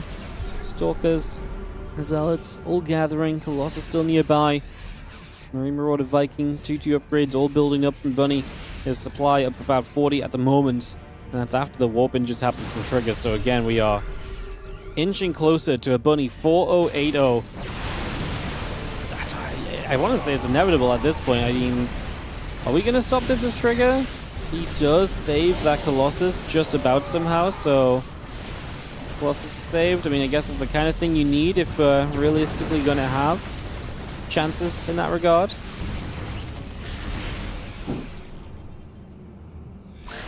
So that does make sense. I mean, we're going to see Trigger not giving up just yet. He is going to fight through for as long as he possibly can. Does not want to give this up easily. Absolutely wants to fight through to the bitter end. Bio and the Vikings continue to come about. Just going to see the Zealots, the Stalkers, the Colossus continue by. Just going to have the Colossus stepping away for a couple moments again. I'm just going to be seeing this Bio still chasing. One Colossus goes down, the other unit's getting picked away. The Colossus gets killed off the second time, maybe? So the rest of the Bio force splits away and tries to do a little extra. Bio comes back through. Colossus, as you can see, in trouble. Bunny powering in. Probably for GG at this point. I don't think Trigger has much else left to stand on here. Beforehand, there was a little bit of, maybe hope and reason to try and stick in it, but at this point, it's clear that you're just not getting anywhere, and that is going to do what we needed to. GG's Bunny to Trigger 0. Bunny, first place in this group, does not drop a map. What a day for Bunny. What a day for Bunny. 4-0, 8-0. What an absolute day for Bunny. Just absolutely nothing else to say, guys. What a great day from him. He's 8-0. Meanwhile, everyone else is at 0 map score. Like, holy. Even no one else went without dropping a map in this group stage. I mean, Clem went 8-2 in his group. Sola went 7-2, 3-1. I mean, see, his group was hard, but this group was hard as well. Like, these are not easy players. If I put Clem in this group, I think he drops a map or two along the way. I think he maybe goes 4-0, but I think he drops some maps along the way. Bunny just stomped today. Like, he just woke up and he chose rabbit-based violence. Crazy. Actually a bit crazy.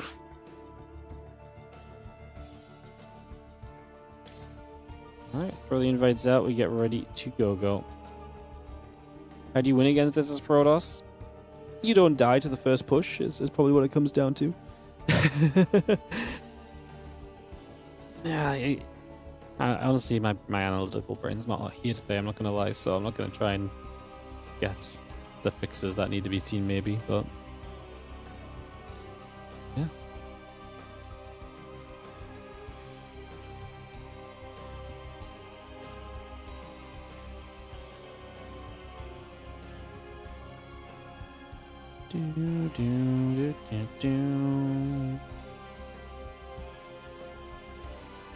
Julio.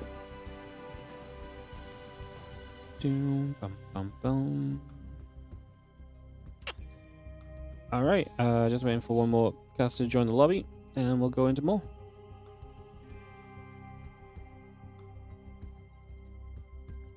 Bunny's underrated since just because he struggles at TVT. I think Bunny's underrated just because he doesn't play that much, honestly. I don't even know if Bunny's underrated. Like, when was the last time we really saw Bunny actually? This isn't meant to sound mean, but like, when was the last time Bunny really did something that was like, wow, look at Bunny? Like, to me, the last time he did something like that was like he won a WardiTV Monday, and that was the first thing I think I'd seen from Bunny in like a couple of years where I was like, man, Bunny's playing good lately, you know? So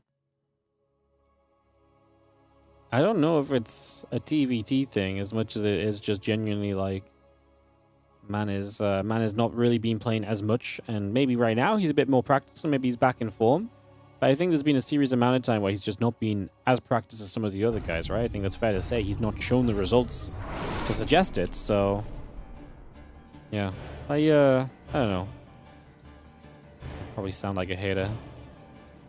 Gosh darn it.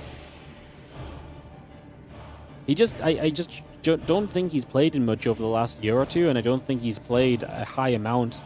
You know, when we did have like GSL and stuff last year, he made it in and then he got knocked out pretty swiftly, right? Like, these are the sort of things that, you know, dictate your kind of expectation of somebody, and hence why my expectation of Bunny is, like, cause I don't want to sound mean, like, but like, it has to be on the lower side because he's just not shown us much for a while to kind of say otherwise, you know? I love Bunny. I really do, but like, results speak, you know? Bunny beat Sarah, lost to Hero in finals 3 years ago. Yeah, 3 years ago. Like, freaking Atlanta, man. Like, this is such a long time in StarCraft 2. I'm talking about how good someone is. I'm thinking about the last year. What have they done? What did they qualify for? You know? What's up, Fadsley? How you doing? Good to see you. Thanks for dropping by. If you are enjoying the stream today, guys, not on a major sellout session a day, but if you do enjoy, hit the follow button, like and subscribe on the YouTube. Don't forget you can obviously support the channel by Prime subbing and all the rest. Check out the Patreon at patreon.com/WardiTV as well. Little humble sellout at the start of our second to last series of Trigger and Shin. So we know right now, so Shin is 1-1 with 2 games left to play. He has to play against Zoun as well. Zoun is 2-1, Shin is 1-1, and Trigger is 1-2. Do you think Trigger has a good position to get, like, I think Trigger needs to win this, because if Trigger loses this, he's out, and then Shin and Zoun will both advance, and they will fight for 2nd and 3rd place. But if Trigger wins, there is absolutely going to be tiebreaker possibility based on what else happens. So that's going to get very interesting. It's a big one for Trigger, as this group definitely kind of lies a little bit on what kind of happens here with him as this gets to go.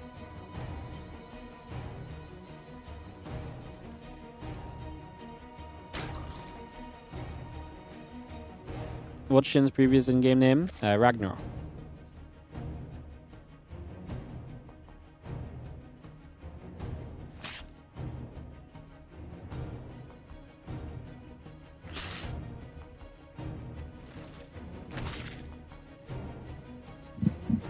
Going about what we'll get coming up. Stargate is building on through. It's going to see the Link Speed and the Queen continue to produce at the moment. Probe coming around. Take few moments and settle in. Wow, we even have a freaking Shin command. Holy. What? You have a Shin command? That's crazy. I do remember him playing under Hebion for a while, which is probably why we had it, to keep explaining people why he was renamed to Shin, but he was not playing under either Shin nor Ragnarok. Hasn't his ID been Shin for like 6 years? No, not 6 years. I'm gonna guess like 3.5 years. Let's have a look. Let's Wikipedia. When did he name change? Does Wikipedia even have his name change?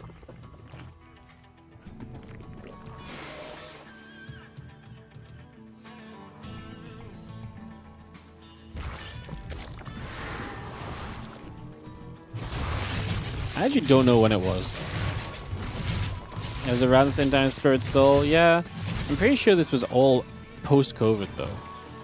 You know, like 21, 22 or so at least. You know what? I actually think I know I can check. Because he won WardiTV 2020 as Ragnarok. And that was held in January of 2021. Yep, so he was Ragnarok in 2021. He was Ragnarok in 2022. Oh no. This one was 2020. I'm so confused. Yes, okay, sorry. So he was Ragnarok in 2020. Yeah, we did this at a different time of the year. So he's Ragnarok in 2021. He did not play in our tournament in 2022. No! He was Shin in 2023. So, go to 2022.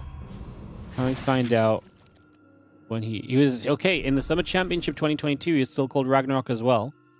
So he was Ragnarok in basically between like August and January of 2022 to 2023 is when he became Shin. Look, I'm doing my best to figure this out for you guys. I'm deducting. Okay, when was WardiTV 2023? Oh, that was the end of 2023. So it was probably around 2020. It was probably during 2023. It's probably during 2023.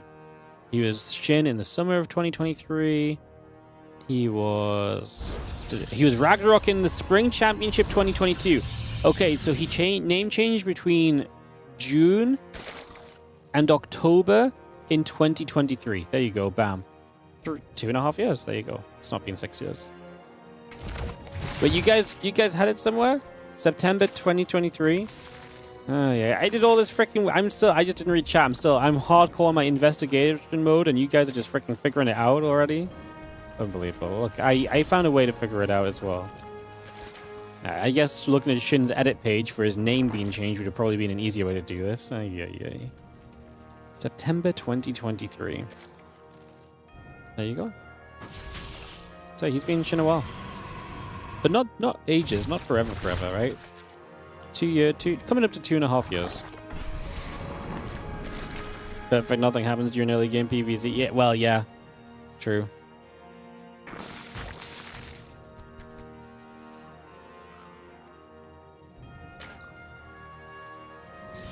Archon charge +1 coming about. The Immortal coming through. Just gonna see the few Lings coming around as well. Gonna go for the couple of High Templar. Gonna see one going down, actually. Nice little catch from Shin. What are we doing in this game? I need to catch back up. Hydra Den down, so we're just going to play Ling Hydra. Looks like Ling Hydra, well, 75 drones. Kind of surprised we don't see a Bane Nest, though, if Shin's going to play, like, 75 drones and a lot of, like, Ling, you know, like, continued Ling Hydra aggression. Because then you'd probably imagine Ling Bane Hydra is maybe a bit better. But maybe just 75 drones just going to send Ling Hydra?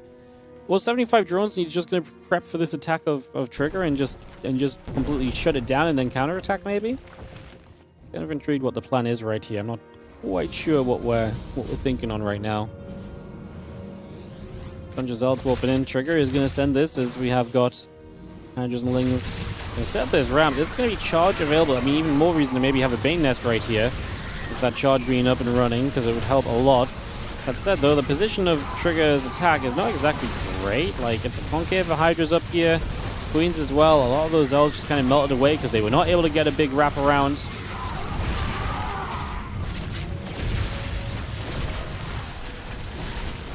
Couple of Hydras still being chased. The Archon Immortal coming back through. The Adepts and the Zealots gathering. Link Hydra still building. Let's go. Augment's coming up. Just gonna see the Hydras continue to go. Chase down these units. This was a shutdown. Trigger just decided to full send into this. And Shin was very, very ready. Maybe that's just what Shin realized. He figured out what Trigger was doing. Spammed units, and boy, was he ready for it. Boy, was he ready for it.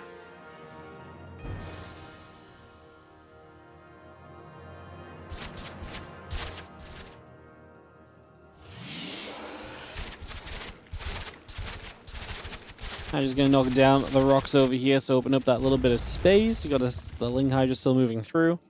Let's do attack upgrade coming up. The Immortal and the Nexus on the way in. See, the Hydra's going to knock down a pylon already as well. Just going to open up this space. I mean, this is going to be deadly. Trigger's on the wrong side of the wall off, guys. He's on the wrong side of the wall. And unfortunately, that's going to be very bad for him. I already thought it was bad, but this is going to make it even look worse. As even the Prism goes down. I like the idea of the Prism trying to power up some gates and get some extra warp-ins and the Robo going again, but Prism dies and Trigger supply ain't gonna lie. It is gonna be Shin to take a game one. Can we get a game that surpasses? We had one game of PvP that went past 15 minutes. We haven't even had another game get close to 15 minutes, have we? It has been an absolutely just bull rush kind of day since the first half of the stream. Like, the first half of the stream wasn't slow. It wasn't, not even the first half, really. The first match was like a bit longer, and since then it's just been like people can't get out these games fast enough. It's crazy. What's going on? Chill out, guys. Calm down. Calm. Chill. All right, everyone's joining our lobby. We should be good in a moment, guys. Get myself.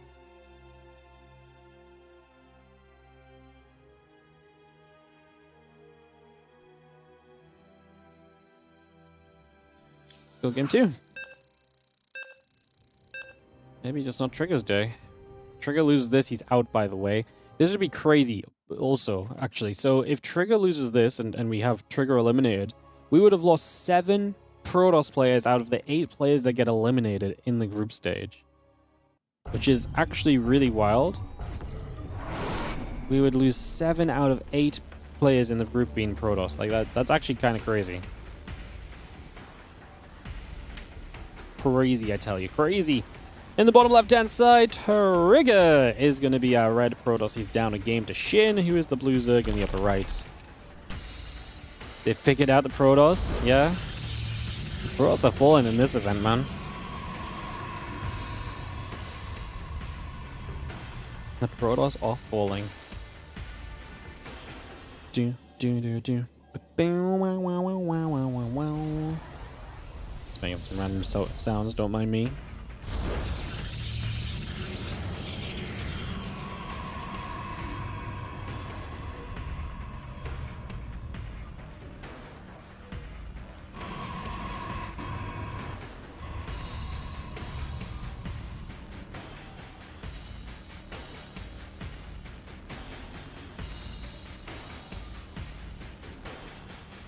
You know, I guess it's a harder group than Clem.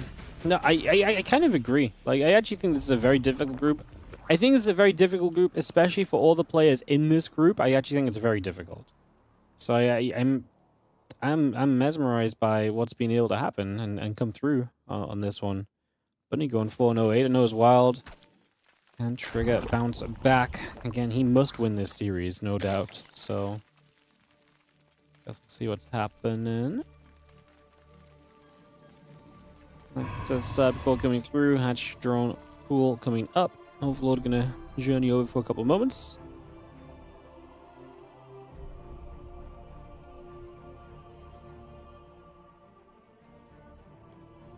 Excess cyber core building in, and we see where we will go. Overlord will gather for a couple of moments here. Yeah, that cyber core in the next. It's all coming up. Probe coming through as well. Overlord will chill at the front for a sec.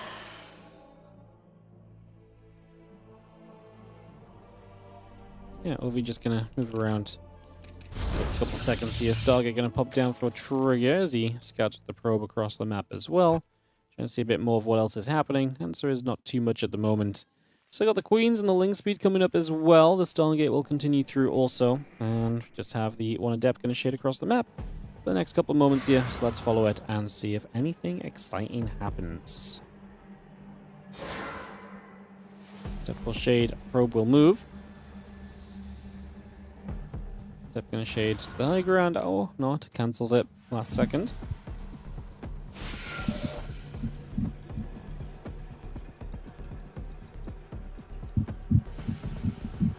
Stargate's about to finish up. The extra probe still coming by. Ling Speed, Queen, Lings in the drone continue to produce. The hatchery coming over. You can see the hatchery coming down on the third base. The Lings will continue by as well. The Adepts will shade once more.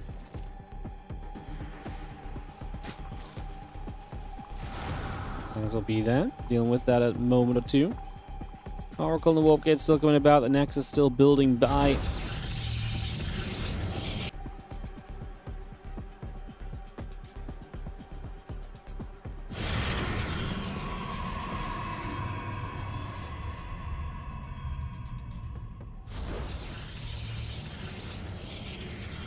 Just gonna put that down for a moment. Hatchery coming into the third base here. Just gonna set that up. We will see the Oracle. We'll go across the map, so Trigger will be moving the Oracle to the top. And again, the Warp Gate coming by. A couple of probes in the Nexus and the Gateway coming through. You just see the Oracle is going to be jumping onto. That's Spore. We kill a drone. Queens will be there to help push the Oracle back a bit further. Gets pushed up to the top side just for now.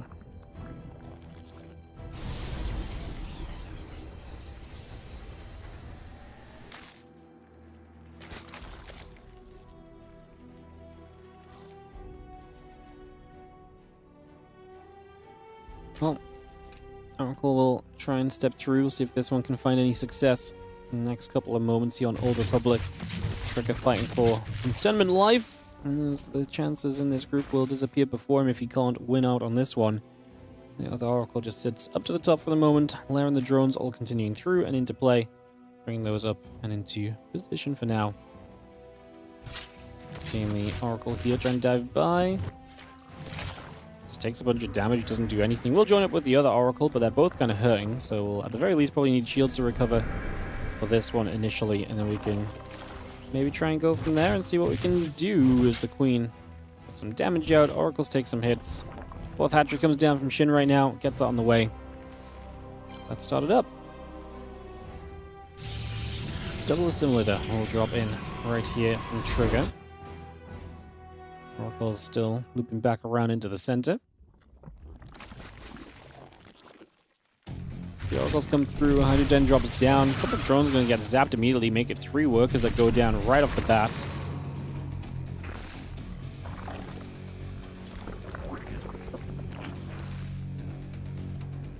It's not bad, but it's also 3 workers almost 6 minutes in the game, and those are the first real drones we've killed beyond one earlier on, so it's okay, but we're not going to lose our minds over it. You're all going to see Shin opting for the Spire. Okay, he's going to do a bit of everything. Hydrogen, Spire, and a melee upgrade, so I'm very intrigued. Did this Bull got scouted here, so the Spire did not get scouted. Did the Hydrogen get scouted? Yeah, so this is interesting because it looks like... I mean, we actually are going to build Hydras anyway, though. I was going to say, you don't know about the Spire here as Trigger. How much will Shin build into the Spire? He'll build a few Hydras, and then maybe we just save and play pure mutas from here. I don't really know. Oracle's activating. Lings get chased out of there. Still got the Storm and the +1 coming through, and the mutas and the melee upgrade coming about as well. Bringing a lot of that online. The couple Oracles will head back toward the top side. The Zerglings and the Hydra will come over. These Zards are going to charge their way in, and the Lings will look to make their way on top of these Zards as well. It's going to be an easy catch. So it really just looks like Ling Hydra, but then the reality is mutas are going to show up, and I don't know if Trigger is really aware of that, and don't know what he's going to do about it, because he doesn't have Blink. So he's not going to have Blink to deal with mutas. He will have Storm, but there's only going to be so many Storms you can drop, and the mutas are going to be very mobile. They should be able to stay out of a lot of the trouble that you might think they get into here, so... yeah.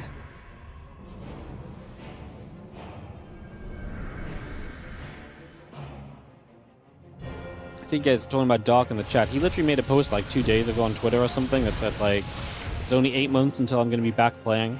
So it definitely seems like he is going to make a return to SC2, from what it seems.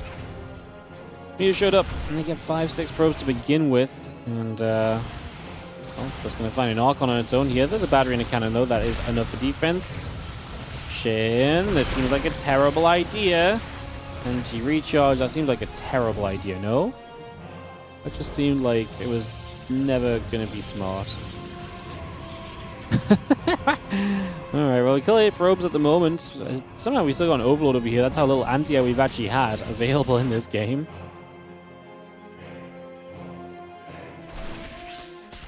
Things will fight. Just going to see the little wraparound and a couple of Zelds going to go down there as well. We're just going to still just kind of come back in position. Going to get a cannon again. It's just being annoying. We're going to keep doubling down on the mutas. Now, we are building some Phoenix as a response to this from Trigger at the moment. So, he starts to get an answer to that. He gets that set up. It's going to be seeing the mutas pulling back over the other side. Just going to swing around to the right side where the Ling Hydra is waiting. There's only those first few Hydras, so it was just a few Hydras. Then we've kind of just decided to go from there and see what we can do. Another Storm or so coming down. Just going to be seeing another Storm coming in, just hitting those mutas for a little bit of time, pushing them back around at the moment here. The Stasis coming down as well. Lots of setting up being done. And we have some meters, just trying to find again, just an opportunity to jump on some of this army. The count is getting pretty heckin' high at the moment. It's Ling Hydra. We're building 2 more Stargates out of Trigger, which I don't really disagree with, and I can absolutely get behind, because obviously with this amount of Mutilas, just more Phoenix is absolutely going to be a good call. We lose one here, unfortunately, before we micro it back as the mutas turn on it. Now we're going to lose the Oracles as well. They just sit idling near the mutas, giving them kind of free pickoff. That doesn't really need to happen. Let's move back down the bottom. The Lings pull back over. Just going to see 1 cannon, 2 cannon, both going down. Turn back around, thinking about probes maybe. We're going to go for a Phoenix instead. Now going to go after a Pylon. Just going to kill the Pylon and the Phoenix. That's efficiency. The Pylon that powers 2 Stargates also managed to splash onto one of the Phoenix. Now all 3 Stargates are depowered. Okay, this is bad. This Mutila's count is crazy, and we're going to jump onto a couple of High Templars here. This Archon's not going to be enough on its own accord. The amount of anti-air is an issue at this point in time. As, the main Nexus has gone down already, and Trigger is... He's bleeding out, man. Storm comes down. The mutas are going to fly through the storm. Just jump on the Archons. One more Storm. Don't get me wrong. A lot of these mutas are low, and maybe they should back away and get some regen going. I mean, back away, I guess, if they were under more pressure, maybe they would have backed away. Just didn't need to here. Shin 2-0. Man, today has just been brutal. Like I say, today's not the day to be a losing player, because if you're losing, you're getting absolutely murdered. It's actually a bit crazy how impactful that's been today. It's been brutal. All right.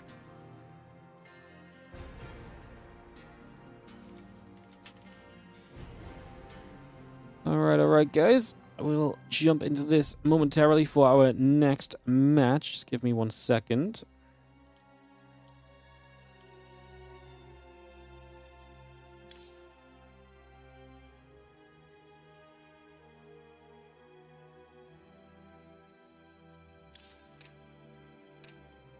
Cool. It's going to be Shin vs. Zoun to wrap up the day. As we just invite people in for a second, I will just run some ads, and I'll just BRB 1 moment, guys. And we'll be right back with you. Enjoy this album. Hello everyone, and welcome to the WardiTV sellout button, where we press 1 button and tell you guys all the ways you can support the stream and the StarCraft 2.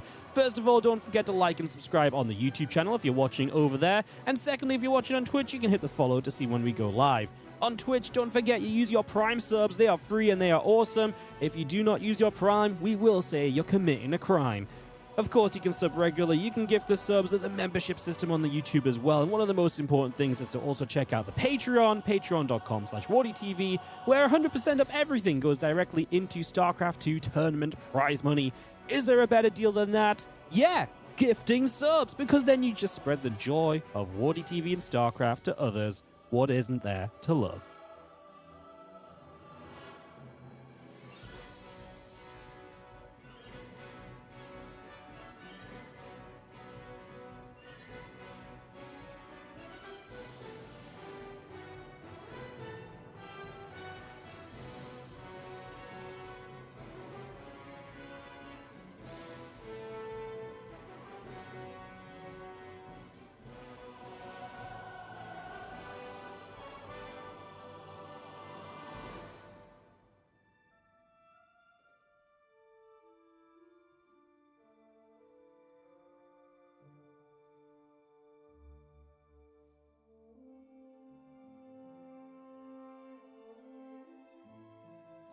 Hope this button was entertaining, guys. Let's go into Shin versus Zoun. Let's do it. Let's do it. Old Republic coming up for our last match of the day. Isn't that crazy? Answer: yes, it is crazy. We sped through this. One best of 3 to go. Let's see what Shin and Zoun have for us here. So just to clarify where we're at with the group, basically. So to clarify where we're at, so Trigger eliminated, Harstem eliminated. So Shin and Zoun will both advance. The winner of this series will take second place, which is just a slightly better seed. Second place means you play against either Solar... okay, I actually don't know if it's a better seed, actually, when I look at it right now. Second place means you play against either Solar, Yakov, or Clem. Whereas a third place means you play against Classic, Björn, Max, Pax, or Cure. They're all good. To be fair, they're all good. Okay, there's not really an easy easy way out of that. Someone who finishes first is going to have to play Hero. That's going to be a sad day. I really hope that's not Bunny. I really hope it isn't Bunny that gets Hero. Oh, he played so well today, man. Like, he deserves better than that, you know? I really hope it's not Bunny. If Zoun 2-0, he takes second place. Shin only needs a map. Nope, they're both 2-1, so it just straight up is a winner moves on in second place. Map score does not matter. They're both 2-1. Winner will be 3-1. Loser will be 2-2. So yeah, map score does not matter here.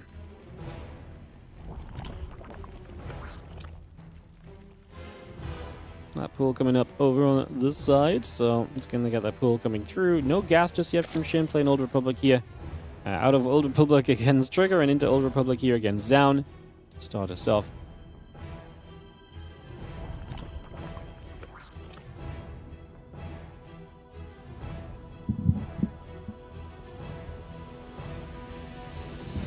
Match coming about. Extractor on the way. Couple Lings building as well for a few moments. Got that on the way up for now. And yeah, Cybercorn so coming through as well, so nothing super crazy just yet. Gonna see a Ling, gonna chase around the probe for a couple moments and get onto that, so just chase that around a little bit, get that moving. And yeah, Cybercore, Nexus both building up, getting that underway as well for a moment. Maybe he destroys Hero, maybe he would. I'm just scared that would be next week and not today, and today seemed to be Bunny's day, you know? Today seemed to be Bunny's day.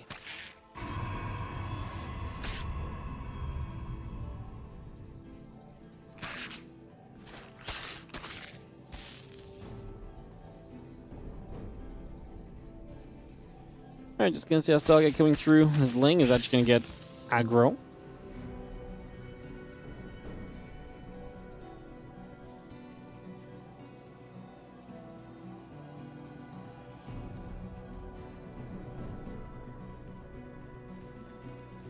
And Stargate building up, the Adept gonna shape through for a couple of moments.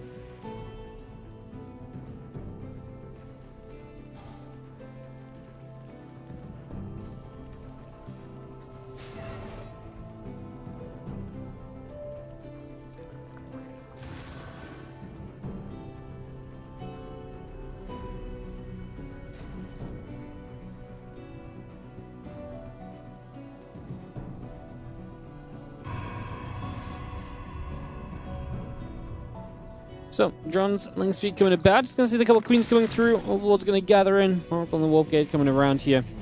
Just gonna be seeing the Lings gathering up. The extra drones in production. Gates on the way through the Oracle building. Yeah, a couple of spores will be building out here as well right now. So get that all on the way.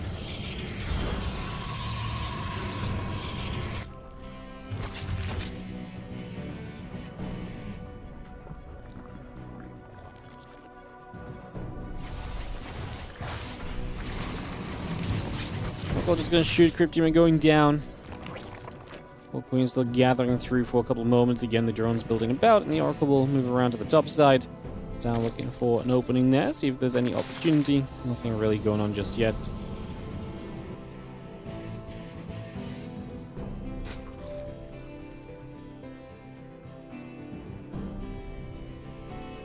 And Depth's just gonna move about. It's gonna be seeing the Forge and the Twilight Council still coming over.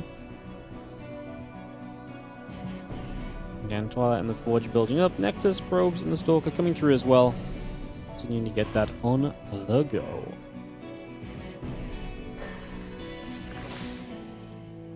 Yeah, the drones, the lings, the lair, all of that continuing through. Just gonna see the Twilight Council about to finish the battery, still building. A couple of oracles fly through, and they're gonna take some shots off the queens. The queen's gonna try and get there, and the oracles turning their attention in a different direction right now.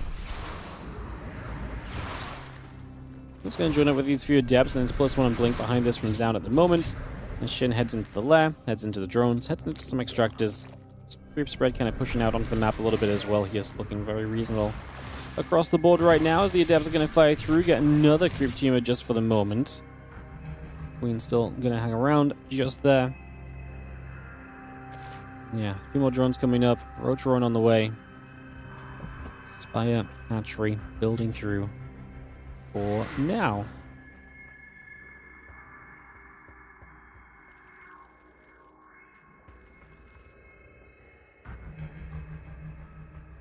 And robot facility, those extra gates all coming about. The blink and the +1 will continue to build through as well. Just going to see those oracles going to chill about, and the queen's going to be there to whack back in return. Oracle's going to drop one more revelation down. Just going to fire that again for a moment.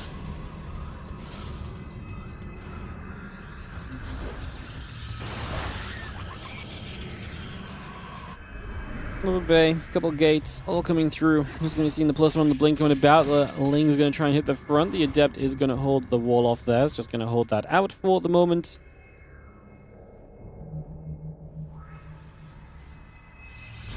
See with that roller bay coming up, going to be a fun bit of tech that Zoun has to work with here. So excited to see how that goes and what that plays into over these next few moments. That Oracle, just going to drop that stasis sword down, so you're going to spread that down. The few Zerglings go back the other way.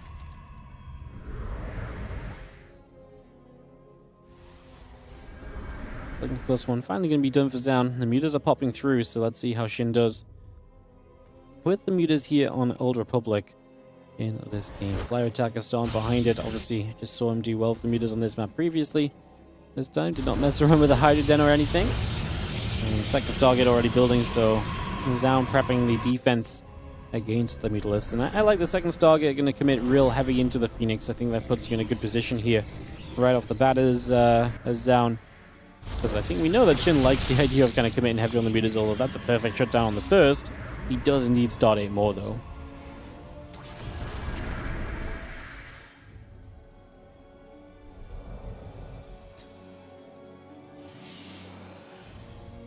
Well, the Phoenix is coming about. The Stargate will be... Number 2 will be done soon. The few meters will try and find what they can. I like the single Ling popping a stasis ward. That's always just going to be of aid to you, right? That's just going to be a bonus, so we take that. And the Stalker's again chasing off to the sides for a little bit. Extended Thermal Lance continues to come through, building that into place again. That Colossus range up and ready to go behind this. Let's just see the couple of Phoenix continue to come about. So the few Phoenix coming about. The stasis wards dropping down. It's a lot of mutas that are going to continue into play right now. It's just going to continue those into play for the moment. The muta's going to turn onto the Phoenix. A couple of the Phoenix going down already. Stalker's going to show up. Muta's going to get hit. Phoenix still taking some extra damage right now.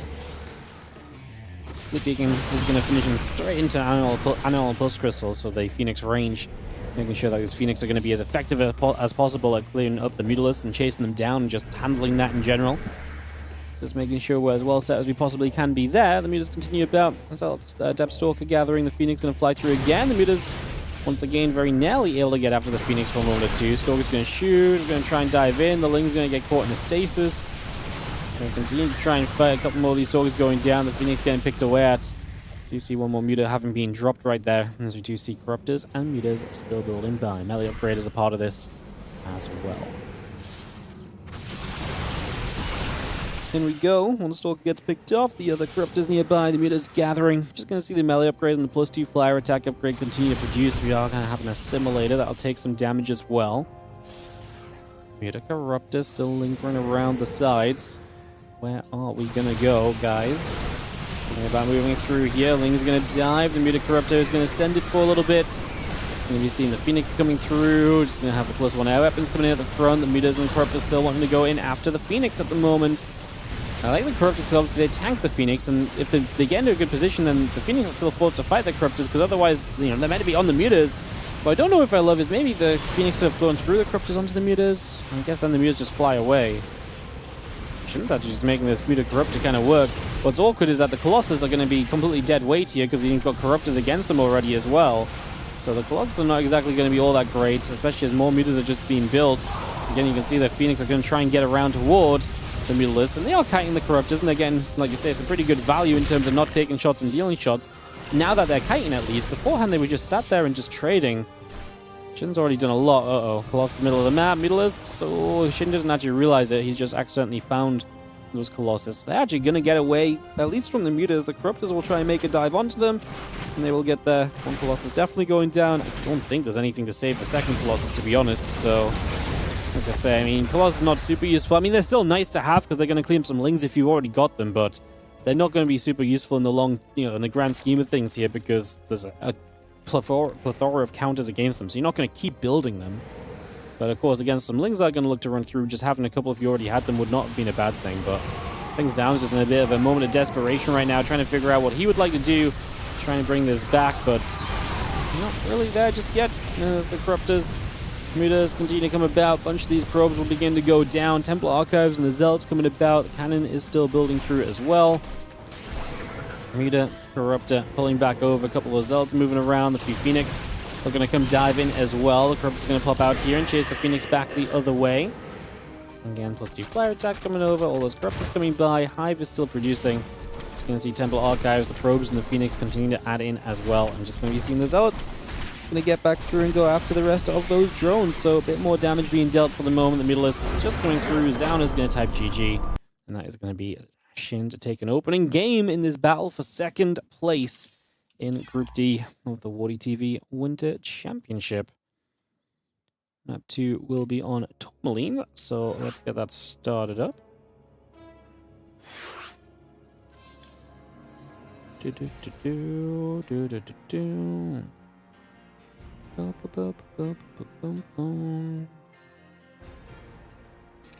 Inviting everyone in, guys. Tourmaline for map 2. Shin with a 1-0 lead. Say Tourmaline coming in for our second map here. Get this ready to rumble.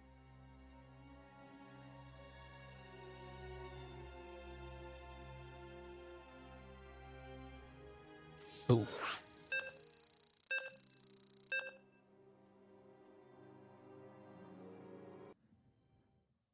GG, nice strategy. Yeah, I kind of like the mutas on that map, you know? I actually feel like they're very fun. They're very good. It's a bigger map as well, right? So that definitely helps as well. Muta players have been common and successful lately because of a small spy buff. Yeah. I mean, I think other stuff kind of brings the mutas back into play as well, right? Certain other changes kind of make the mutas a bit more viable too. Like Bane's being a bit stronger makes some of the muta styles a bit better as well, especially, so... can kind of justify getting into it a little bit more in that regard. So yeah, there's a couple different bits and pieces, I'd say, reasons why it works. But obviously the map pool has a big impact as well. Like, I think in ZVP mutas were always viable. It's more so like ZVT muta styles are kind of back a little bit. ZVP, it's more so like the map pool kind of allows for more of these muta maps. And Old Republic especially seems to be especially good for the Mutalisks as well.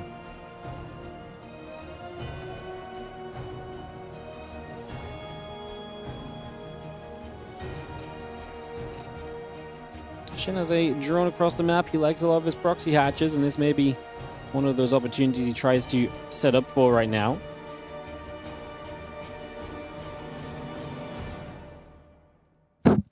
Sorry, just accidentally punched the microphone. Always smart. How dare you listen to me? Bam, bam, bam, bam.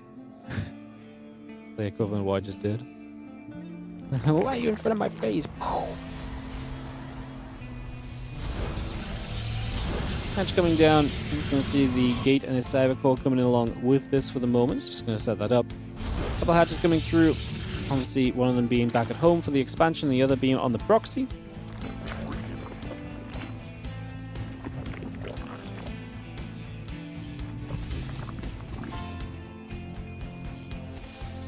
Yeah, Storm does make mutas a bit better too, right? Because Storm also allows the mutas to actually take a storm and then be healthy still, because mutas are always moving usually, so they don't sit in storm. So the more instantaneous damage of the previous storm is probably a little bit more of a safe haven against the mutas than it is now. And that's also a good point. Like I say, there's a few changes I think which kind of make the mutas to be a bit better overall.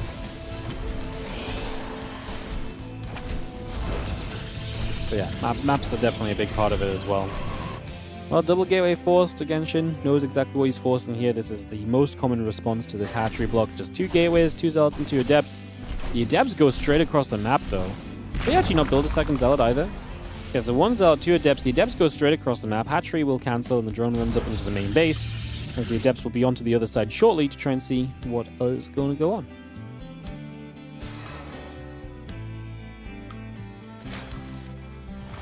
Drones move up into the main, couple of lings move down, queens are still in production, adepts, warp gate, and the assimilator continue to come by at the moment. That next is still building into play, just for now. Get that all set up. The 2 adepts just going to go straight after the lings for a few moments. Going to shade those adepts back down to the bottom side. Again, the ling speed building up, the nexus coming in, the adepts and the warp gate all producing as well.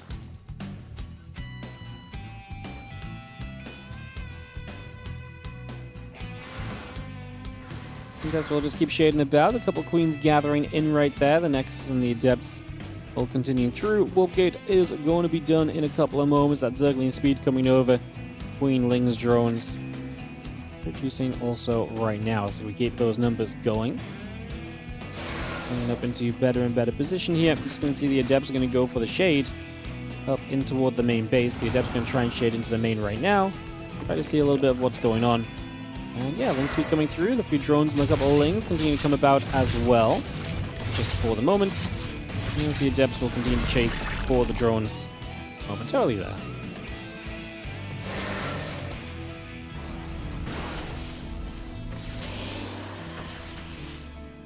Adepts pull back. Still going to be there. And we have the Stargate about to finish, so we will see some tech coming online now for our Protoss player. We'll see how Zoun looks to use this as we get this all settled into place.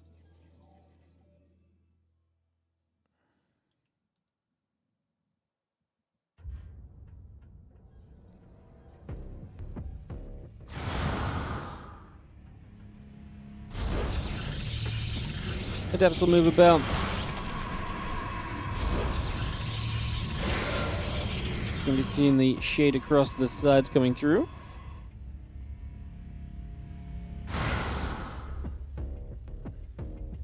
Drone building from Shin as he preps himself to play a bit of defense here maybe early with those roaches. Again, we know Shin is such an aggressive Zerg, so we're kind of just wondering when the aggression is going to start hitting, you know, when he's going to flick the switch and be like, okay, it's time to fight. Because it does feel like that is almost always just not far away when Shin is in play. Very similar to Soul. Maybe less aggressive than Solo, though. Solo's been so aggressive in this matchup for so long now. There's been a few times where Shin has kind of set up just straight for like a later stage of the game, so... Thing's gonna wrap around. Adepts are gonna get caught. The Oracle is gonna get shot at by the Queens. Pushing that back.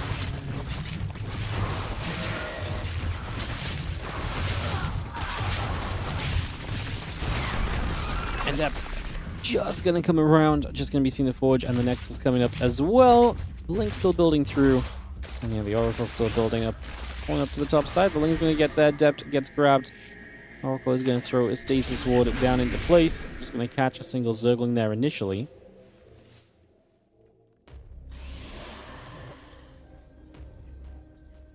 +1 and Blink all building through. The couple of gateways continue to come about as well at the moment. That battery also coming online here.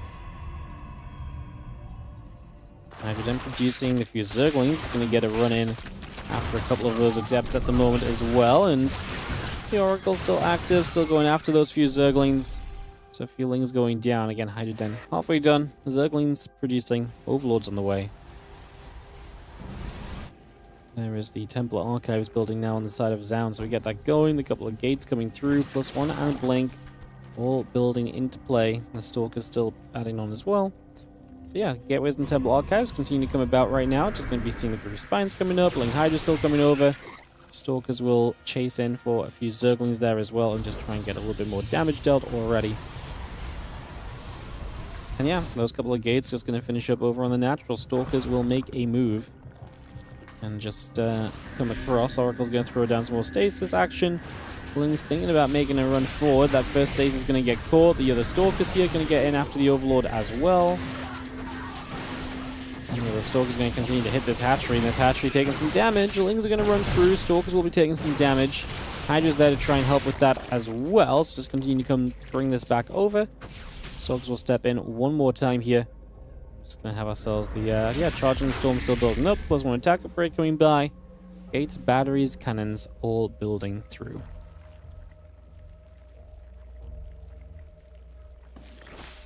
So Shin is going to get the drop lords. He is going to be attacking into what feels like a very well-prepared Protoss, though. I think Zoun is very well set up to deal with the current outlook of... Yeah, the current outlook of the Zerg attack. As Overlord speed finishes, like I say, there's a bunch of static defense just came online. Storm is going to be done for this defense as well. So Zoun will have that on his side to kind of utilize and to make it, to take advantage of.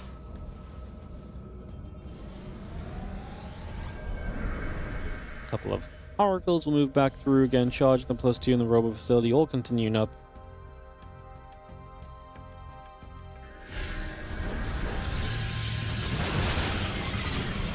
And picked off. Nexus goes down. Just going to be seeing the +2 charge, and Stalkers all building. Most is what going to catch. Zergling as well. The Ling Hydra still coming over for a little bit. Going to try and catch a few of the High Templar there. Now the drop lords. Oh my goodness! First drop lord goes down. Had a bunch of Lings still inside of it. Got some more storms to drop through. How are we dealing with this? Oracle's going to fly over some Hydras in the main base. We push the main force of this back, and then we haven't even lost probes yet. Now we lose 2, 3. And Zelts on the other side are going to be an issue as well. Obviously, Shin is wanting to send everything on the offense, but Zoun is looking okay right now. That was a solid defense, and if that was it from Shin, then this game is not going his way, because you need more than that. I mean, 5 workers killed. Just everything was just on top of, dealt with by Zoun. He was on top of everything. He knew where he wanted to be. He was not out of position. He had Storm available, ready for the attack. Zoun was prepped, and Zoun is going to fight his way through to game 3, I think. Fighting the center is a little messy, but as Zelts charge through and re-support this, it does look as though it's probably going to be good enough at the end of it all. And that is going to be that coming by. So there you go. GG gets called, and that will be our Zoun tying it up. And we actually get a game 3. My goodness, it's been a hot second since we had a game 3, no? It's been a hot second since we had a game 3, jeez. Alright, we get to go to a final map. Gonna be Celestial Enclave for the final map, actually, so get this on the way and get ready to begin. I'll kick this off in a moment, guys, with one final game today. It's been a quick group. We're gonna be done in, what, 4.5 hours, unless this is a long one. So, yeah, kind of been a quick group. Been fun, though. If not a bit aggressive, if not a bit feisty.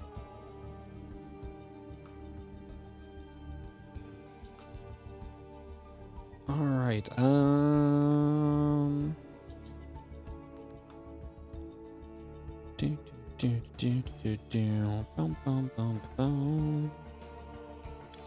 Let's do it. Game 3, deciding map, guys. Deciding map.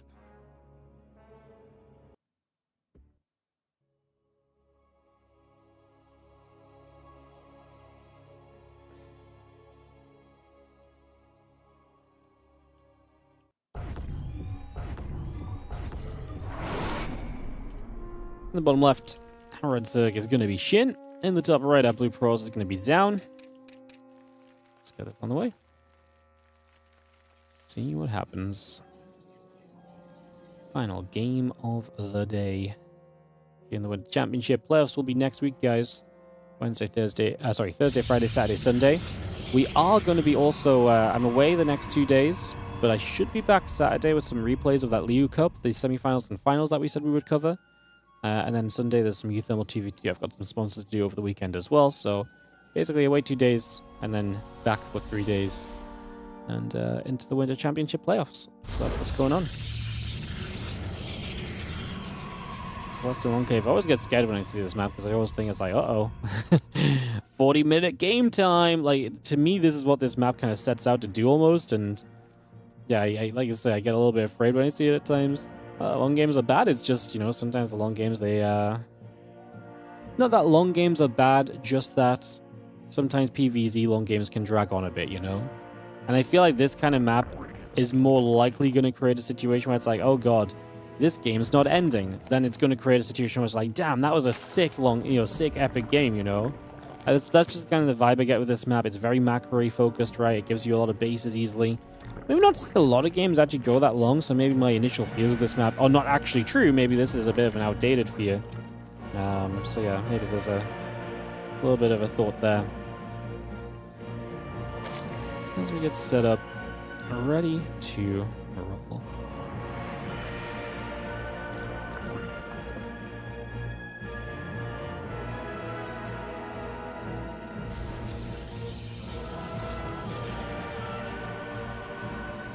Alright, hatch pool coming through. It's going to be a hatchery in the back of the base, so he's going to go for the in-base hatch. Obviously, you can get there because of the worker mineral, the worker-only kind of pathway, so you can kind of get there, and it's a little sneaky. You don't have to run through the front door to get there, so it's not like Zoun had a high chance of seeing this, but he can scout for it still. Shin's had a lot of fun builds on this map. I liked a lot of his. I actually really like the proxy hatch here, break down the rocks, and then attack into the base from this location. I actually thought that was a very fun one. Used that against Classic WardiTV 2025 Championship upper bracket final. It was a really fun game. Lings will go chasing for the probe at the moment. Link speed coming up. The Stargate is building. The Adept and the Warp Gate coming online at the same time. So a lot of that coming through initially. And again, deciding map here, guys. Winner of this game is going to take second place in the group instead of third. That could be a big deal.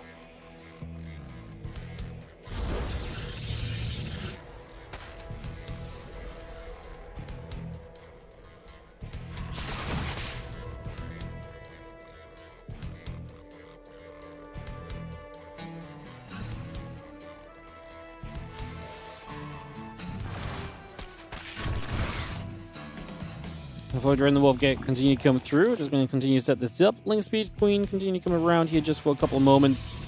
With extra links coming through. You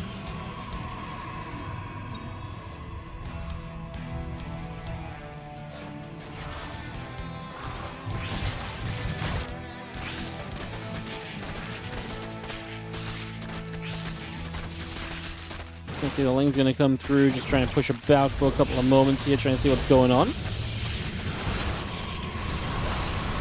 Try and push in. Battery going to be healing. We're all going to see the battery defense on the other side. So Shin not really making progress just yet. The defense seems very solid so far out of Zoun. So far, so very good.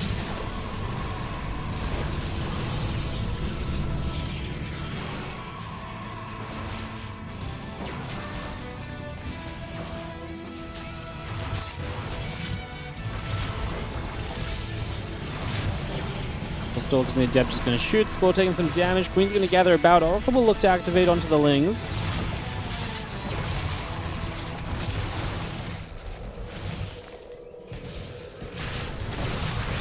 Just going to be seeing the couple of Stalkers continue to come about. Lings and Queens will try and fight here.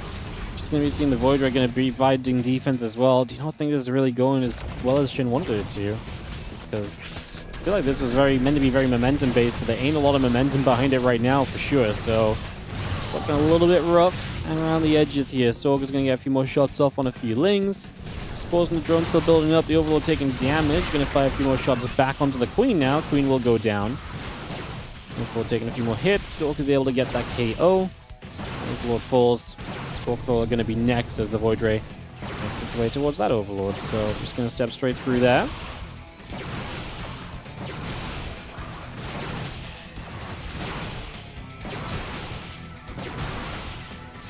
And the Stalker's just going to shoot. The hatchery will take some damage. And we'll have ourselves a Twilight Council Forge. And the extra probes all building up. Drones and the Queens will continue to produce at the moment. So drones and Queens coming about. The hatch coming over. Pylon is going to finish onto the low ground there. Again, get all of that set up. Just going to be seeing the gateways continuing by. Evo Chamber coming up. Queens on the way. Hatchery building. All that coming in for the moment.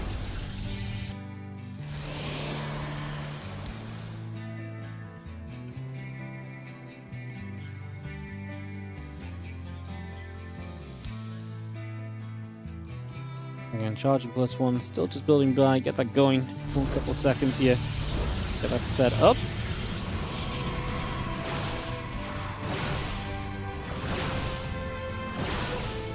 First door just gonna knock through the rocks. Just gonna have ourselves a couple of queens gonna get down. Oracle gonna get deflected.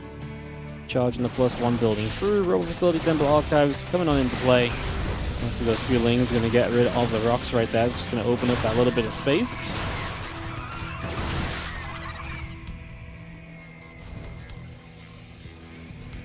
And charging +1 building through. The extra lings all coming by. Then the Rotron going to finish shortly. Temple Archive is going to finish up. And the Oracle, I'm going to gather with the rest of the Stalkers and the Adepts there for a couple seconds. Try to see what else is going on for the moment. Things will run in. Just going to jump onto the Nexus already. Going to get us around. Oracle and the Void will activate a few of the lings. Going down pretty quickly. And so just have the Nexus continue to build through. Again, charging +1 all coming about. Howden, lings, melee. Reducing in for now. Getting that set up. Let's see what else goes on. I mean, at the end of all of this, oh my god, resources lost 2.5k to 400. 2 Adepts died for 50 lings, 2 queens, the hatch, the spores. The lings now actually going to run in for a surround on these stalkers. We'll actually start to see something dying on the Protoss side of this game, but man, this has been such a good setup for Zoun otherwise. Yeah, honestly, it's a bit of a shame we lose those stalkers, but moving toward a third base, we're getting into a more and more comfortable position.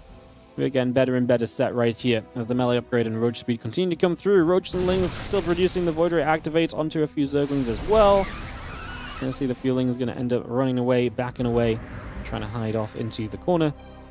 And yeah, melee and the roach speed still coming through, but I just don't see this really going well enough at all here, unfortunately, for Shin, because Zoun is attacking. Zoun's a little bit all over the place. He's split into 2 halves chasing. In fairness, he is chasing units, so it's not like the 2 halves are kind of being used pointlessly. But it's going to be a tough hold with Ling Roach against Archon Zealot. Maybe if enough Roaches get up, but we're going to lose a lot of queens probably in the process, kind of tanking to try and buy time. Seems to be the case at the moment, is just see the couple Archons still getting chased through. The spawn of drones in trouble. Oracle is active overhead. Apparently we've ran out of anti-air because the queens have gone down, so that Oracle's just going to sit and chip through all of that. And yeah, I think Zoun is going to pull it back, and he's going to finish second place in this group. Going to push Shin down into that third place finish. GG says Shin. Zoun is going to take the 2-1 victory and round us out today with his second place finish in this group. Congratulations to Zoun. Alrighty, guys. That's it for us today. So I'm not here the next couple of days. I'm taking a couple of days off. When we come back, I'll probably be live on Saturday. I don't have a timeline for this, but Saturday I'm probably going to do the rest of the League Cup replays, then some sponsored content. Then Sunday we're probably going to cover Uthermal's 2v2 event. And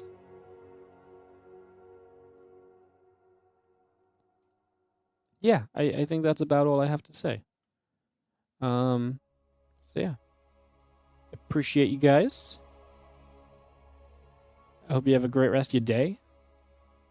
And I will see you guys on Saturday, most likely. If I'm not here Saturday, I'll be here Sunday, more than likely. Coolio. Alright, you guys have a great rest of your day. I'll see you guys later. Bracket will go up probably tonight or the next day or two. So if you want to see the bracket, check the Wikipedia page over the next day or so. But I'm not going to draw it right now. It's a little bit too complex. So see you guys later. Bye. Set ads on the outro as well, by the way. So if you want to support the stream for free, just stick around for a moment.